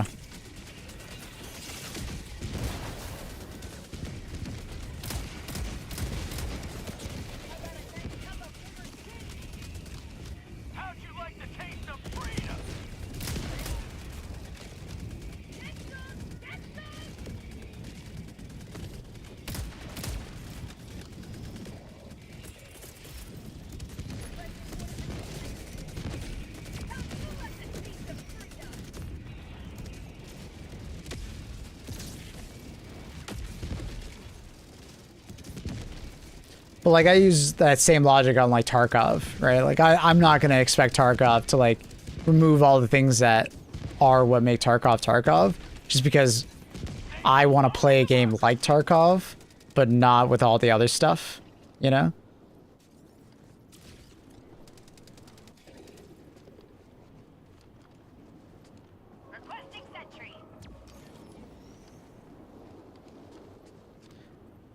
I don't want to be mean, but I've seen some people at 150 who play like it's their first game. Maybe. Might be there for... Dude, the way some Helldivers talk about Helldivers is like they've never actually played another PvE game ever. So, it might be.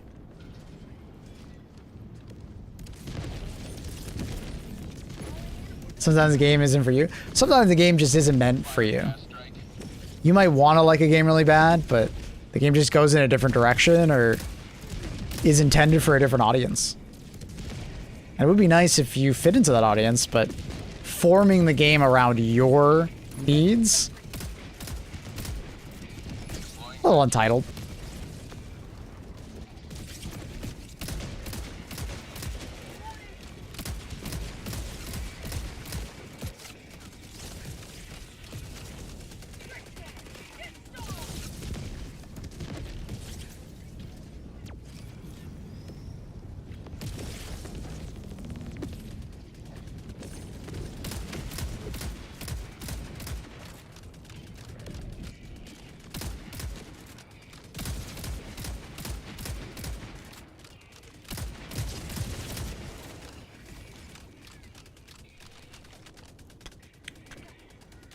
I bet someone's grandma and grandpa beat the DLC. Of Elden Ring? Oh, absolutely.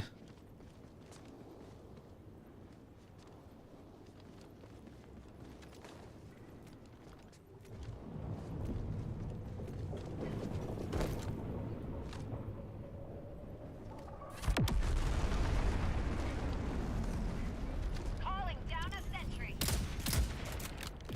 Calling down fortification.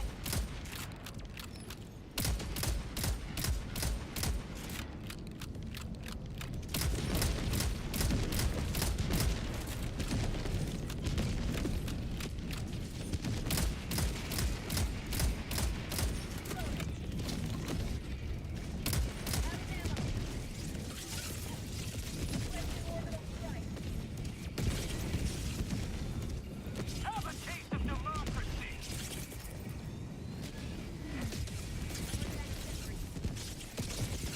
Deploying sentry. Requesting sentry.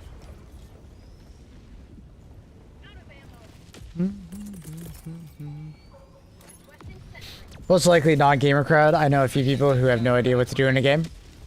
My mom, for instance, plays like, you know, mobile games and stuff like that. But if I sat her in front of Helldivers, she'd be like, huh? How are you so fast? I'm wearing light armor and the FOV is higher, so it gives the illusion that I'm running faster. Like, she's watched my stream and she knows Helldivers, right? But she's never played, so if she sat in front of this game, she'd be like, huh? And even after 1,000 hours, I bet my mom would still be like, you know, more noobish. Requesting advanced weaponry.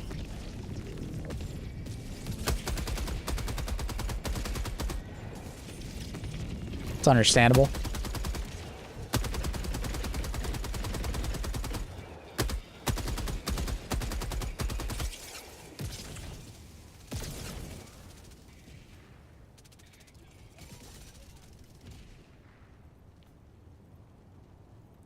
Just like my V card, Elden Ring has never been touched. Carl, you need to go play some Elden Ring. I think you'd enjoy it.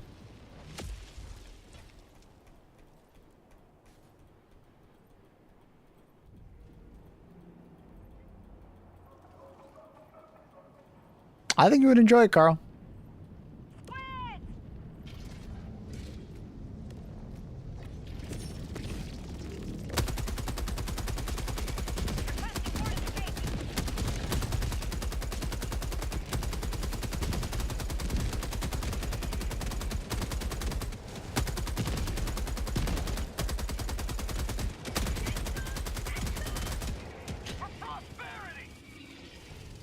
I cleaned my keyboard during the last evacuate mission.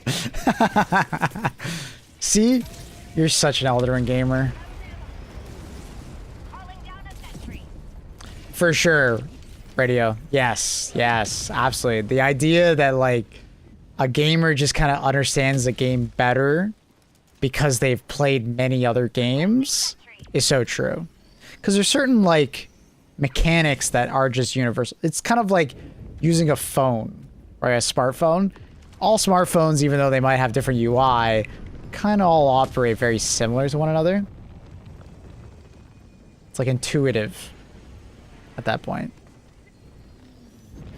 So gamers can pick up any game and be like, intuitively just know what's going on just because they played similar-ish games, you know?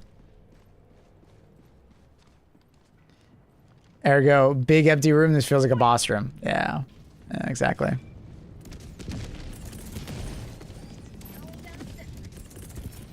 Sending down sentry. When we played together and I did X and Y in a game automatically, she's like, how'd you know? Annie sometimes does that to me. Annie's played a lot less games than I have. So sometimes Annie will be like, how'd you know to do that? And then she'll be like, have you played this before? No, just...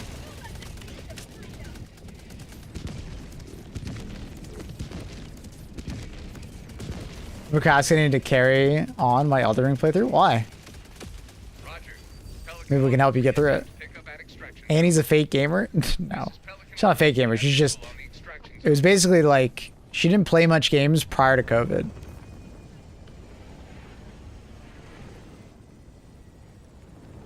She's like your typical, like, teenager that probably played some games prior to COVID, and then, you know,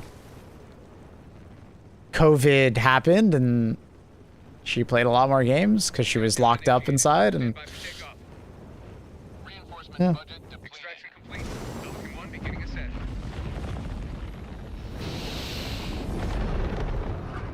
The Illuminate terrorists reap what they sow.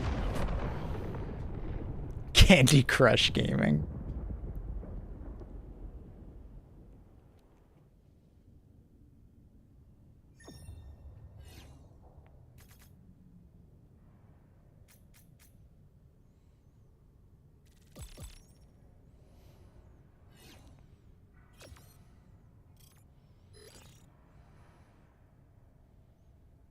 For sure, Margot, yeah. Mm-hmm.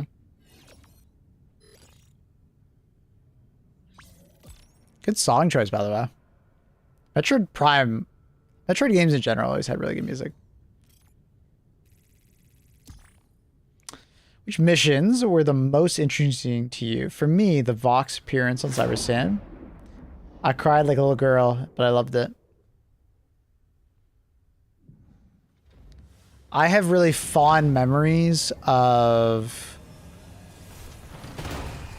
like us as a community taking Cyberstand and kicking all of the robots or automatons off the map. I have fond memories of the TCS missions and how hard they were. I have fond memories of first fighting a Hive Lord. That was fucking epic.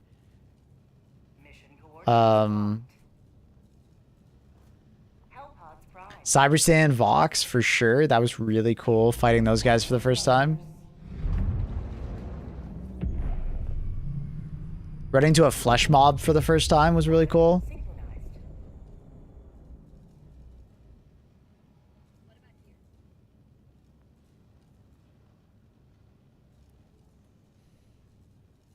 Did I sexplode too? I'll never say. I have a lot of like good memories of this game. It's awesome. Other Ring was fun, but it seems a bit sluggish moving for me. I miss the old games where they made you like... I miss the old games that were made you never to win. I don't understand. If you thought Elden Ring movement was a bit sluggish, try Elden Ring Night Rain.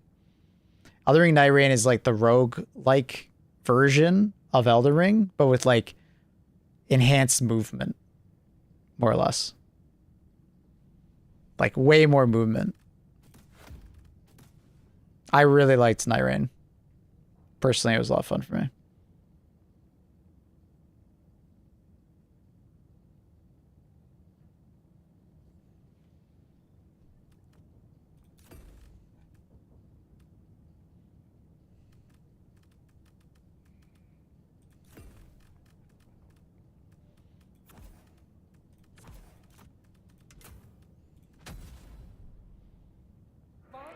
Remember the stalker traits?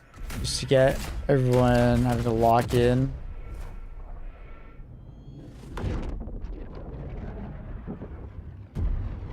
Night Rain good. Yo, what up, Cronus? There's my Night Rain enjoyer.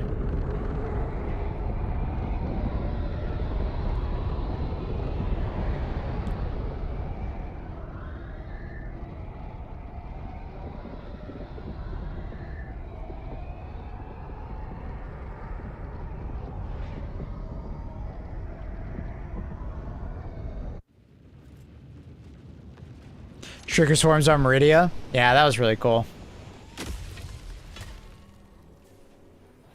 History will remember your I like Night Rain, but where the hell is the content? Agreed. It's sad that we haven't got any more DLC planned for that game, I don't think. Maybe they're working on something secretly, but... it's such a cool game. It just needs more content.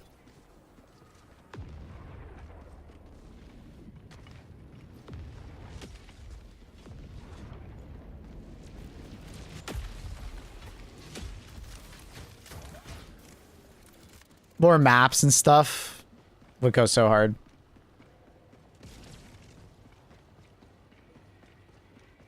More maps, more bosses, more characters. The game is like a gold mine of fun. It's just, yeah. New cars available yet? Yeah, the supply FRV is available everywhere. We have not taken the planet for the Incendiary FRV yet, and we might not be able to get there in time.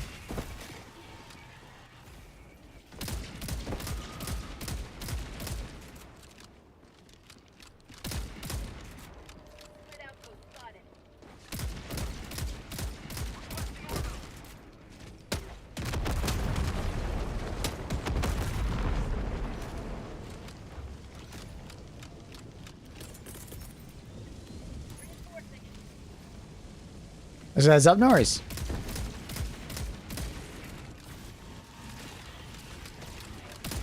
Request approved. Deploying reinforcements.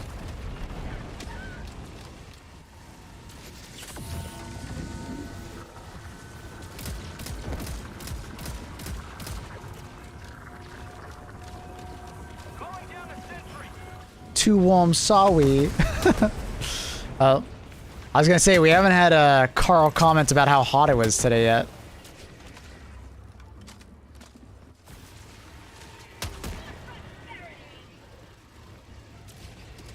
Objective critical stratagem available. German temperature warning? It wouldn't be a Maplewood stream without it, you know what I mean? Like, it just doesn't feel like summer, you know, if Carl isn't complaining about how hot it is. It's a yearly experience. You know, that's the passing of summer for me, you know? It's like a seasonal change. Later, Carl. Good luck on your TISM chores.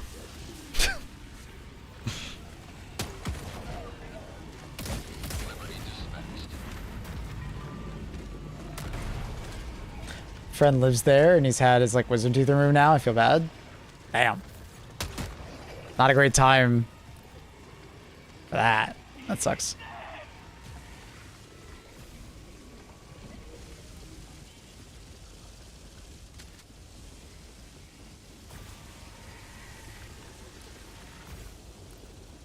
Allied destroyer joining squadron. Deploying Helldiver to combat zone. Spread outpost spotted. Supply FRV is chosen, or we still get like the fire one. I'm fairly certain we could still potentially get the fire one if we take the other planet, but we chose the supply one first. It's intended that we get one of them. I think we might still have a chance to get the fire, but see how it works out. Sweeper versus double freedom. Like, which one do I prefer? I prefer the sweeper, more versatile. But the double freedom is extremely satisfying to use.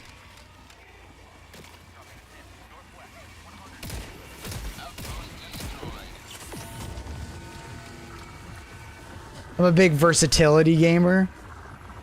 A weapon having more versatility or utility is often, you know, super important to me. Objective critical stratagem no longer available.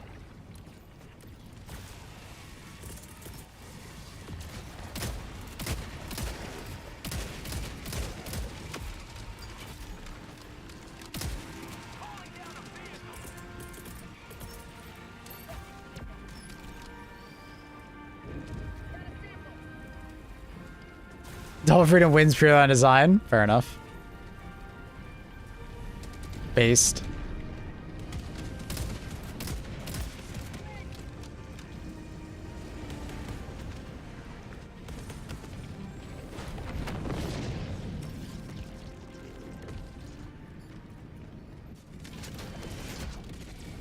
The freedom is too much of an overkill versus chaff. Exactly.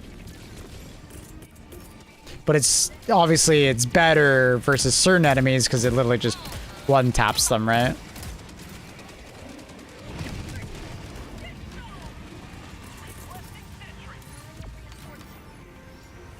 Okay, I'll give it a shot. Yeah, the old games were like, no, beat them, like Mega Man 2 and Castlevania. Sick. Sick.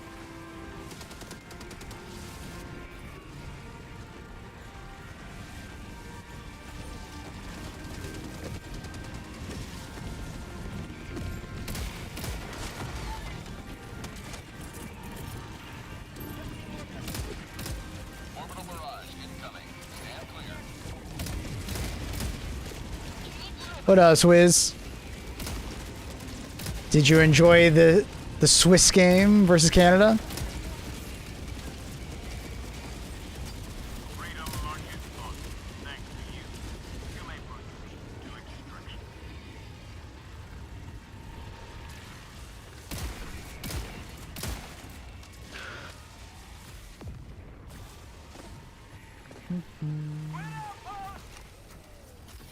Orbital inbound.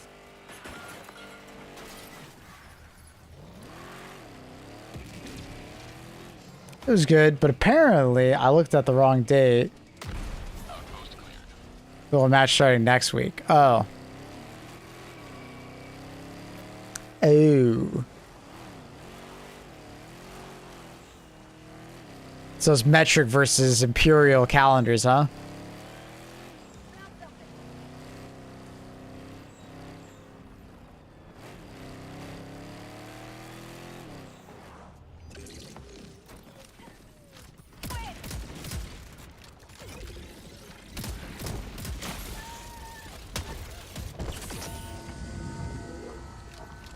Requesting orbital strike.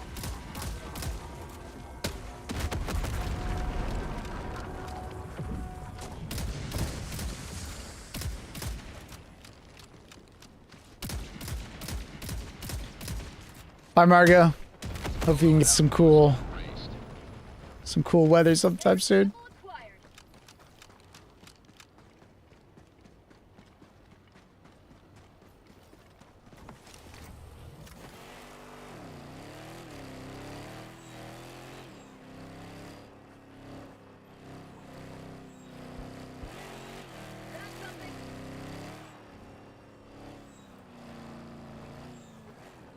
Oh.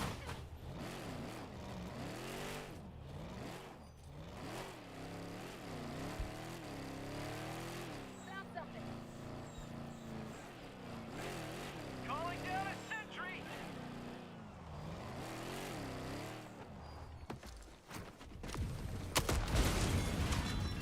Ooh, super credits.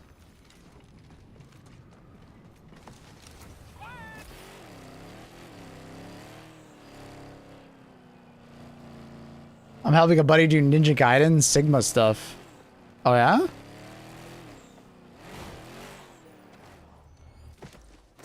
The mound is shit. Not worth the time. Oh. Really? So, would it be safe to say I should remove it from the list?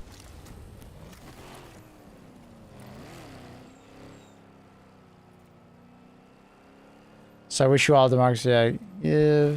It's his first run? Oh, let's go, let's go, let's go. Oh yeah.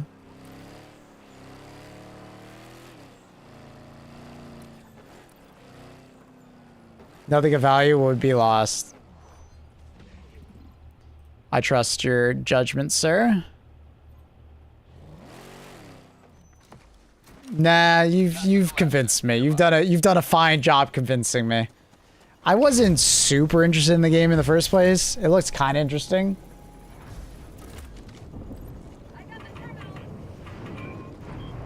Mission at 30 minutes remaining.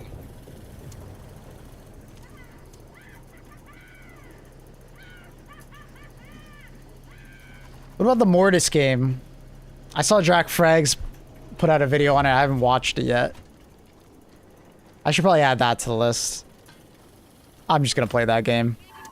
Hopefully it's good.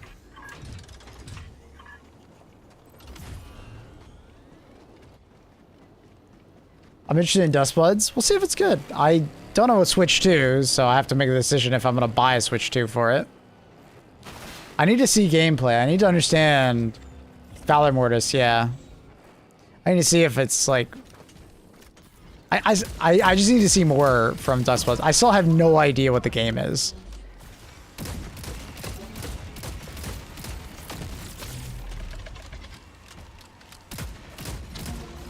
Right, like what the fuck is Dust Bloods? You know what I mean?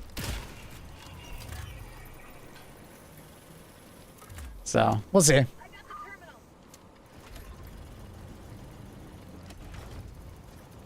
Give some time before making that after release. Well, I'm a content creator, so it's technically better if I play it immediately. A little bit of a different position because of that.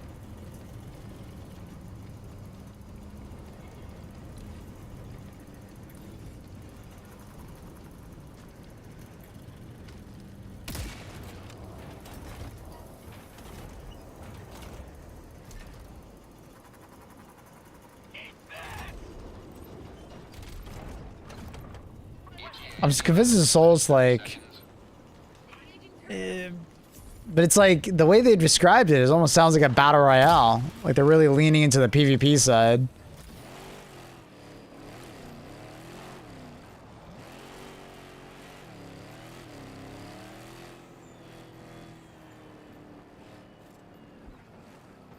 Because Nintendo has bought FromSoft. They did not buy it from us.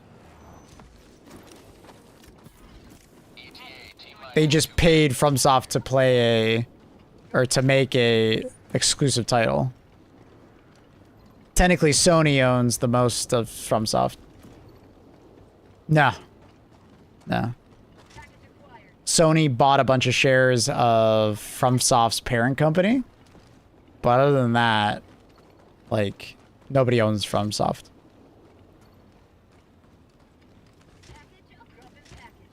FromSoft is just doing an exclusive game for Nintendo. It's the typical, like, give us a bunch of money, we'll make this exclusive.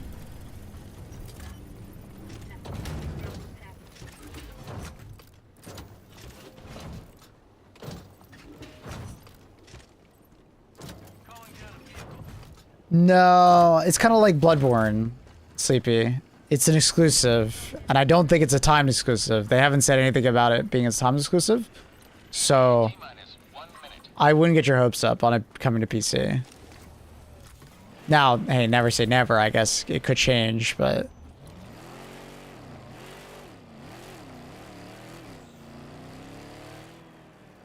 It's one of those situations that I think Nintendo wins out in the situation if it stays Nintendo only. Because a lot of PC gamers will probably pick up Switches because of that.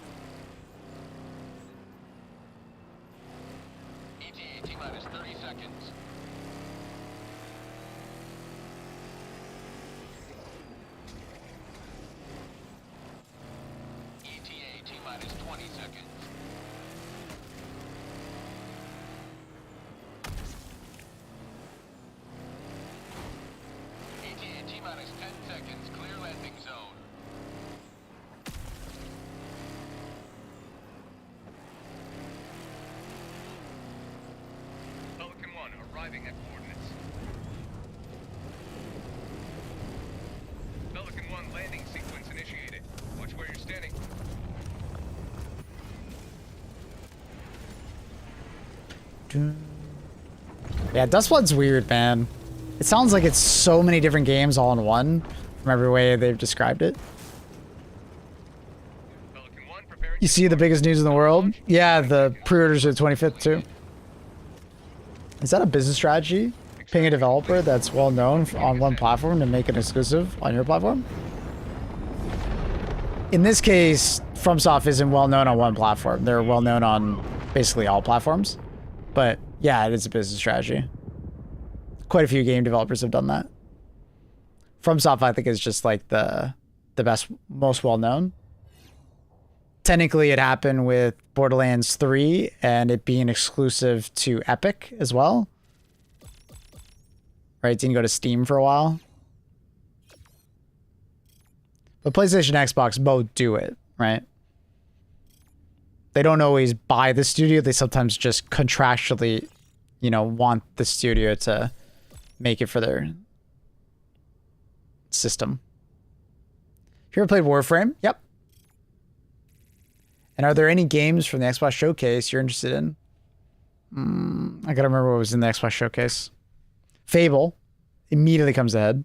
Wasn't Bloodborne exclusive to PlayStation? Yes. It's exclusive to PlayStation. That's why we've never seen Bloodborne go anywhere else. All right, 1 second. Xbox Showcase 2026 Xbox Showcase games list.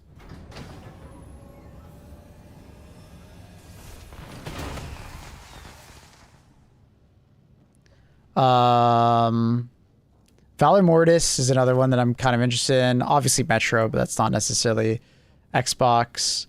Halo Combat Evolved we will be playing. State of Decay 3 I'm pretty interested in, but we'll see. You know, I'm not exactly sure.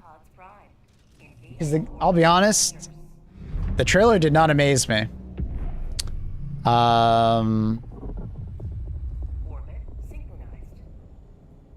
The new Spyro game, but that's not necessarily Xbox.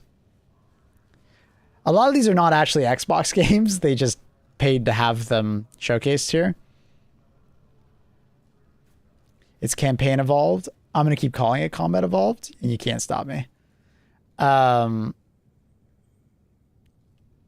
yeah, Valor Mortis, Metro, Fable, Halo. E-Day is like a meh, like sort of. I can't remember Senua. Which one was Senua again? I think that one was also, I was curious about. Oh no, this is just the new, yeah, I don't know. I kind of liked the first game. I didn't play the second game. I don't think I'll play the third.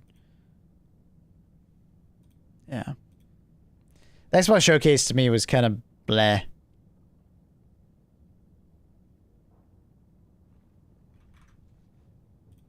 But Valor Mortis. Now this is a game that I was interested in, and I should be adding it to my list.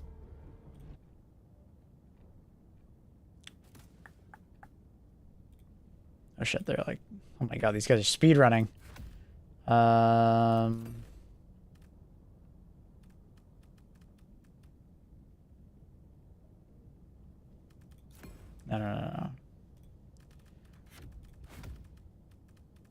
That, and then I'll take that, and I'll take that. Take a different primary weapon.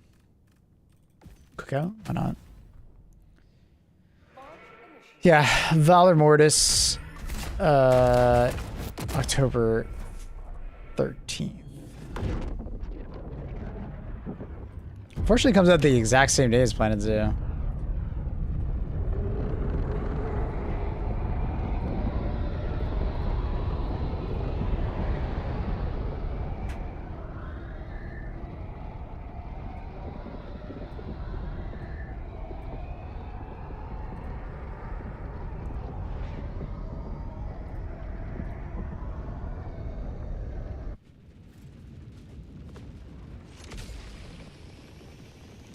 But yeah, Gears of War E-Day, I don't know. I'm not like super excited for it.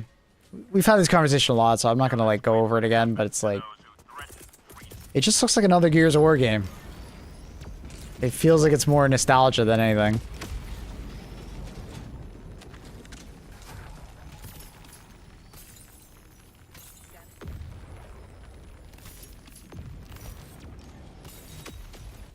I kind of don't mind that as much for like the Halo Combat Evolved, but like,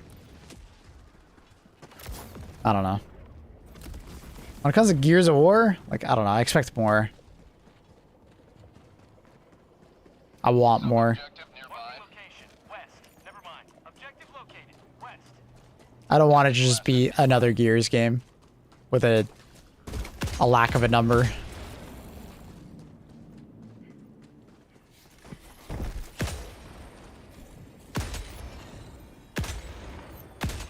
Twin outpost spotted.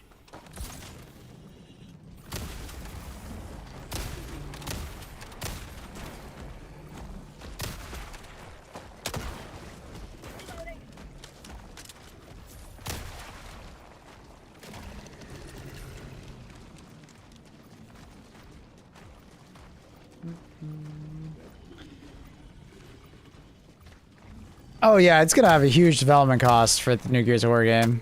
The Horde mode sounds fairly interesting, but I just don't know much about it. The Horde mode might save Gears of War E-Day for me. Like, I'll play the campaign, but I don't foresee myself being like, oh my god, I'm so excited. I don't feel the same way about Gears of War E-Day that I do like the new Fable game. The new Fable game looks great. Request approved. But Deploying reinforcements. we'll see.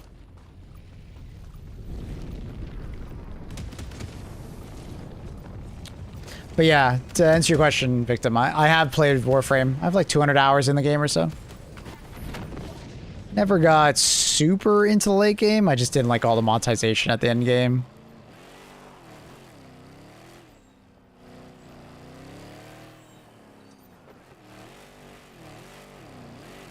See, and I never played them as a kid. I'm just excited because the game looks great. Like, I have no nostalgia for Fable. Never played them as a kid, so the game just looks cool. Outpost cleared.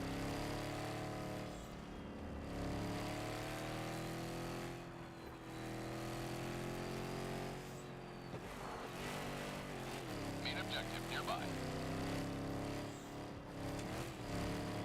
Found something.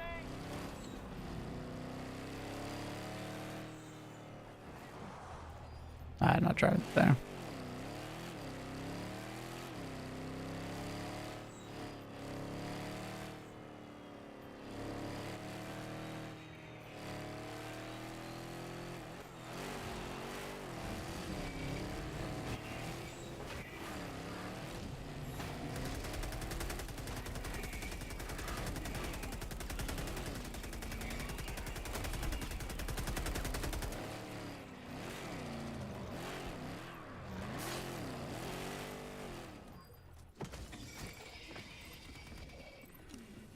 Another one that's crashing and disconnecting a lot on this patch. If you're running into those issues, biggest recommends I usually put are verify your files. If that doesn't change anything, delete your shader cache. Make sure your drives are up to date. Make sure, you know, everything's up to date on that side.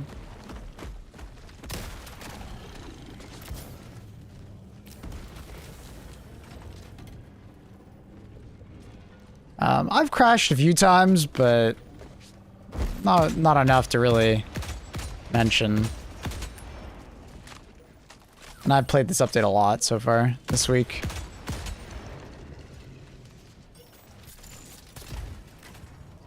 Tactical asset near your location. Most people seem to be having a very stable experience this patch. People and War Dogs, inject them into me now. Swords, so Swords, you're gonna be playing some War Dogs with me, buddy? Did you get into the beta? They only invited like 2,000 people. I didn't get in, unfortunately. But I've been watching Chaos play it occasionally.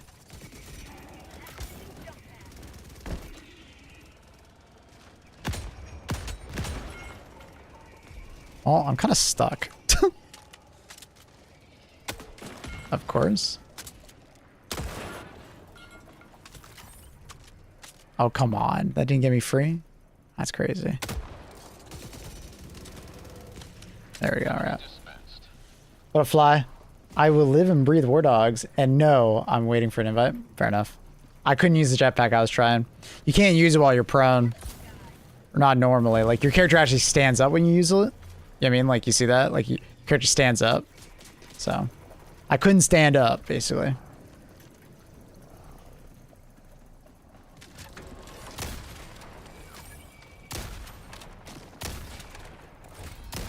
You have served democracy well. Extraction awaits.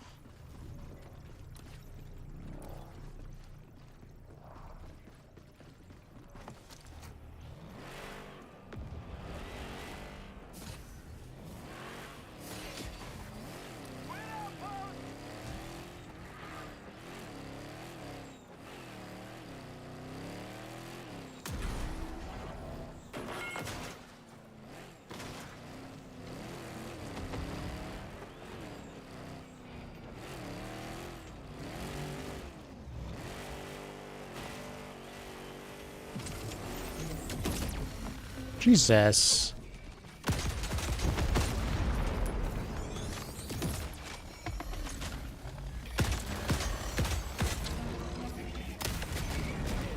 Tactical asset near your location.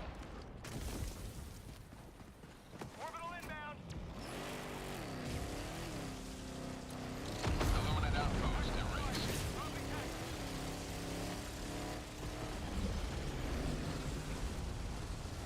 Want to ride, Getsu?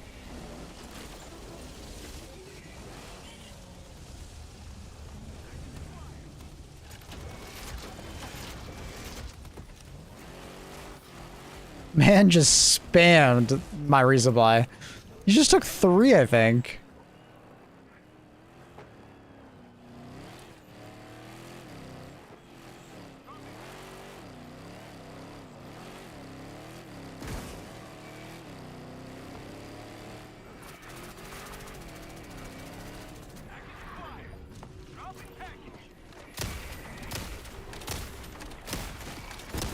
Oh, fuck. My bad. I didn't know the guy was just standing there. I, like, dodged backwards and immediately shot, and he was just standing there. My bad. Extraction is available. But you know what? That was for taking all my resupplies.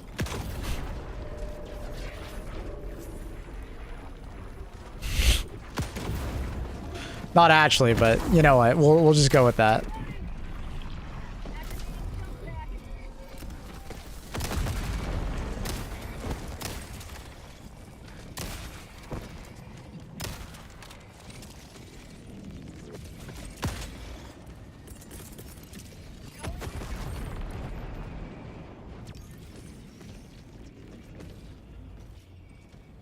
Calling in reinforcements.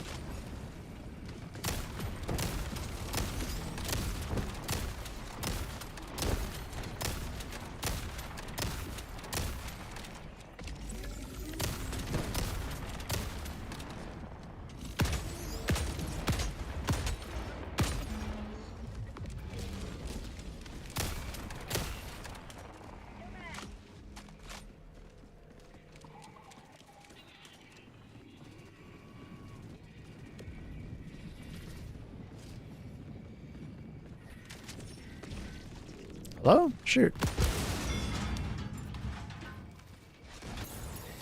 Excuse me, excuse me. Pelican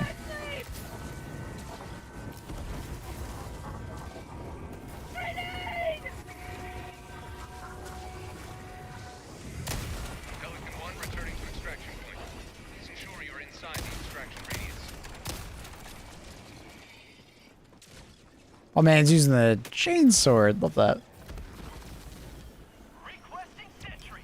My man.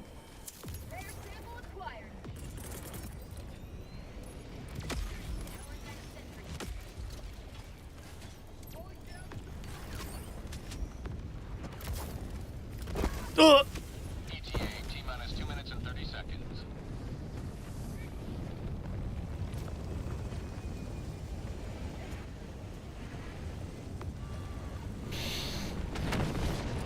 Oh. Oh. Perfect.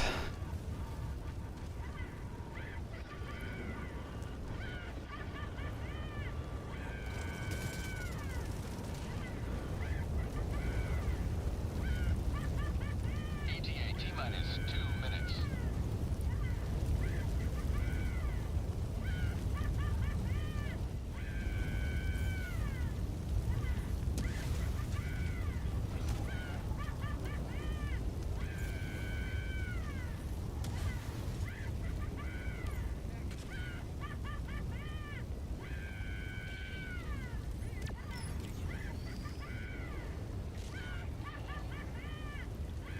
ETA T-minus 1 minute 30 seconds.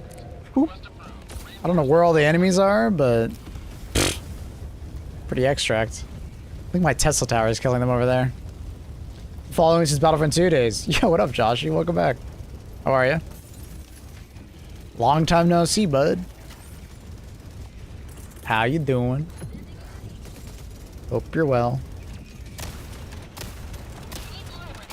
You a Helldiver gamer, or you just dropping by to say hi? ETA T-minus 1 minute.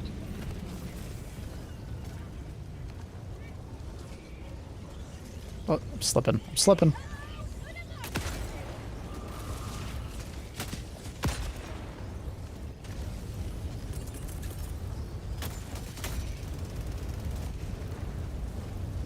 Vader is the best player. Nah. Boba Fett. You take that back, Lime. I got rank 1,000 Boba. ETA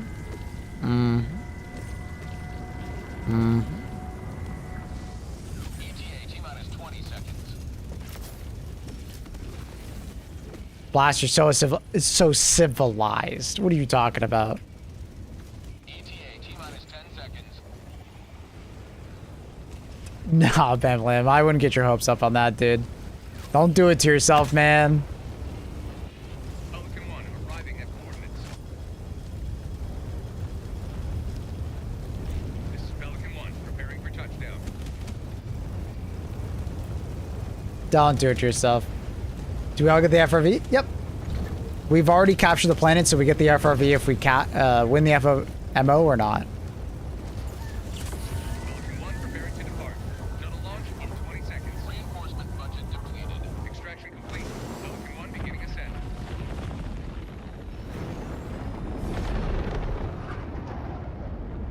One step closer to a galaxy merge of xenophobia.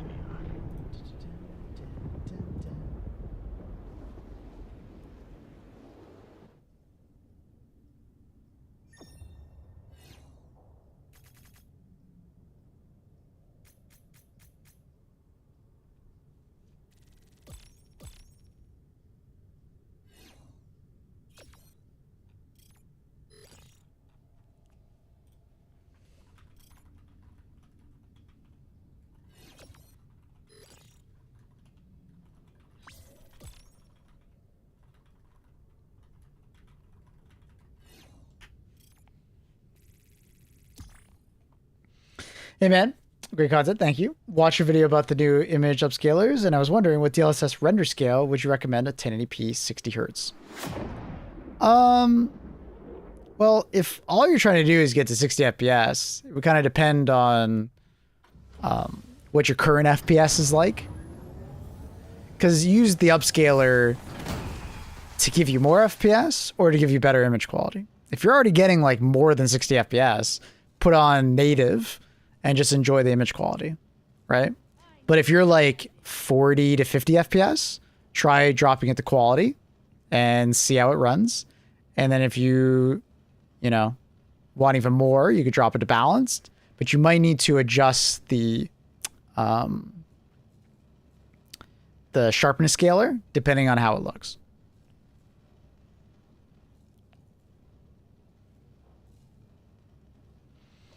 They only done the announcement of the Warhammer Warbond. Still have to wait for the announcement. He's right, you know. He's right, you know.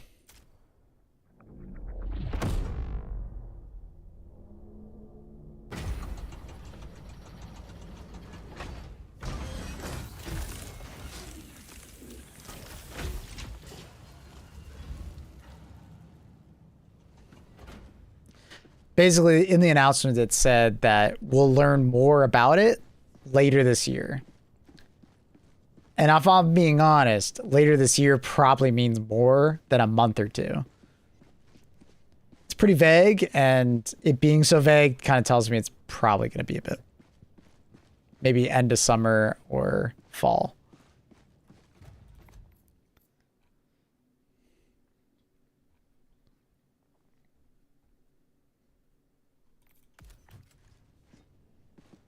So tomorrow, trust me, dude, I'll be pretty surprised if it's tomorrow. Appreciate it. Currently around 60 FPS with everything maxed out, so if it does drop below maybe 30, 40 during intensive fights. So maybe going to quality will give you a little bit of FPS boost in those moments where it's more intense.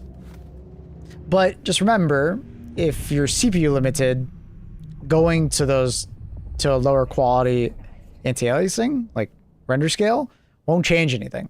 So maybe keeping it on native is in your best interest. Does that make sense? You kind of have to play around with it and pay attention to how things are performing on your system, because it always changes depending on what hardware you have. You know, your game will run significantly different than someone else's depending on your hardware. But you can use render scale and the upscalers as a way to adjust it.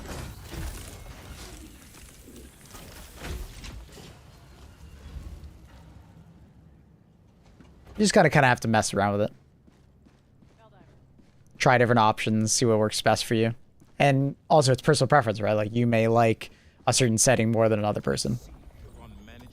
I was more just giving some feedback and what I prefer and what I like. Mission coordinates locked. Hellpods primed. Engaging orbital thrusters.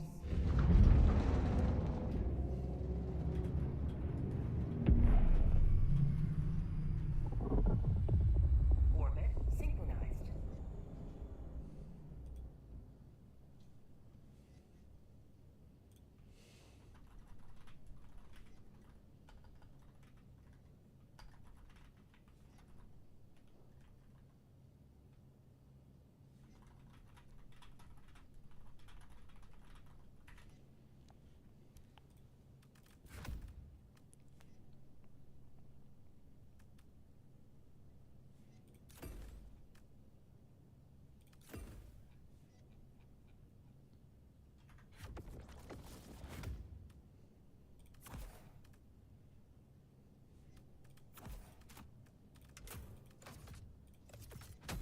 Helldivers to Hellpod.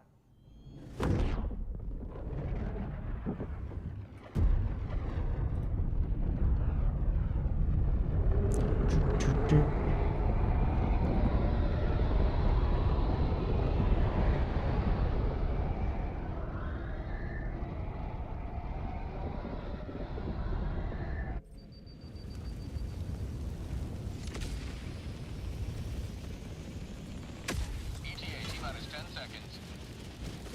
All the galaxy looks to you for salvation. Let nothing stand in the way of liberty.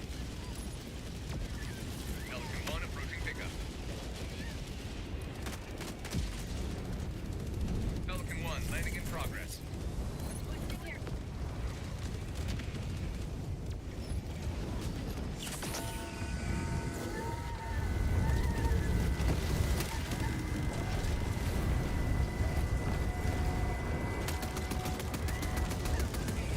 My God. This is hell on earth. Oh God. He got really inaccurate to very accurate very quickly there. Pelican 1 beginning ascent.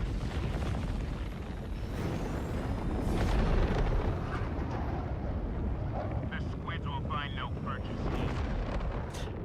I'm more of a like image quality kind of guy. Thankfully, smooth motion works pretty well. Native, no upscaler with like a 4060. Maybe my CPU limited, no idea. Game's always CPU bound. Yeah, 5600X, you're mostly gonna be CPU bound, even with the 4060. So, but luckily you're an image quality kind of guy, so just having the goal of 60 FPS is very reasonable for a 5060 or 5600 series.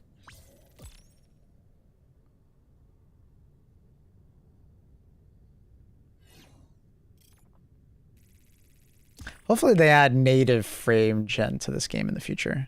When we spoke to Shams some time ago, it was like a couple weeks ago, or actually no, it was about a month ago, he said that they're in talks about adding it, but you know, no hard committal answer.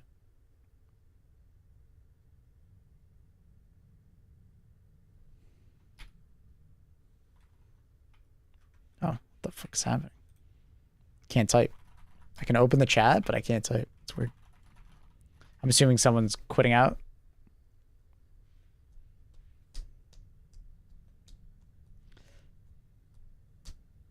Prepping for the Magic Squid release. We'll see when that happens.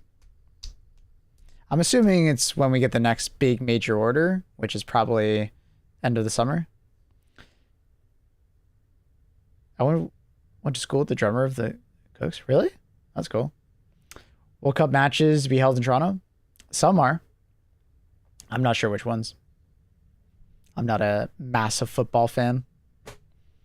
I'm watching a couple of the Canadian highlights and stuff.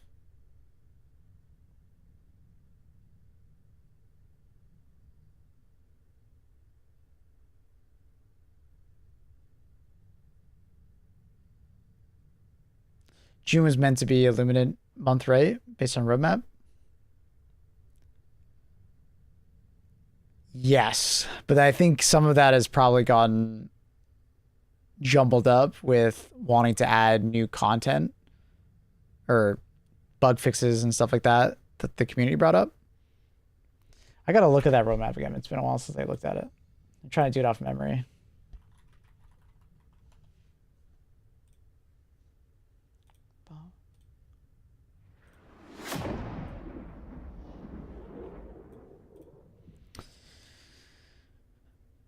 Oh, no. No, it's Biome, New Galactic War campaigns, War Bond, and the Quality of Life Fist. Just, no.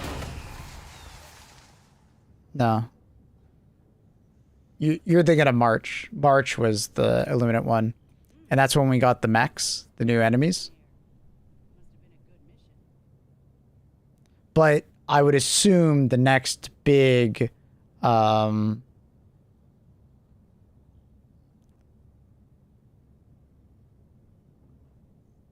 the next big update for HD2, like the every 4 to 6 months, will be Illuminate. We're just missing the War Bond. They might delay it. It's possible, due to all the backlash that happened with the last War Bond. It's possible.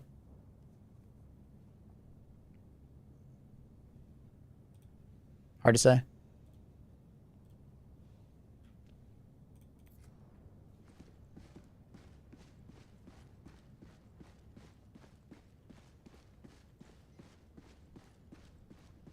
It's been a while since I looked at the War Bond. To envisage what repulsive larvae gestates within the glue as we speak.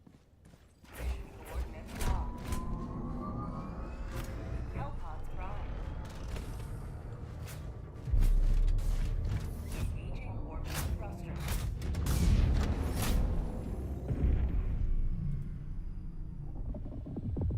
Orbit synchronized. I went to Google for the HD2 roadmap, and this is what I found. Can we please have roadmap? Images are purely for example's sake, and it's a Concord seasonal roadmap.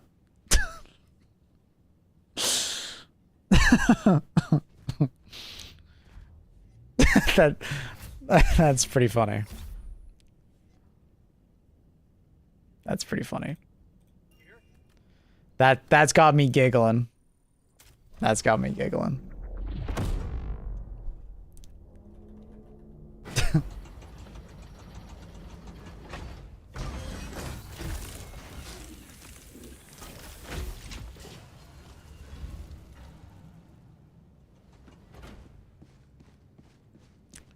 Roadmap for September. Game shuts down.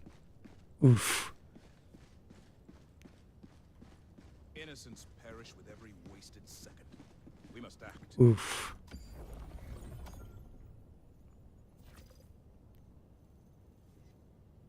Mission coordinates locked. Hellpods primed. Conqueror went through the same thing Anthem did. Orbital thrusters. I don't know. Anthem survived for a couple of years, man. I don't know if I would say that. People actually bought and played Anthem. Concord, nobody touched it, really. Only started development in the last 2 years? Concord? Nah, Concord was in development for a while. But like Concord came out, people actually bought it. Like it got more than 1 million in sales. It just died extremely quickly because there wasn't much to the game. And then when they started to like address the feedback, they did a good first patch, and then they were supposed to be like a 1.0 or a 2.0, whatever they want to call it. But it got canned before it could come out.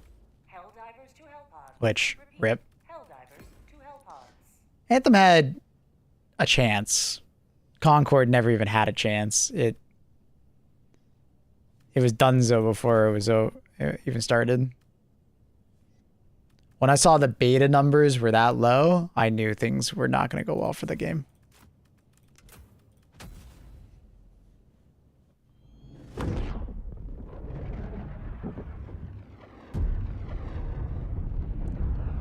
This engine smells like it cooks, right? Is that the planet we're currently on? Oh no, that's the second planet. Yeah, I mean, we would need a really high percentage of players to go to these planets and fight on them. And that's just kind of unlikely to get, 80% of the player population to all go to these planets after we've already been fighting Illuminant for so long. And we already secured the FRV that everybody wants, right? Kind of a tough sell.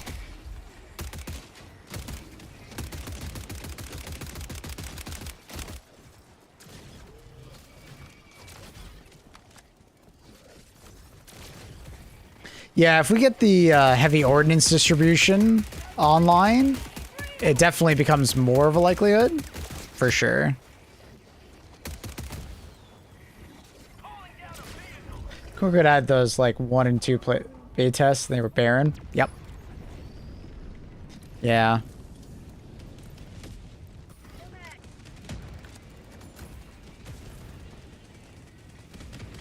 That's the same song and dance Anthem went through for the development cycle. Once again, dude, like the sales numbers for Anthem were like actually there. Like even the development cycle for Anthem was kind of different. Concord didn't have that trouble of a development cycle. It was just fast and they were egotistic.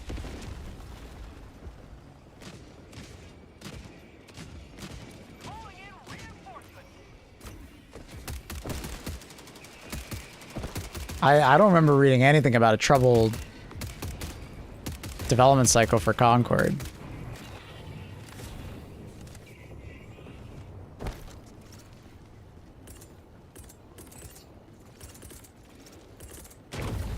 There's just kind of like the common, like, they thought they were cooking, didn't ask for outside,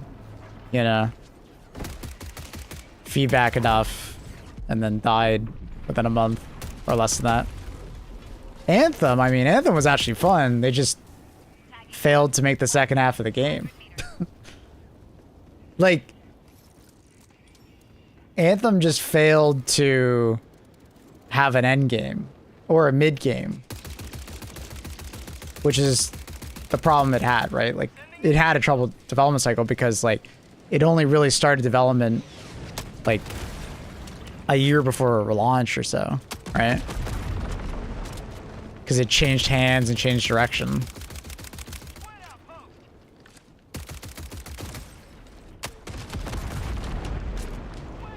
So I don't know. It's very, very different scenario. Objective near your position.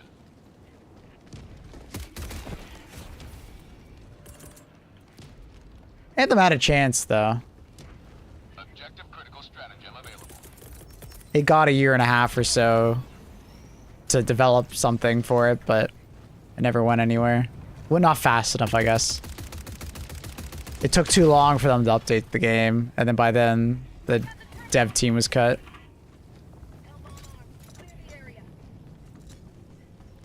Apparently, Anthem 2.0 update was supposed to be quite good from the people that said they play tested it, but we never got it. Squid outpost destroyed.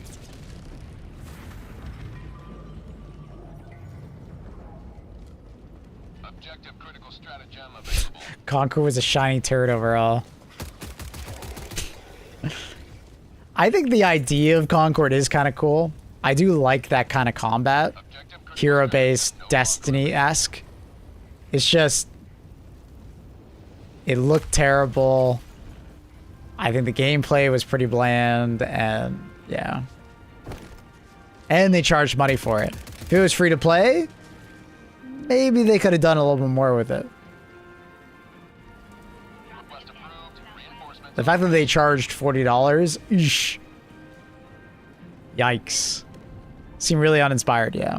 The fact that it looks so similar to Guardians of the Galaxy, not a good idea. Way too similar, man. It looked like knockoff.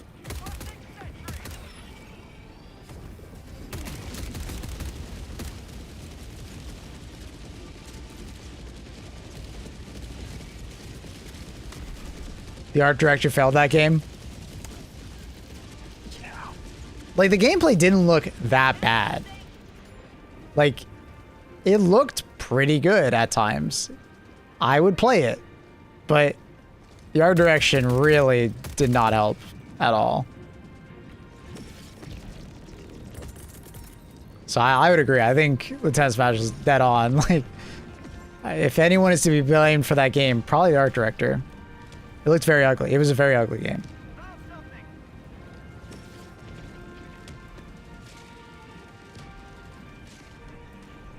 Temu Overwatch, yeah.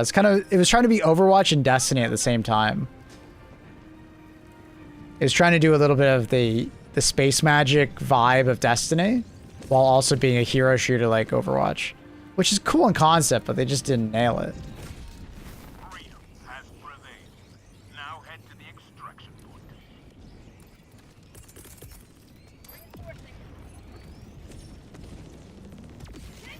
Where the mindless masses need more enemies. Mindless masses have been like this since they released, more or less. It's kind of boring. I don't know what's wrong with them. Mindless masses is like a really boring faction. We were talking about it earlier. Mindless masses is called mindless masses so you can turn your mind into a mindless mass. You know what I mean? You're the mindless mass, not the voteless. It's like a difficulty modifier. Like, mindless masses literally just is easy.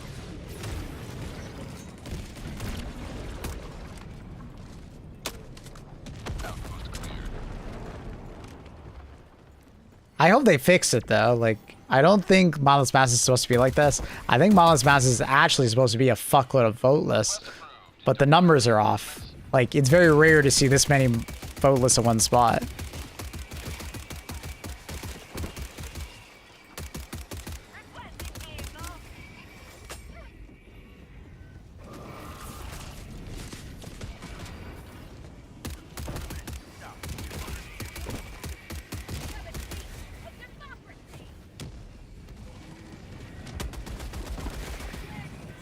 What? No, I didn't want to reload.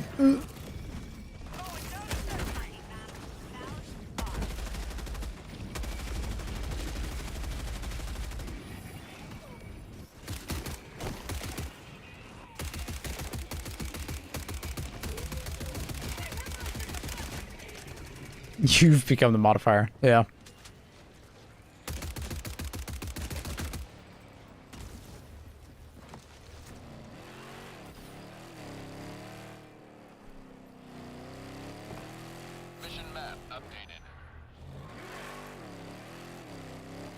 You play solo, the masses is alright. Fair.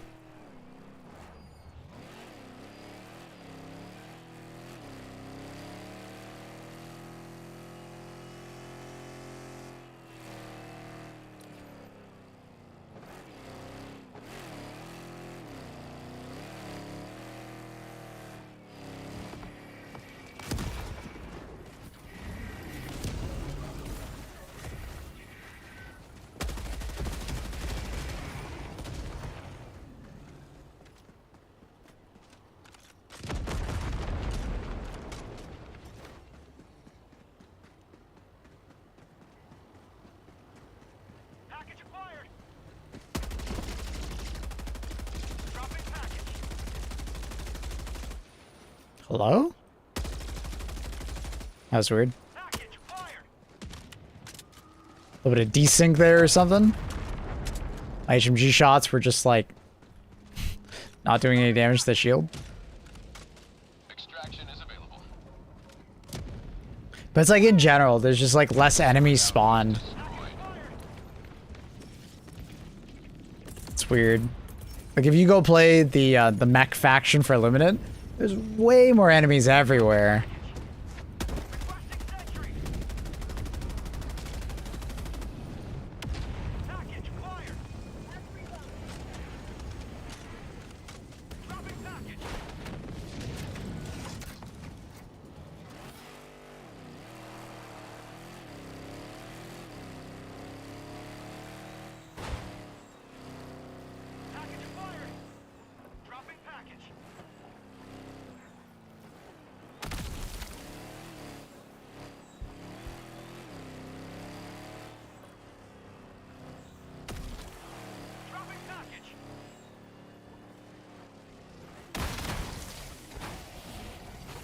Beautiful landing. Beautiful landing.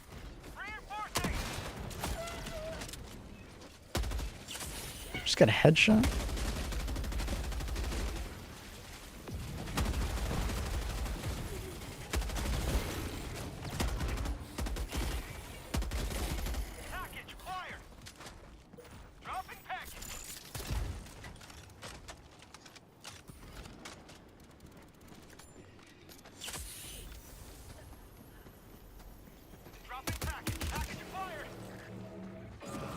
Mollusk Massive sometimes has 5 Folas per ship.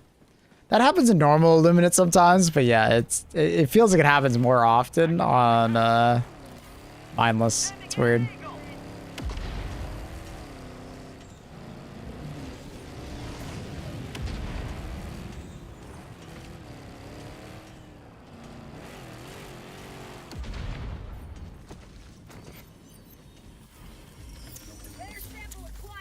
It's funny, I don't think I ever noticed the yellow sparks around the rare samples. Is that new? Or has that always been there and I just like never noticed somehow?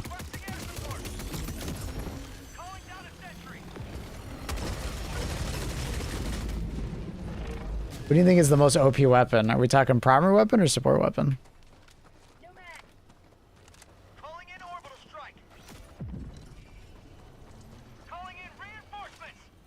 Oh, he's been there for those flyers? Wow, I just never noticed. That's crazy. Primary? Probably the crossbow. So versatile, feels like a support weapon a lot of the time.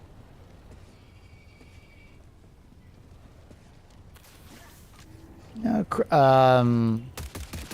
I think the Eruptor is up there, but you know, the crossbow is just easier to use and overall a better weapon. Eruptor's up there though. It's very close, but you know, the Expo does clear it.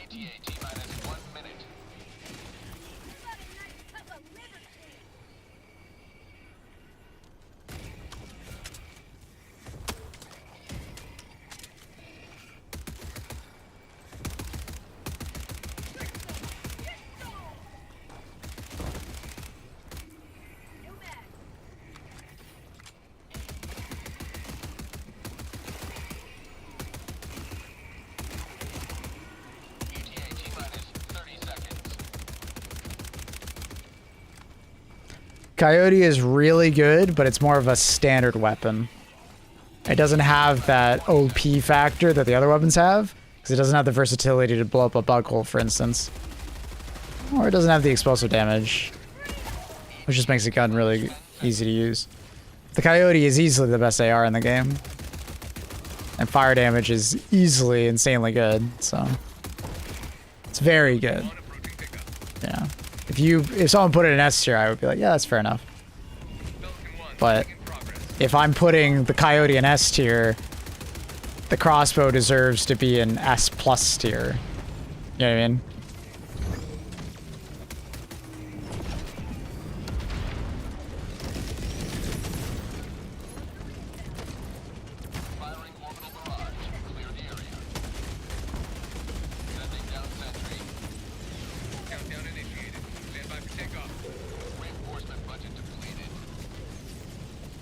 It's been a while since I played. What's the backlash of the previous Warbond? Just because I don't want to get into it all again, I'll give you like a really quick synopsis. Basically, the last Warbond came out, and it included mechs, alternate mechs in it. And portions of the community had the idea that all vehicles should not be in the Warbond, more or less, right? Especially the more mech-oriented gamers believe that it shouldn't be in the Warbond. It should be given to the community for free.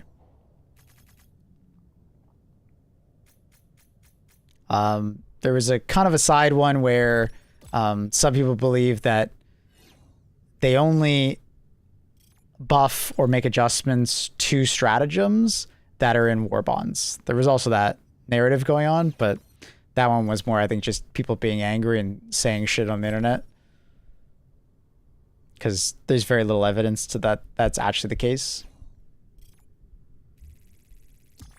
What up, Kraut?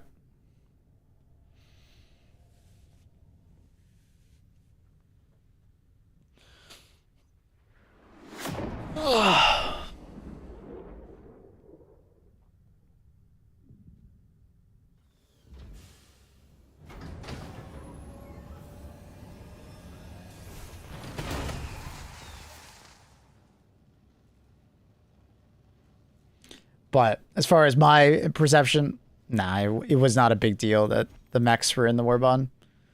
You know, the way I describe it is like, just like I didn't care that the Epoch was in a Warbond because it's an adjacent to the Quasar, right? Yeah, I didn't care that there was an alternate to the mech, right? It's the same thing.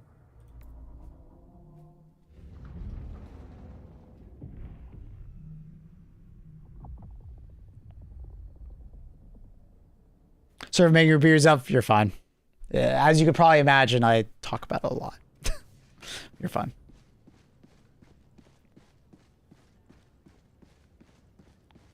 That was a completely separate part, Sphinx. That was more people being upset already at the Warbond and then bringing up things that they wanted to see in the game.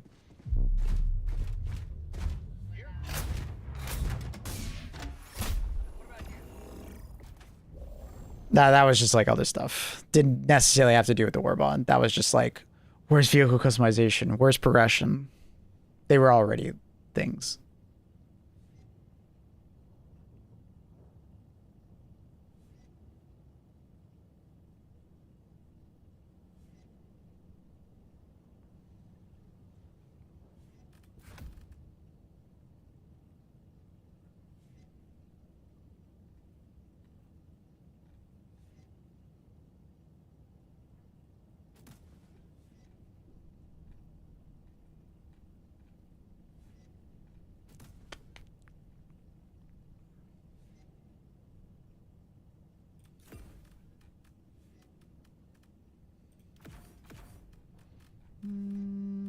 Look at that.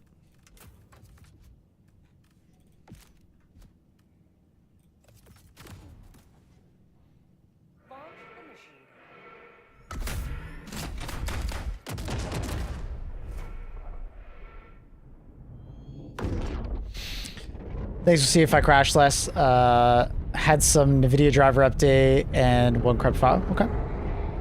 The last thing I'd recommend is you can delete the shader cache specifically for HD2, and that alleviates some people's problems when it comes to crashing. So if you're still doing it afterwards, you can just give it a Google, how to delete shader cache HD2. Make sure you're on DirectX 12 as well. I would recommend that as well. You don't have the launch command to change it to 11, basically. Go now and shoot your fall. Remember this. Every day is a good day to die for democracy. Calling down a sentry. Requesting tac back. Freedom requires firepower. How do we know that, Sphinx?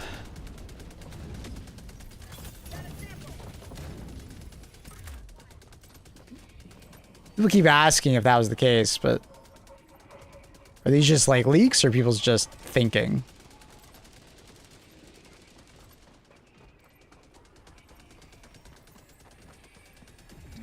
I don't know. I still don't agree with the backlash of mechs being in war bonds being a problem.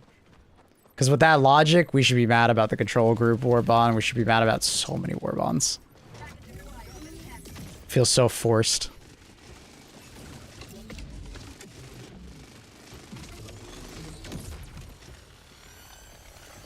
What was the issue with vehicles being part of the war bond? People had it in their minds that all vehicles, no matter if they're new or just a variant, should be given to the community for free.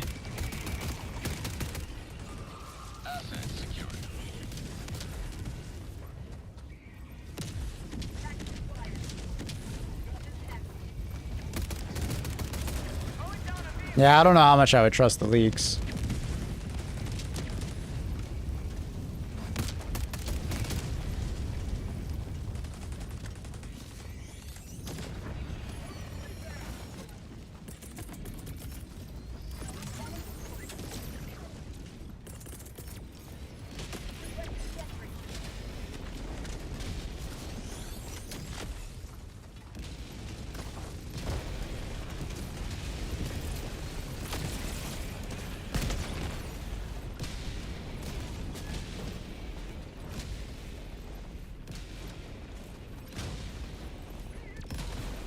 If you want to be devil's advocate, everything is free. That is the last point, usually, that I bring up when we talk about it.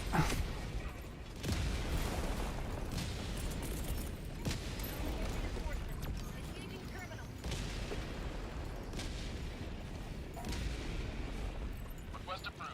Reinforcements on the way.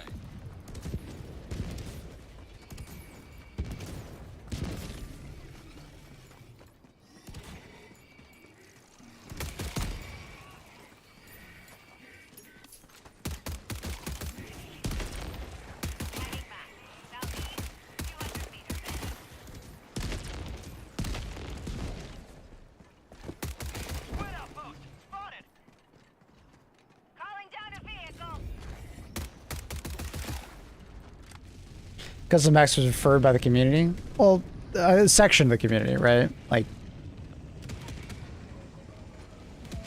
let's not say like everybody in the community needed nor wanted customized mechs. People who are mech enjoyers or Gundam enjoyers really want that like that level of customization for mechs, right?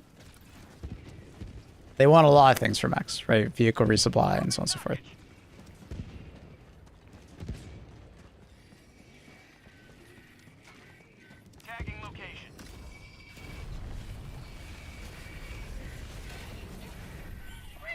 But like anything in a video game, they have to pick and choose what they add, right?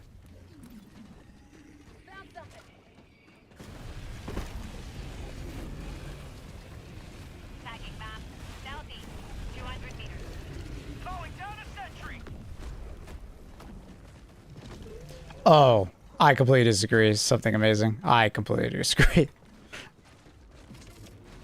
Nah, I think it would have been the same thing.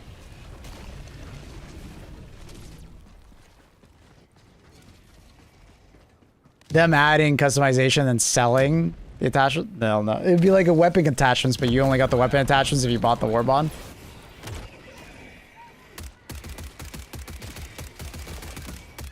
People had in their head that vehicles should only be free.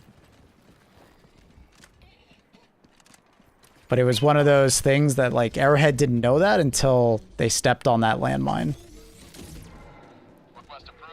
It could have been worse. It could have been actually.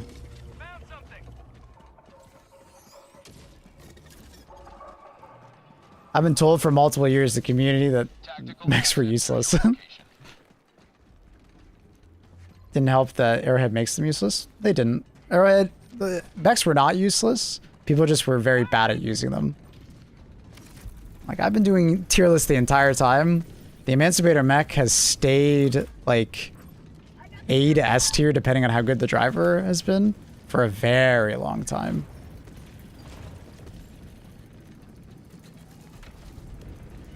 The only time it felt more useless was when they added the Bastion and enemies started doing more damage. It's the only time that changed. And it was only for a couple months.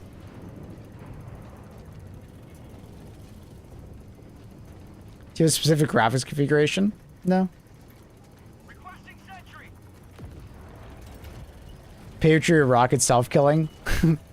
That was because people complained about how it was aiming. That's actually a funny one. If you turned your mech too fast, because they were trying to make the mech easier to aim the rockets. If you turned your mech too fast to the right and shot a rocket, the rocket would actually hit your mech.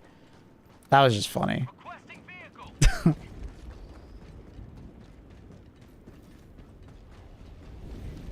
Requesting air support.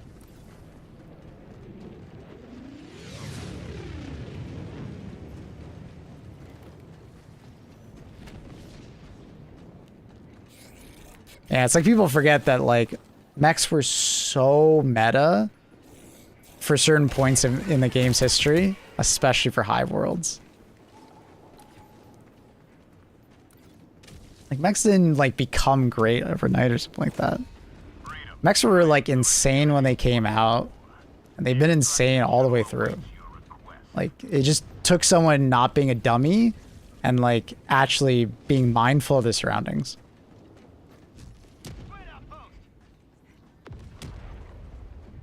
Mechs were always good on Illuminant. That never changed. And on bots, you just had to play very safe. You could make them work. It was just really hard because, yeah, the anti-tank faction tends to be pretty good at anti-tank.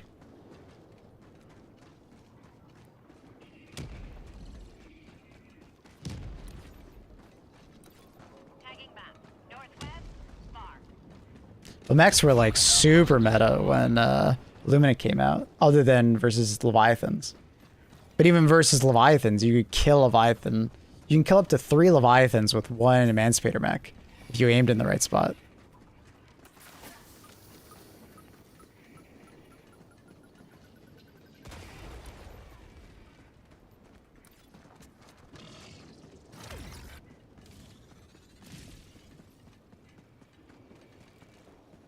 I like mechs where they make the game too easy. Yeah, more or less.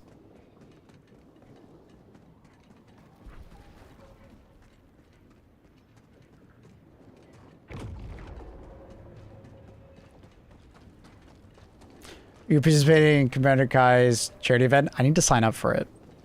He contacted me some time ago and I didn't sign up for it time, but yeah, I should be there.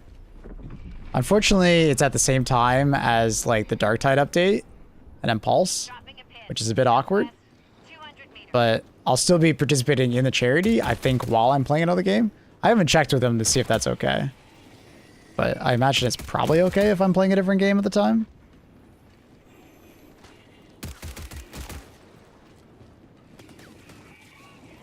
Oh yeah, I love Ace Combat. Oh hell yeah. It's on the list. Hell yeah. Thank you.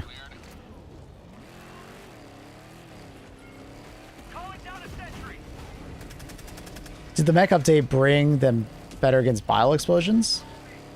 Yes and no.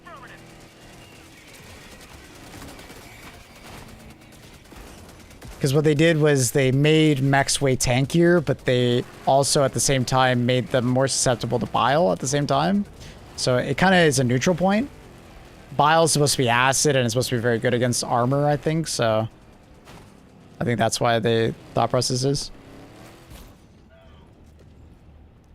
But the breakthrough is very good on bugs. You still got to be careful of bile though. What's your favorite one in the series?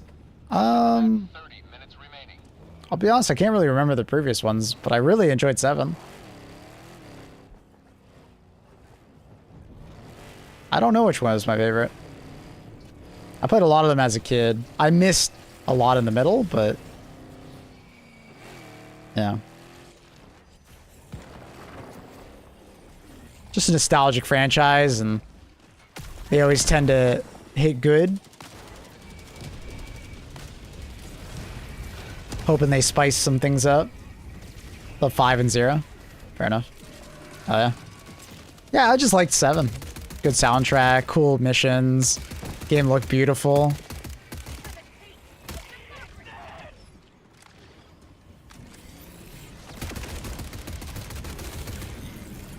So I'm hoping it's good. From the trailers, it looks good, so.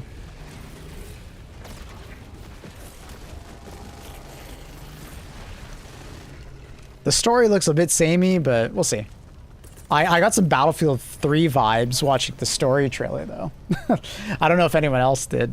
If anyone played the Battlefield 3 single player campaign, there's a mission where you're like on an aircraft carrier to start, and then you get in an F-18 Hornet and like do like you're like the co-pilot, the weapons specialist in the back seat, and there's like a portion of like Ace Combat 8's like story campaign where it's kind of giving me the same vibes, which is cool. I like that. Cinema. Yeah, cinema. Very cool cinematic mission. Not a very interesting mission, but very cinematic. It's one of the few missions in Battlefield 3 that I actually liked. Oh, thank you.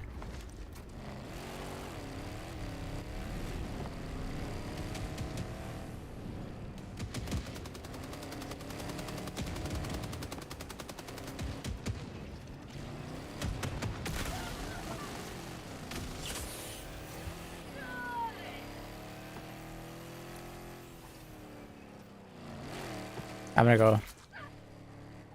I'm just gonna hit the yellow beam over here. I still haven't played the Battlefield 6 campaign. I forgot there was a campaign. Wasn't it like not good? Or like it was rushed? So it was kind of like meh. Like it wasn't, I guess, bad, but it had a troubled development, right? The beacon agreed. I like bacon and beacons. Fuck. Not worth. Not worth. Playing Battlefield the campaign. I said the same thing, Congruent. Okay, I like to say this take. It's a lukewarm take. The only good Battlefield campaign is Bad Company 2. And sort of Bad Company 1. But most people didn't play that one because it was only on consoles. Extraction request confirmed. Shuttle inbound.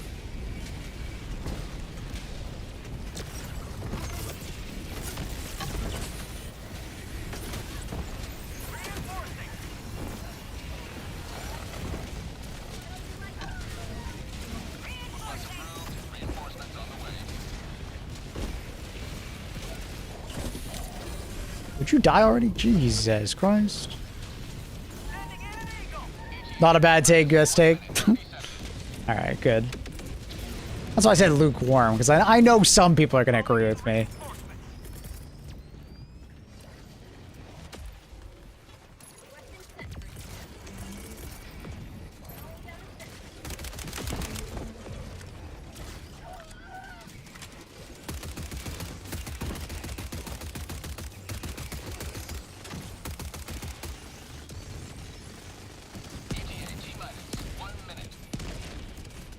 BO6 campaign was pretty tedious.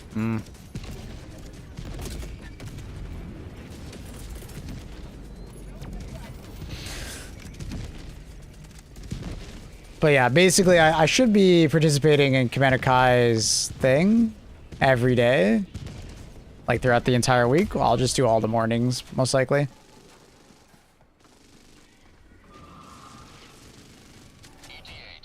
The awkward part is that my stream doesn't end when I'm done HT2. So that's kind of the awkward part of the charity stream. So hopefully I can stream other games with the charity going on. I forgot to ask him.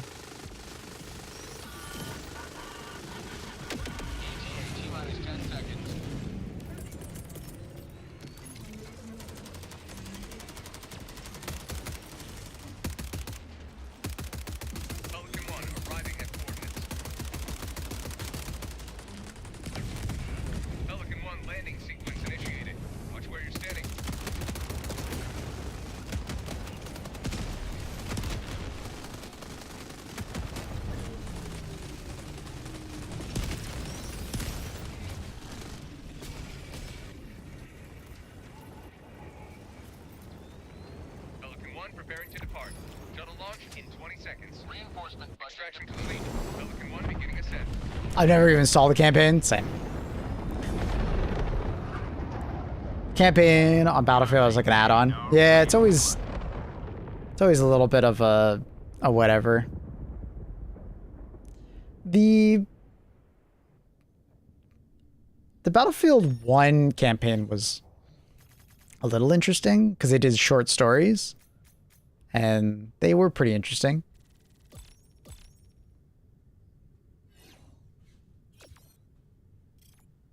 It can be important though, campaign that is. In Battlefield 6's case, they would have been much better off just not doing a campaign and investing all those resources into just more maps, more guns, you know, more of the things that people actually ended up caring about. You know what I mean? You know, like I find, you know, looking back at Battlefield 6, it's like,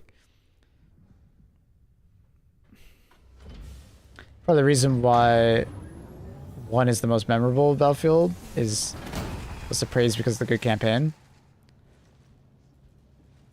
I don't think of it because of that reason, but fair enough. It just had a good multiplayer experience. It was unique because it was World War I and it was good. It was just a good Battlefield game. Like I think people going back and playing it are not playing the campaign. It's a well-liked campaign, but like people play it once and they're done with it, you know? That's the thing is with a Battlefield campaign is that like investing a lot of resources in the campaign feels wasteful because you're probably going to play through it once and you're never going to play it again. So as far as value to the consumer, it's on the lower side, you know?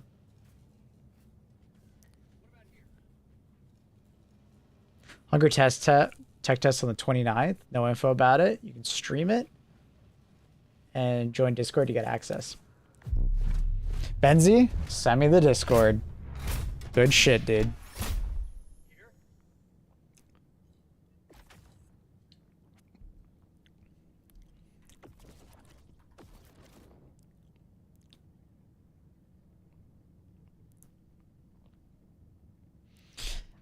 That's true.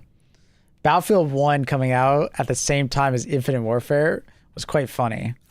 Two very different games.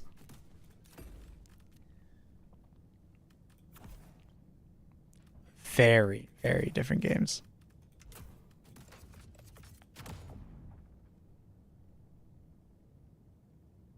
Hellpod launch initiated.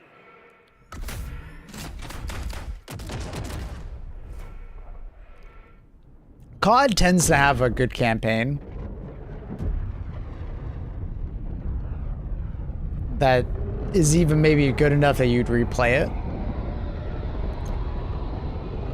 Like I remember replaying some of the COD campaigns, more the ones just up the difficulty.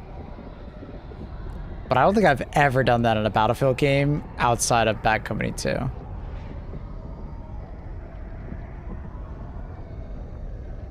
Like even the most recent Modern Warfare, like, you know, the relaunch of Modern Warfare, that was a good campaign.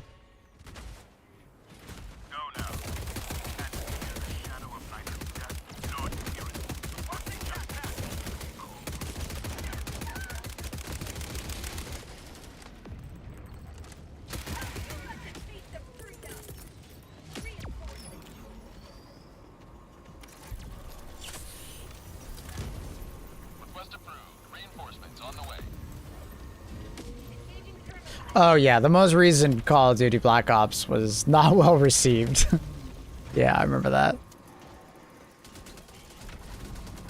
Benzie with the link.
That's a weird Discord, Benzie. Is that actually it?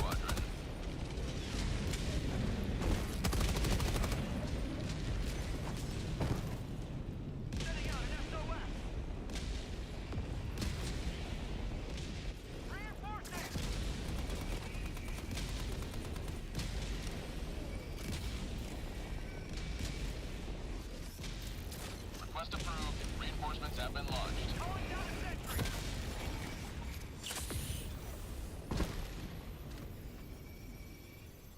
Allied destroyer Good Fun Corp. deploying Helldiver. That is a weird Discord. Yeah, looks like it is.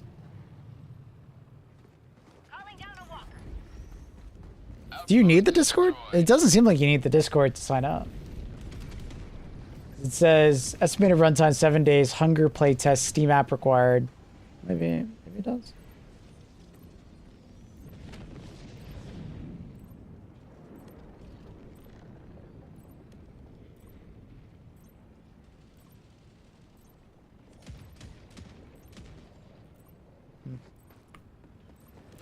Anyways. Discord for access. Okay. I don't really get that impression from their Discord. Well, all signed up. Thanks, buddy.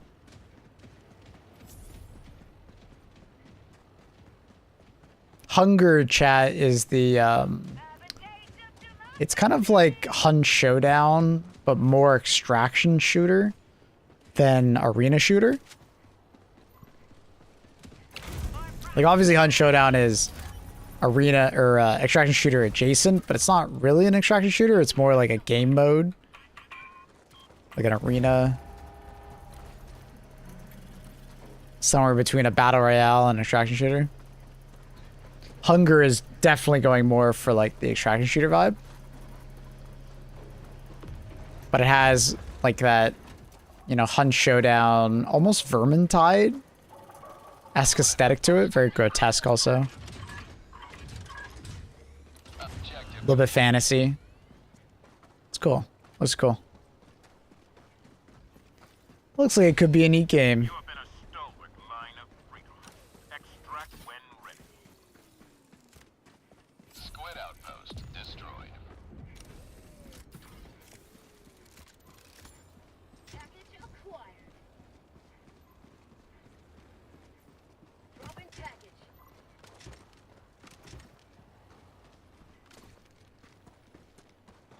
Package acquired. Dropping package.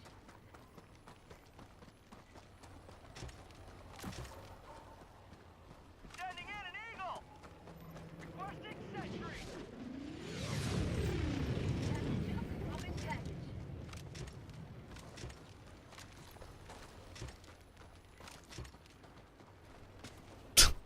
4 explosives. Jeez.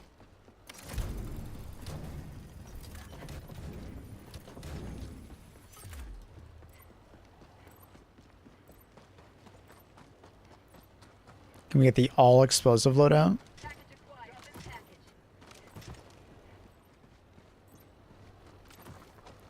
Standing in an eagle. Doesn't seem like it. 1 napalm. Dropping package.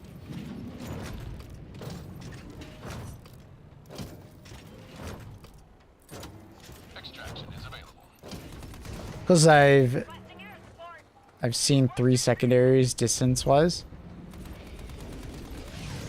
We actually had one earlier today, whereas like we have 3 literally touching each other.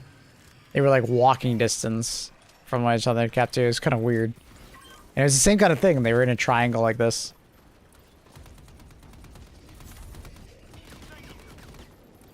I don't know what it is about this planet, but I keep getting these weird triangles of side objectives. Keeps happening, bro. I'm just gonna drive.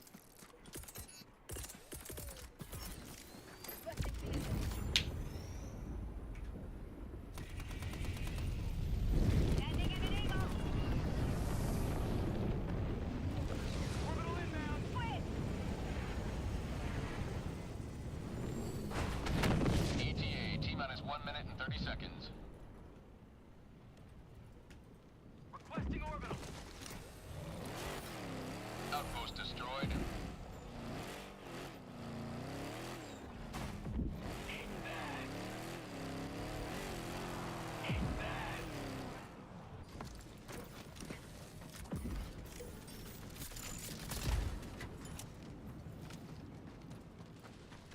Three jammers.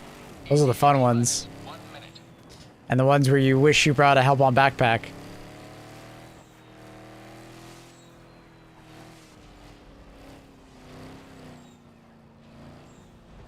Or a 2 jammers and a convoy walking through the middle.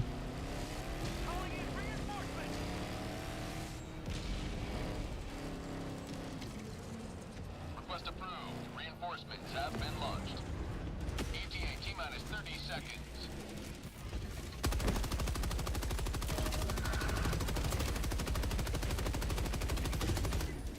ETA T-minus 20 seconds.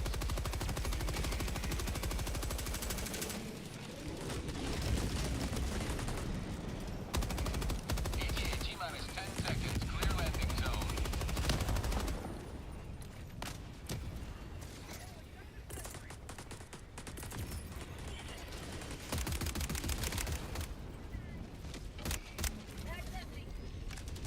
Pelican 1, landing in progress.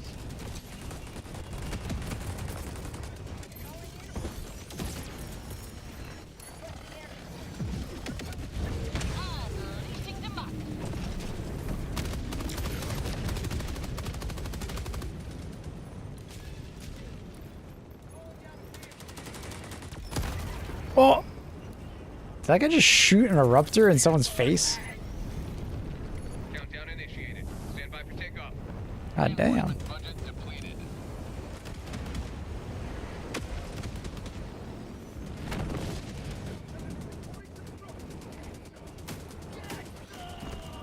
Oh my god, he killed him. Pelican 1 beginning ascent.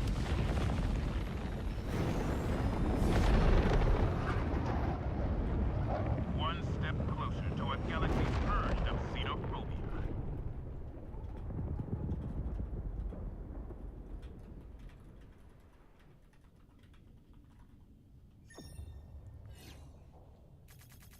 Bum, bum, bum, da.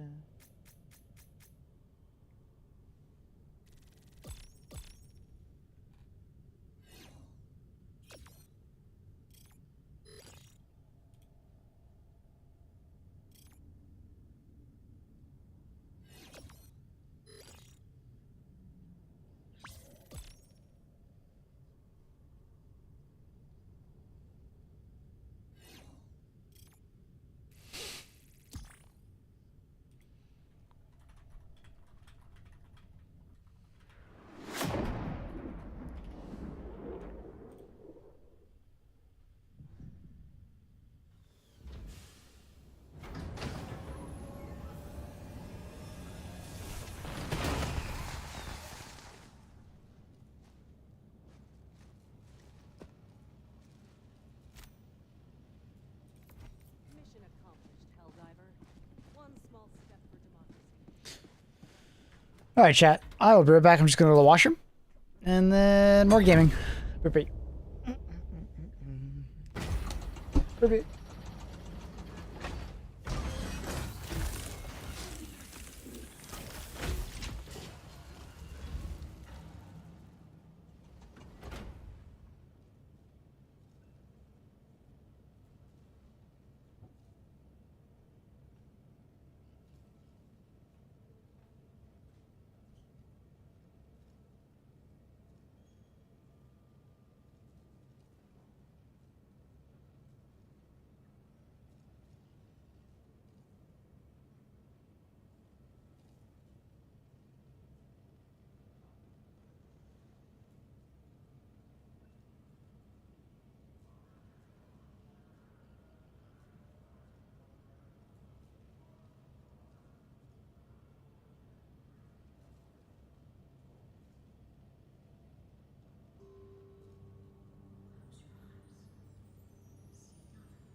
Okay, I'm back.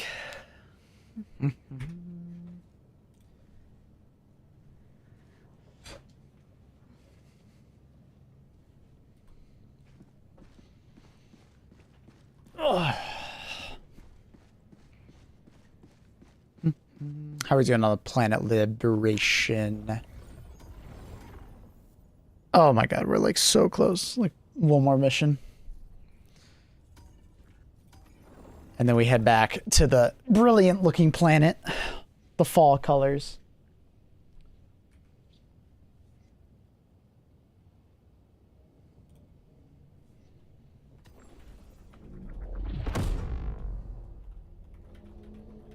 Allied destroyer engaging orbital thruster.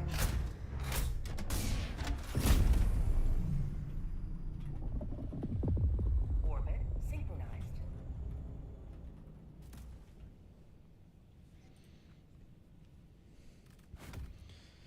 Okay.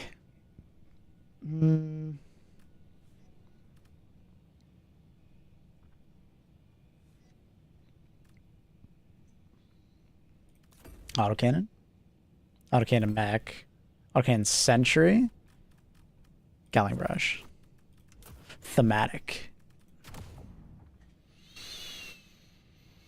Thematic.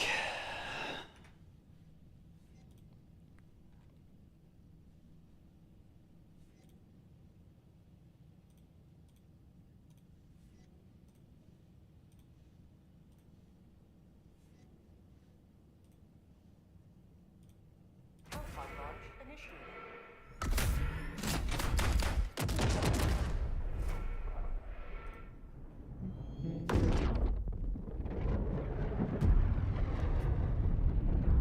Hey, Miss Man. I'm doing good. How are you? Thanks for coming by. Hope you're well.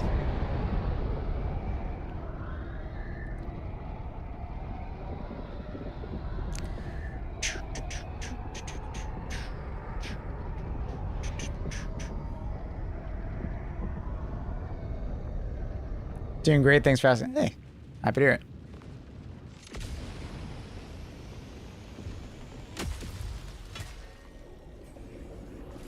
Repel these mucilaginous marauders.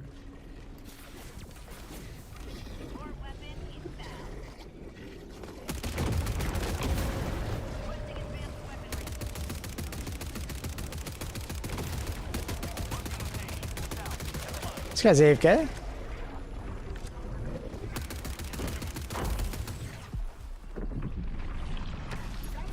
What do you think of the new update? W. Good. Very strong update.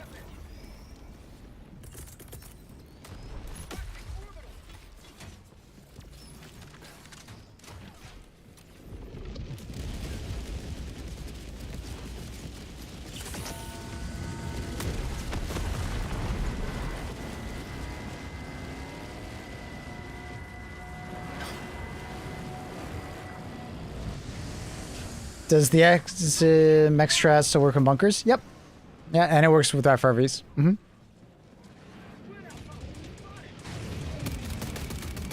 I think technically it would probably work with the tank as well in the gunner seat.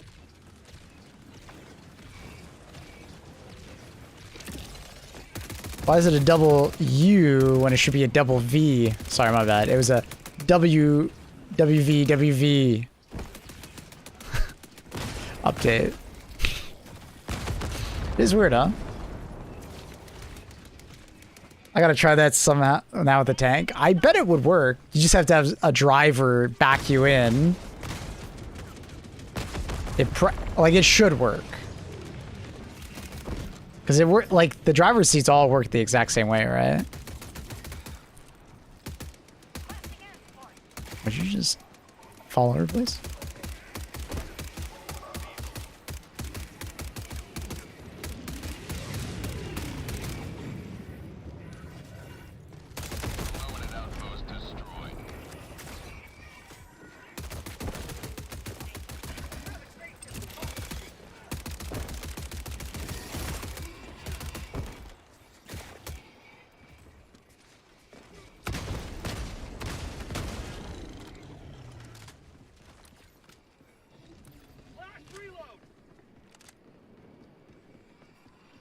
Oh. That's good to know. I didn't know that the U used to be a V. Or V used to be a U. The more you know, yeah. Cool.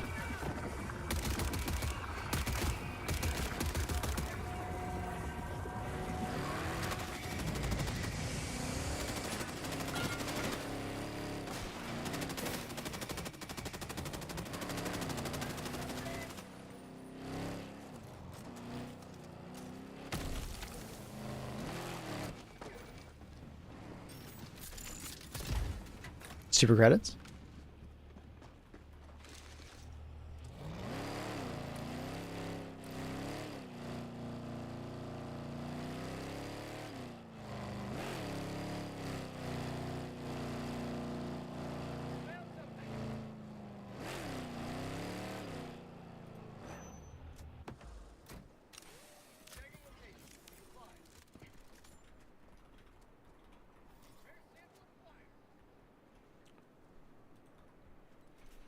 Sorry, just typing Annie.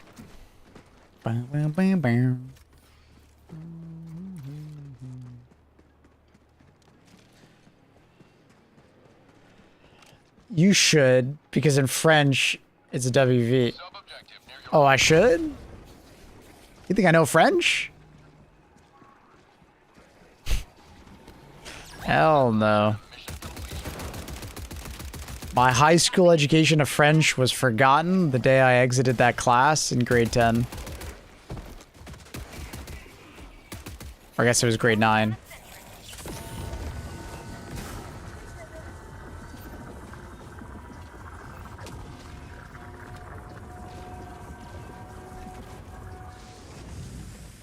Sub-objective nearby.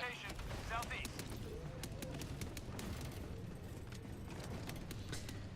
Yeah, I just had no use for French, honestly. Even when I went to, France as part of a school trip in grade 11, I didn't really have any use for it. They just spoke English. And when I tried to speak French to them, I was speaking French Canadian, which has its own difficulties.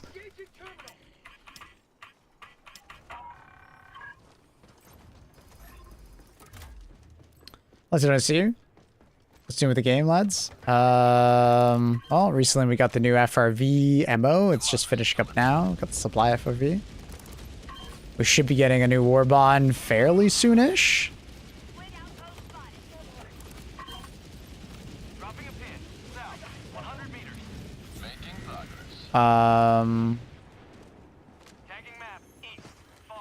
We got the upscaling update not too long ago.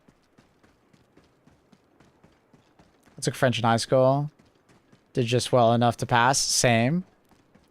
Didn't want to continue with my French teacher. Talked to my counselors to get me into a French 2 class. What? What? Where Warbond? I don't think that's coming that soon. I still don't think we're going to get that for a bit. But that is announced, if you didn't hear. Yeah.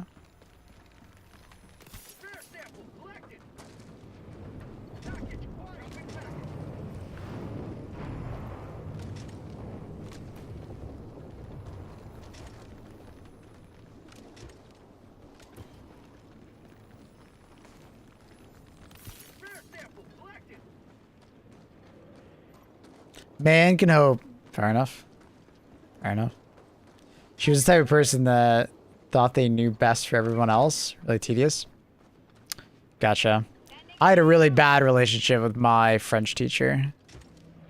He was definitely a dick, and I did not care about French. And he knew I didn't care about French based on the fact that I was using, like, you know, Google Translate and stuff like that to help me. So we did not have a good relationship.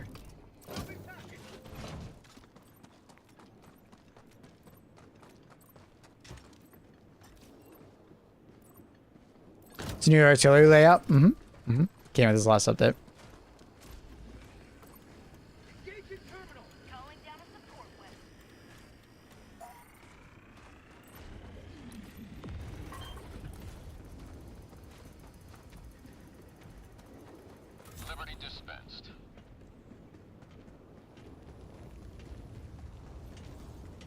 Orban tomorrow?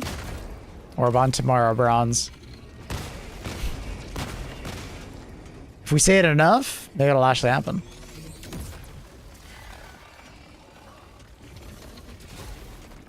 Objective critical stratagem available.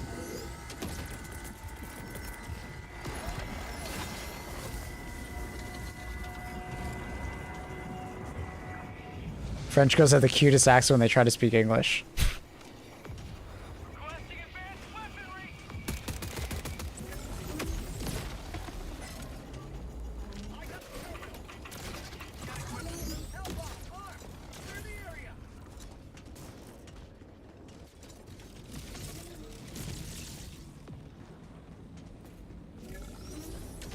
Tactical asset near your position.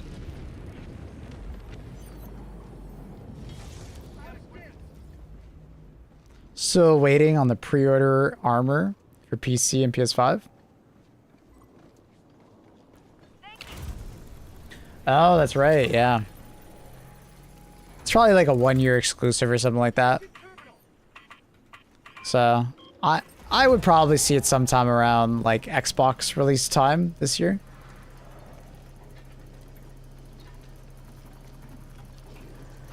That's my guess. I totally forgot about them. I forgot that Arrowhead said that they were eventually going to open it up to everybody. Objective complete. Requesting vehicle.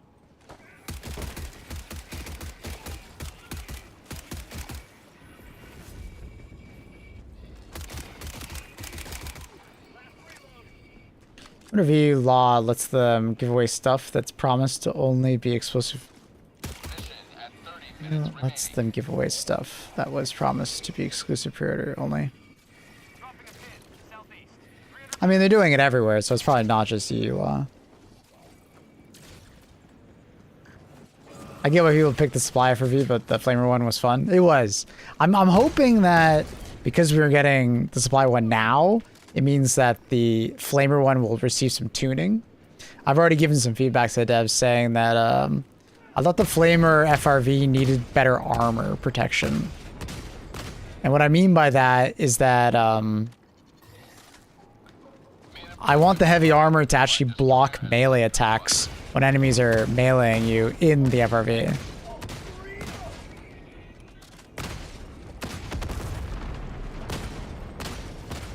Because right now, a Volus can like literally walk up to you while you're in the incendiary FRV and hits you through the cover, like through it. It doesn't feel very good, right?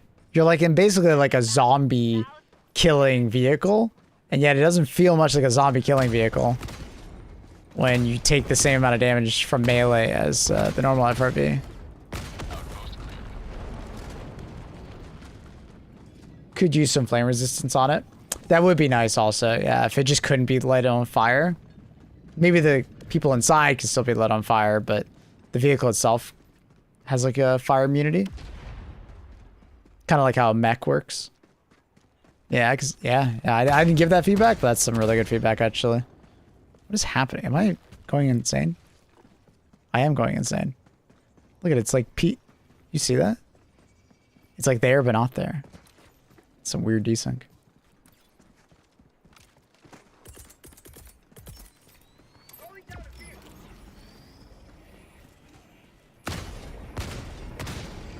Super Earth couldn't afford windows on the flame. I mean, but it does have windows. It's got like the metal slats, you know?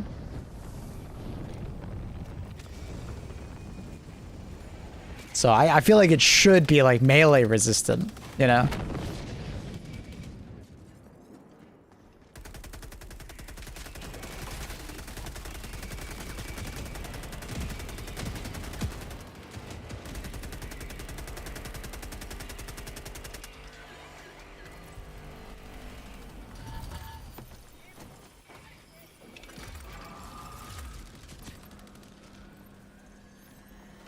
I remember the flame sender getting cooked by its own flames. Yep.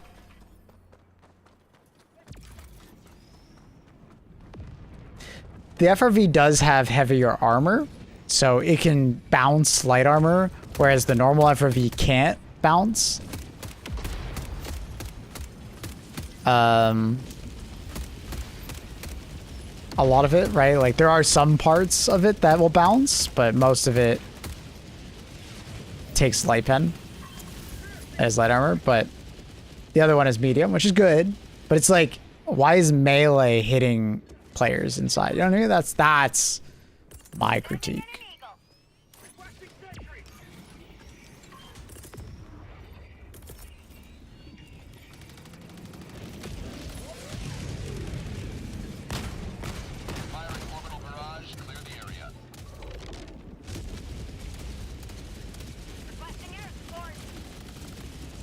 Here you go. I never knew the guy on the intro was a real person. Saw a clip of him on a TV show. I met him IRL. When Arrowhead invited a bunch of us content creators to Sweden, I got to meet him. Shook his hands, spoke to him over lunch. Cool dude.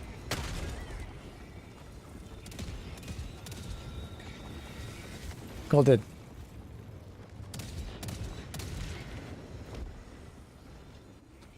Surprised they didn't add some armor to the base FRV. Well, it's supposed to be lightly armored, and it does technically have some armor. Like, I am bouncing shots.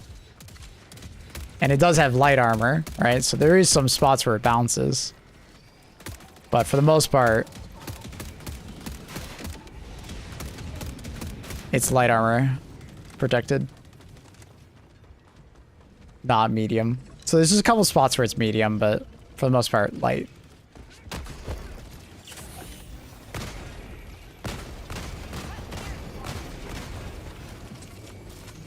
Didn't know the flame one had medium. It does. It does have medium armor. That's why it's like heavier.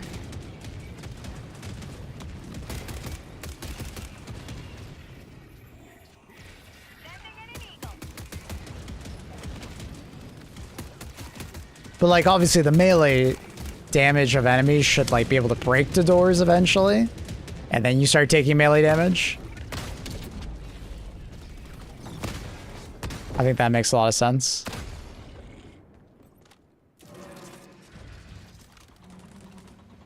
So, my hope is that since we got the supply FRV, that maybe they'll make some changes to the incendiary FRV, you know, before we get it introduced in another MO, you know?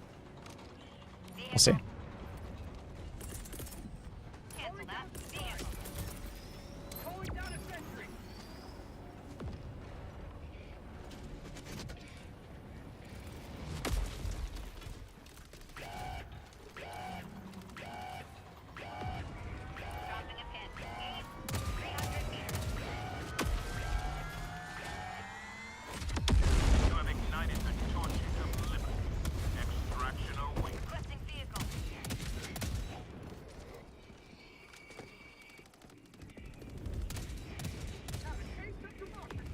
Something to do with the update the map because blocked at like 99% for me. Relaunch the game and it'll probably be finished. Sometimes that happens, it gets stuck.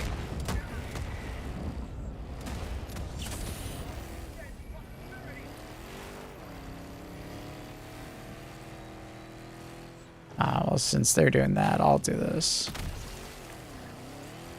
We don't all have to go that way.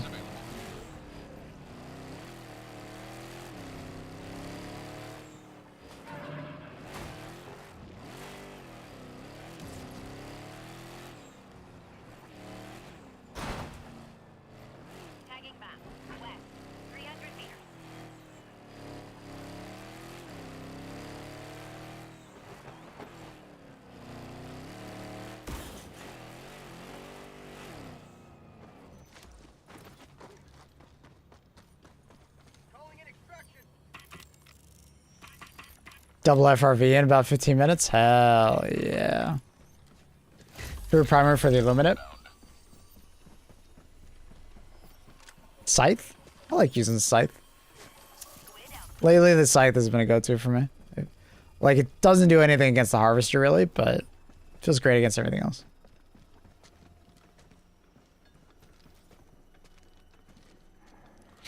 But like crossbow, coyote, trident, amendment. ETA T-minus 2 minutes, 30 seconds.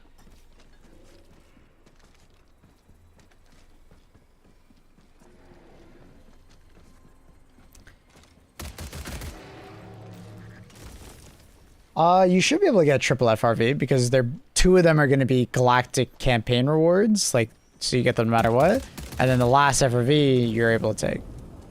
Because the way it works with mechs is that you can have 2 mechs if they're giving a mech for free. ETA T-minus 2 minutes. Let's get that run. Yeah, the scythe is very impressive nowadays. It went from being arguably one of the worst weapons in the game to being fantastic. What's Factory Strider? Like the enemy? What do you mean, Annie? Or do you mean where is Factory Strider? ETA T-minus 1 minute, 30 seconds.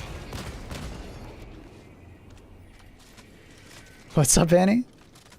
Where's Factory Strider? I don't know. I'm not his mom.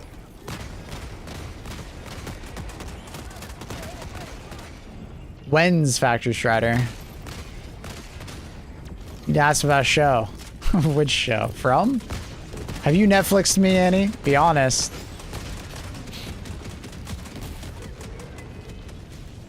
ETA T-minus 1 minute. You Netflixed me? Oh my god. I wouldn't have Netflixed you. Nah, brother. Who's the brother? I had a nice nap. I said, nah, brother. You Dumbo. I'm no brother. Hey, that's weird if I'm your brother. ETA T-minus 30 seconds. All right, sister. Your chat thing is still slow. Anyway, what do you want me to do? Huh? What do you want me to do? I don't know what to do. Sometimes it's up to date. Sometimes it's slow as fuck. I don't know. 10 seconds, clear landing zone.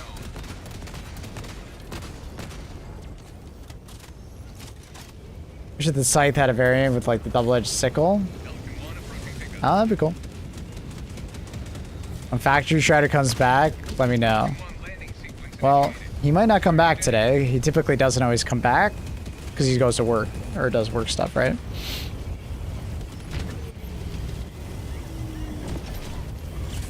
So he might not be.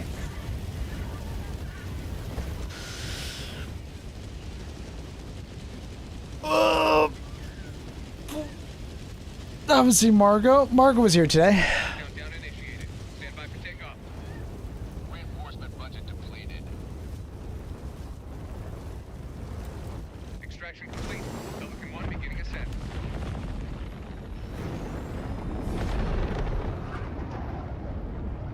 One step closer. Shield buff, you can face tank flash mobs. Yeah, that's pretty cool. Ballistic Shield has received a lot of love over the years, man.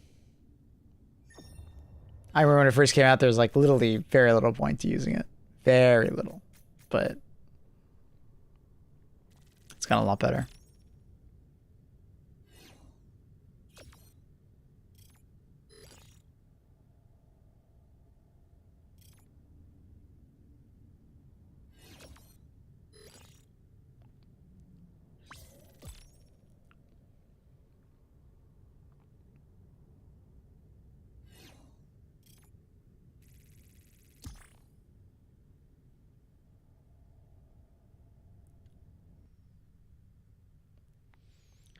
No giving up the MO isn't a loss yet. I agree. I agree. Has joined squadron. We all got old. Hi, Kronos. Already done, Ryan. Mission stats cannot be displayed. That's weird.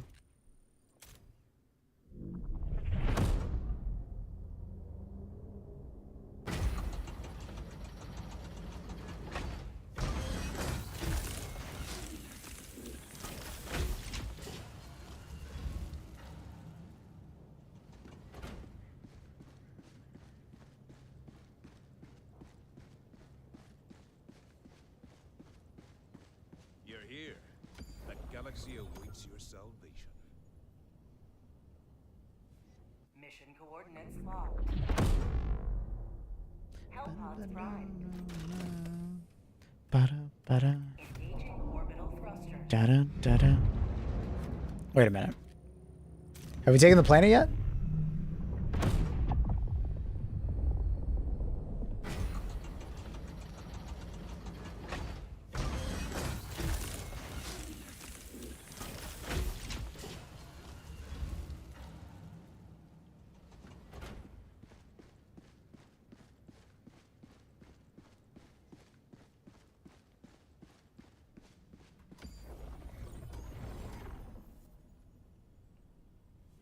Hmm. Lonely.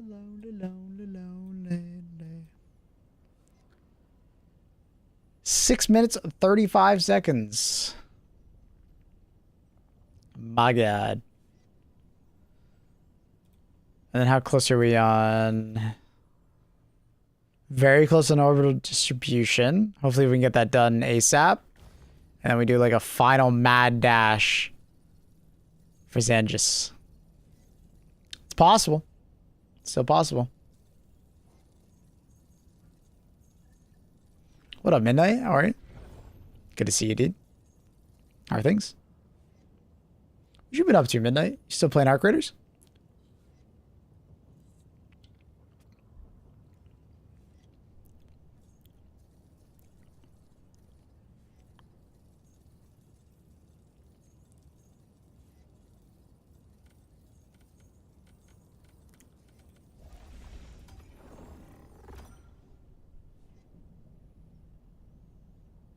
Mission coordinates locked. Still playing Arc. Kind of been off of games the last couple weeks. Fair enough. Everybody needs a break. Fair enough. Hope you've been well. Orbit synchronized.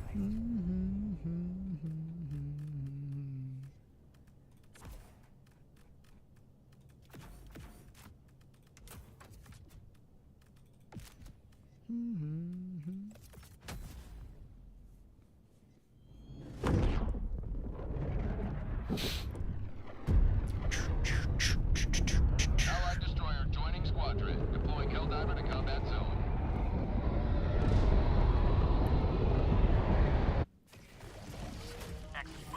What the hell?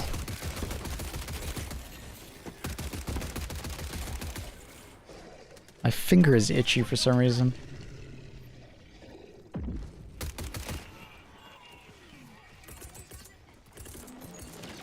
Come on, brain. Brain. Thank you. So FRV makes random diving more bearable. Everyone being able to call down resupplies. Sure, I guess. Yeah. Squid outpost destroyed.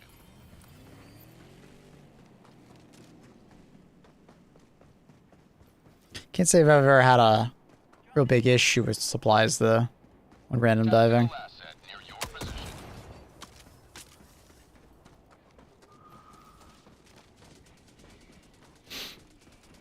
At least on Illuminate, that is.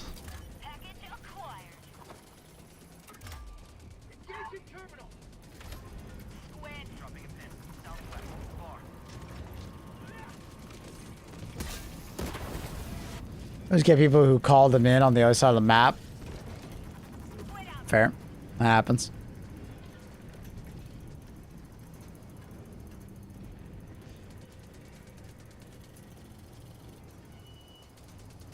The only time I ever found a big problem was before it marked on the map. Oh my god. Do you remember when that wasn't a thing? Oh. When you call on a resupply and everybody be like, where is it? Oh man. What a nice quality of life change when that showed up on the minimap.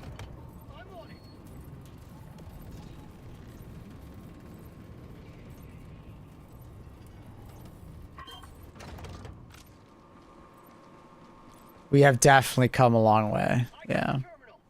Mission map updated. Absolutely. Didn't drop weapons also not show up? No, they did. Like EATs and stuff. And your support weapons and stuff, they did.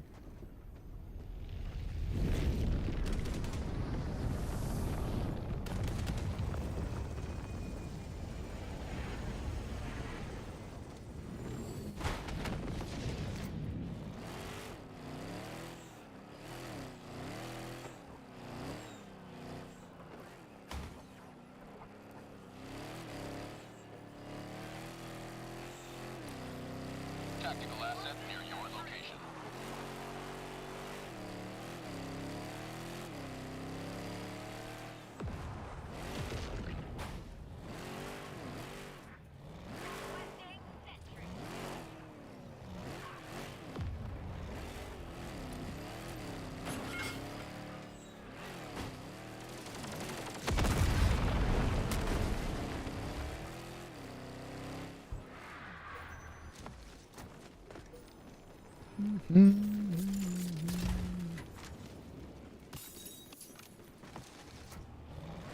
Illuminate outpost destroyed.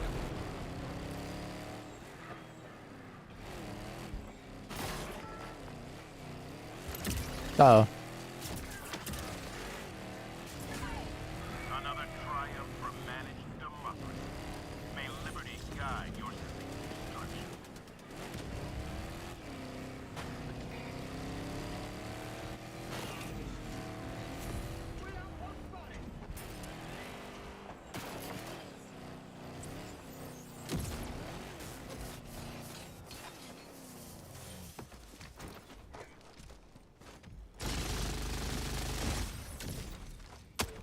Illuminate outpost destroyed.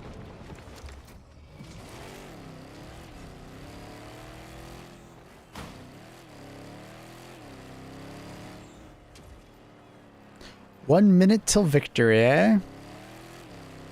Bring the FRV. Huge investment. Since they have long cooldowns, locking you out of half your loadout. I think they updated them stronger than before. Sure. I always viewed them as high risk, high reward. Because if you keep them alive and manage them well, they were better than basically any stratagem you could take, but obviously they had the downsides of, you know, if you lose them early, they don't feel very good.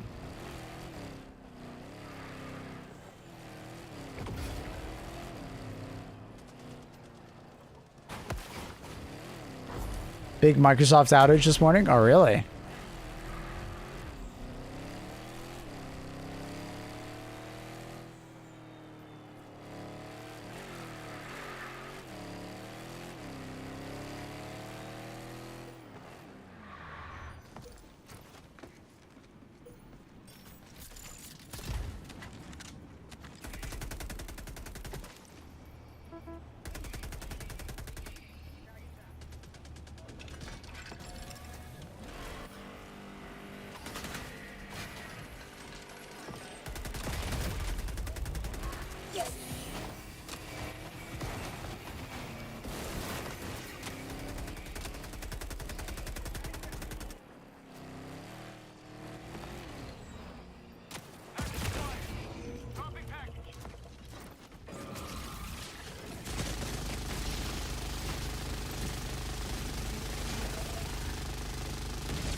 Oh my god, that turret fucked up my FRV.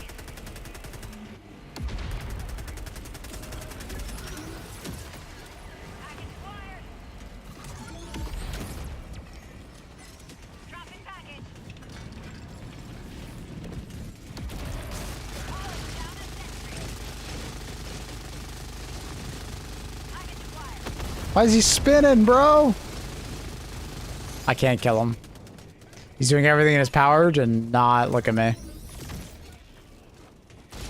Look at him, he's hiding.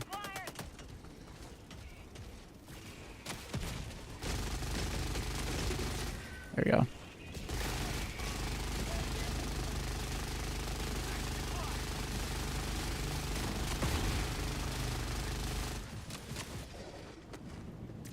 They are learning, indeed.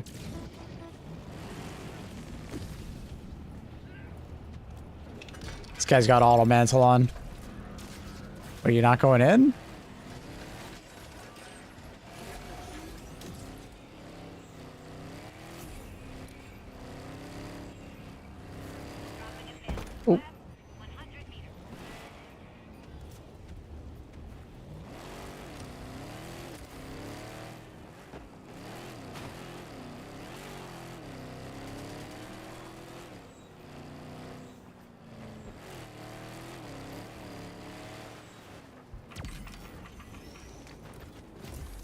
extraction shuttle inbound.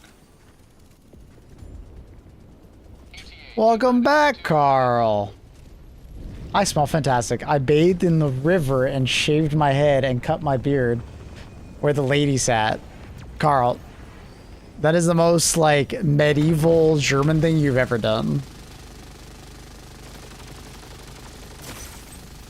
Next, you're gonna tell me you got your fucking monk outfit on?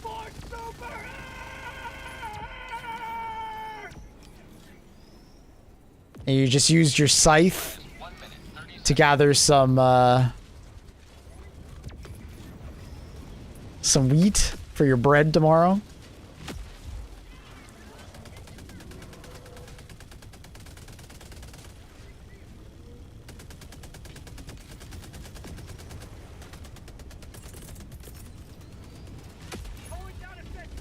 Peasant maxing, I like that.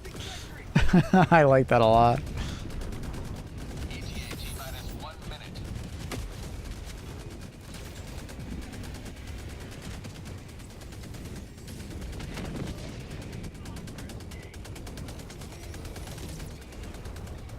The fire tornado doesn't give a fuck.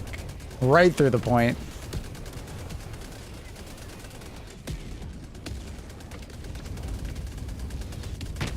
I am one with the rock.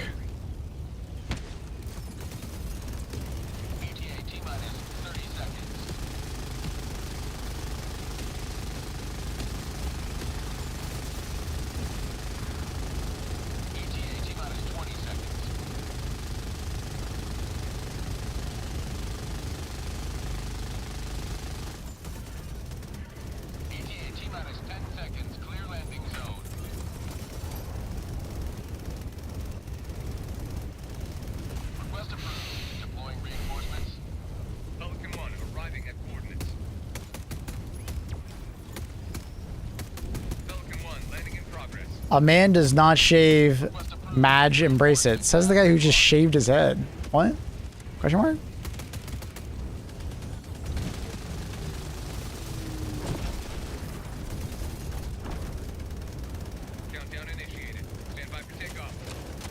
Beard shaving, no. Oh, you're supposed to just grow it out like you're a fucking prisoner? What the fuck?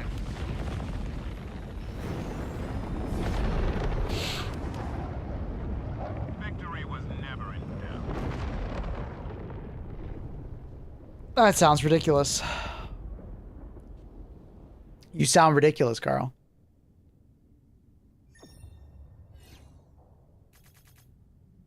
Why don't you get in and out of the passenger side? Because I don't want to get the fucking gear shifter all muddy. My beard feels like 1,000 cuts. Cut it a little short.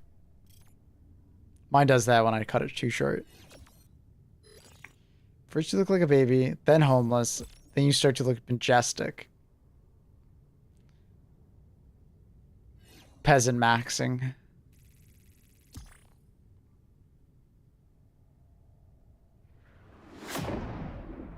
Here's the bug I found. If you have the latest Warbond light armor, it treats stairs like ledges. Like you climb them too fast, so your character like auto-mantles. I don't have auto-mantling on, so I've never tried that. Is that what's happening?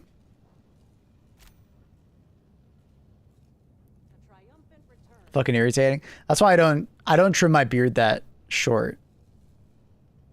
Yeah, I have auto-mantle. Gotcha. Yeah, I wouldn't notice it. Interesting. Auto vault is peasant behavior. Ooh. Carl's throwing it right back at ya. Ooh. GG's. Wait, that guy's been court-martialed? Why did he kick him? The fuck? Schmitty. The fuck?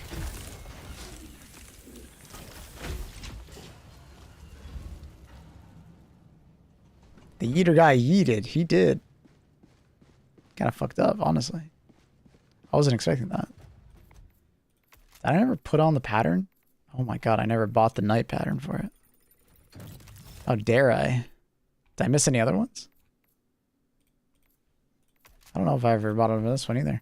Oh my god, I never bought it. I've been scrolling by and not paying attention. I'm so sorry.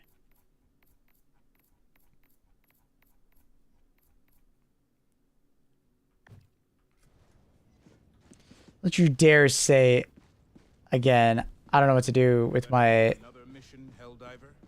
What? My creditors? What do you mean your creditors? Like my credit card people? Let us decide where to end. I should have to relog. So it updates.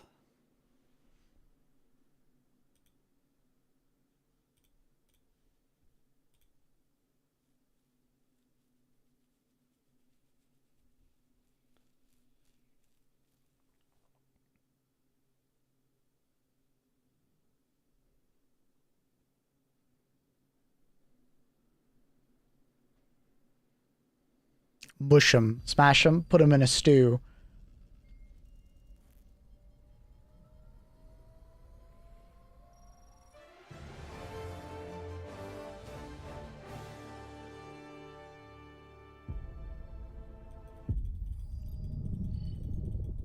So is it your entire country is built on crediting? True. He's got you there. Oh, cool, thanks. A battleground awaiting your heroic intervention. I don't think he knew, Carl. I don't think he knew.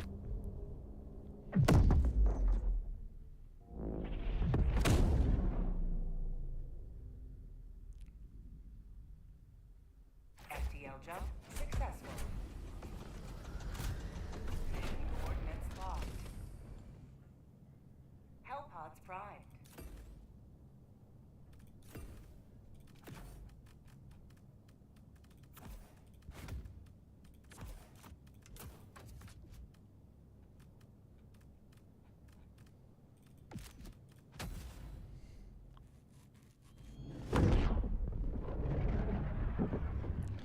True, Swizzy is very unaware. That's what those neutral countries are always unaware, you know what I mean? Too busy looking inwards. Not being nosy enough.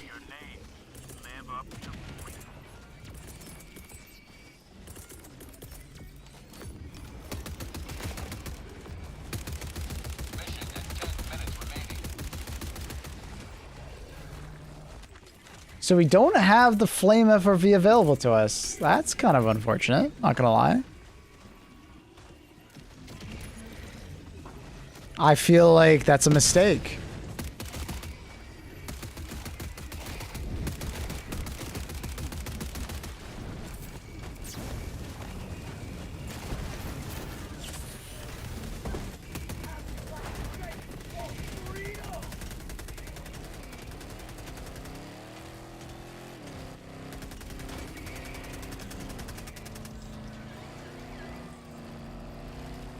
At least we're back on the pretty planet, you know?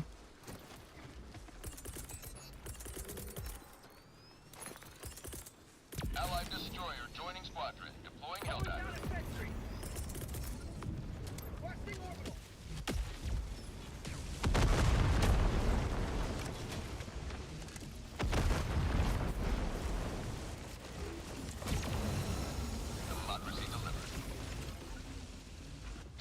No Flame FRV. That is unfortunate. I was hoping to play around with it before I got off for today.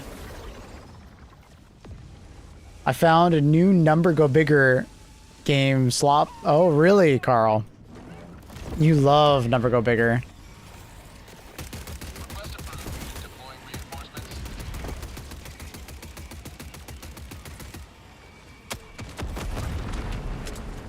Resist the temptation.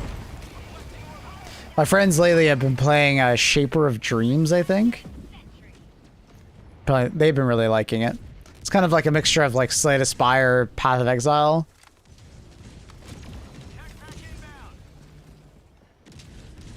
Roguelike.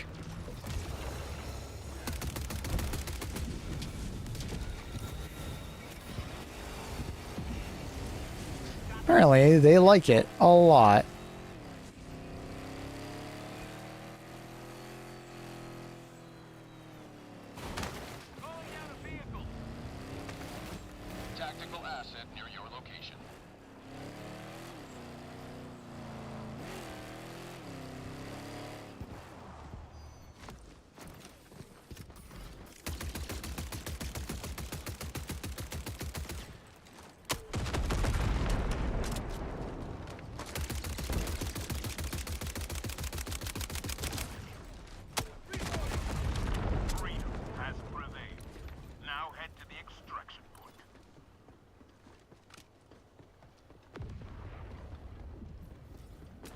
I heard if you land the resupply hell pod on the supply FRV, it fills it up. You know what? That just makes sense. I trust you.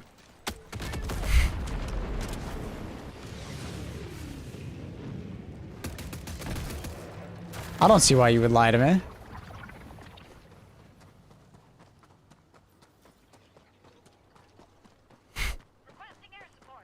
Goofball.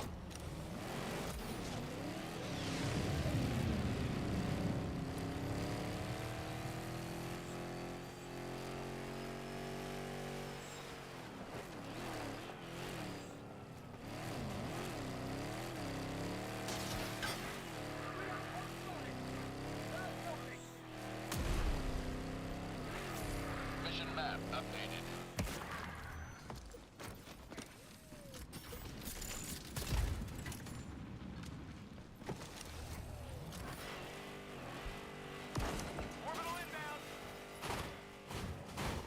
Illuminate outpost erased.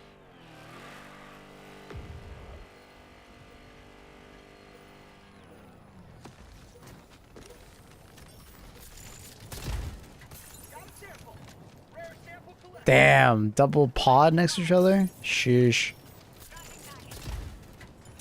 Metals. Blech.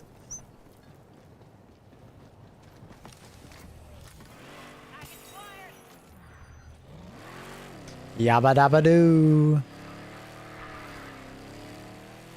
Warning, you are leaving the mission area.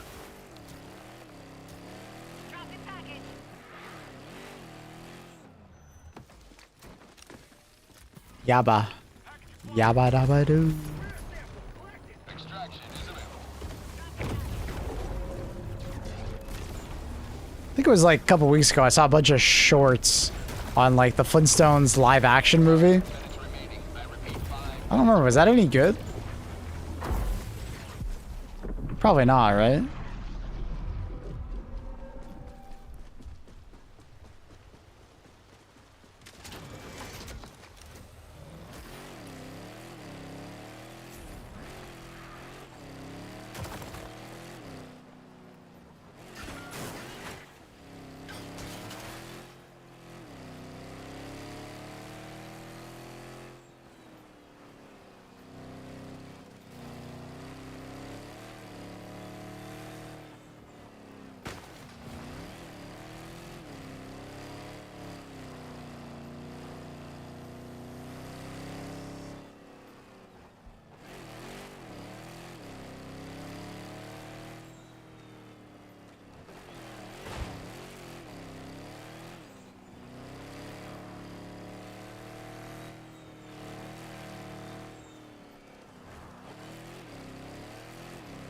Never seen it.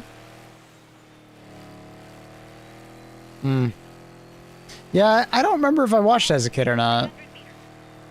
Seems vaguely familiar, like something I maybe have watched, but not sure.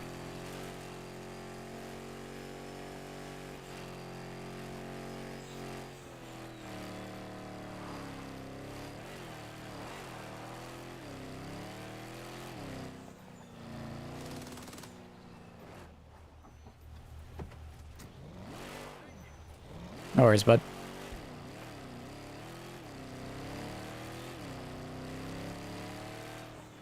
You may proceed to extraction when ready.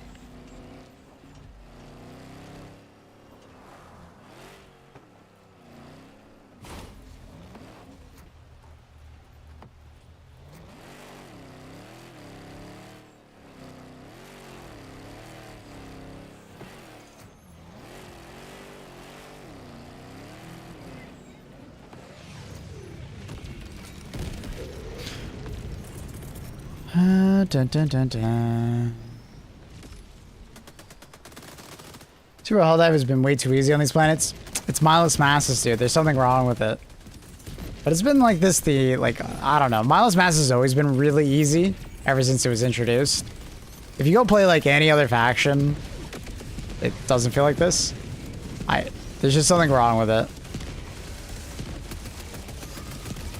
It's either that or they intend for it to be like dumb easy because you're the mindless mass playing the game. You can turn your brain off. What the fuck happened? I turn around, you're all dead. Request approved. Reinforcements have been What the fuck happened?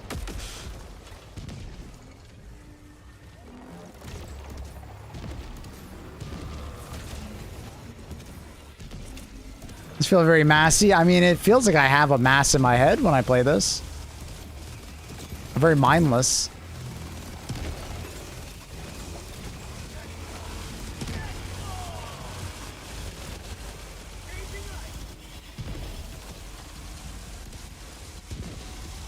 But yeah. Yeah, there must be something wrong. Just feels like there's not enough enemies spawning. Not enough patrols. Not enough harvester or watchers. No. Courier. What I'm telling you, go play another faction. It's not like this. Go play like against the mech faction of Illuminate. There's way more enemies spawning constantly. I don't know what's going on with this mindless masses, but like there's something wrong. I think even Claysetics was saying that there was way more enemies spawning in previous ones. So there's just something's up with this patch and mindless masses. Something's messed up. It's got to be a bug. I don't think it's intentional. This feels like, do you remember when they broke Illuminant? Like, I want to say like 3 or 4 months after the attack on Super Earth. They broke the Illuminant spawns where after like 5 or 10 minutes, enemies just stop spawning. It kind of feels like that. Not exactly. Definitely there are more enemies and they continue to spawn, but like at certain points of the mission, it feels like they just stop spawning. It's really weird. Yo, Swip. Thank you. Thanks for giving that sub. Appreciate that. Paying it forward. Thank you. Hope you're having a fantastic day and thanks for supporting the stream. That's really kind. Thank you. Thank you.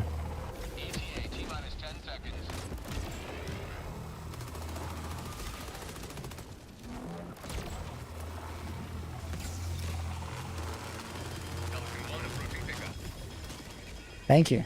Thank you. Thank you. Thank you. Thank you.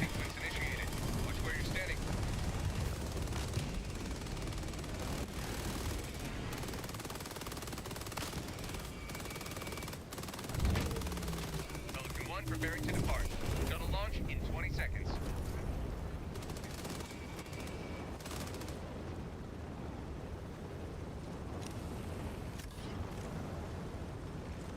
Extraction complete. Pelican 1 beginning ascent. Ba-ba-ba. That's kind of fun. That's kind of sad. Not gonna lie. No flamer. Oh.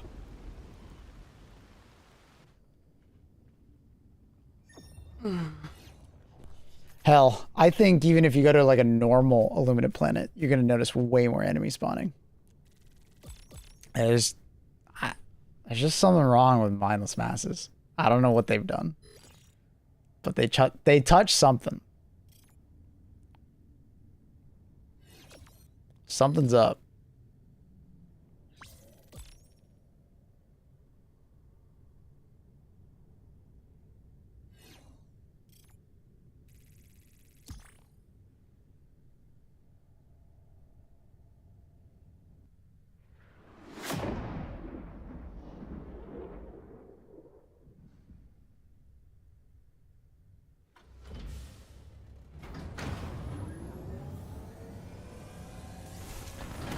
You'll be playing any more Impulse before the official launch?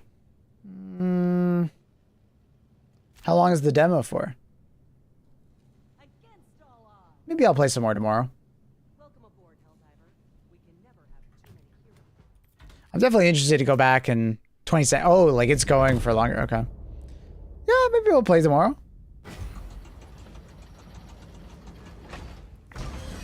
And then I'll see if any of you guys are playing. We can play together if you guys want. If anyone else downloads it. I'm down to play tomorrow.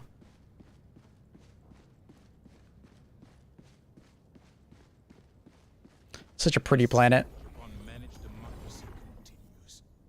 Well, the resistance is very low. I genuinely think it's possible for us to take this planet. If enough people swap over and we get heavy ordnance distribution on, I think we take the planet. 18 hours is more than enough time to take it if we have a heavy ordnances on. Log in, donate your samples, chat. Do your part. Do your part. I think it's possible to get both. It's going to be fucking close. If enough people swap over. I mean, I'm telling like if enough people swap from this planet to that planet. Obviously, you can't dive on that planet anymore. But it's like, hopefully they don't go and play against, I don't know, bugs. They might.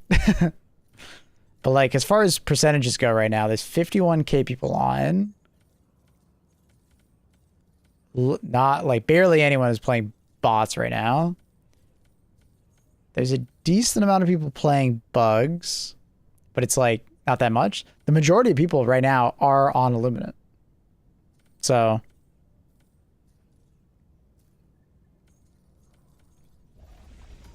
you know, if people head over to this planet, which is a very pretty planet, it's easy to dive on. I think we get it. I think we get this major order by tomorrow. Mark my words. I think we get it. We'll be on tomorrow to grind it. That being said, I'm going to end stream here. We'll be back tomorrow with more HD2. I think I'm going to do some HD2, and then we'll probably play some Expulse, which is the Titanfall, but not Titanfall game. Yeah, hope you guys enjoyed the stream today. I'm going to go make something to eat real quick, then go watch some From with Annie. Yeah. Thank you so much for watching. Thanks for the support as always. Hope you guys had a good time. Check out the Discord link down below and check out my main YouTube channel if you're looking for more HG2 content. Tier lists, Warbond reviews, Warbond tier lists, so on and so forth. We'll be posting more content there as more content comes out. So, yeah.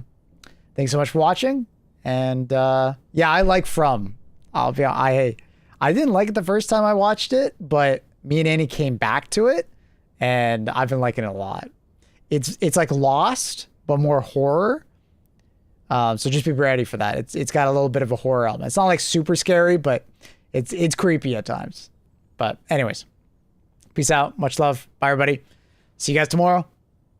Peace. Bye, bye, bye, bye, bye, bye, bye.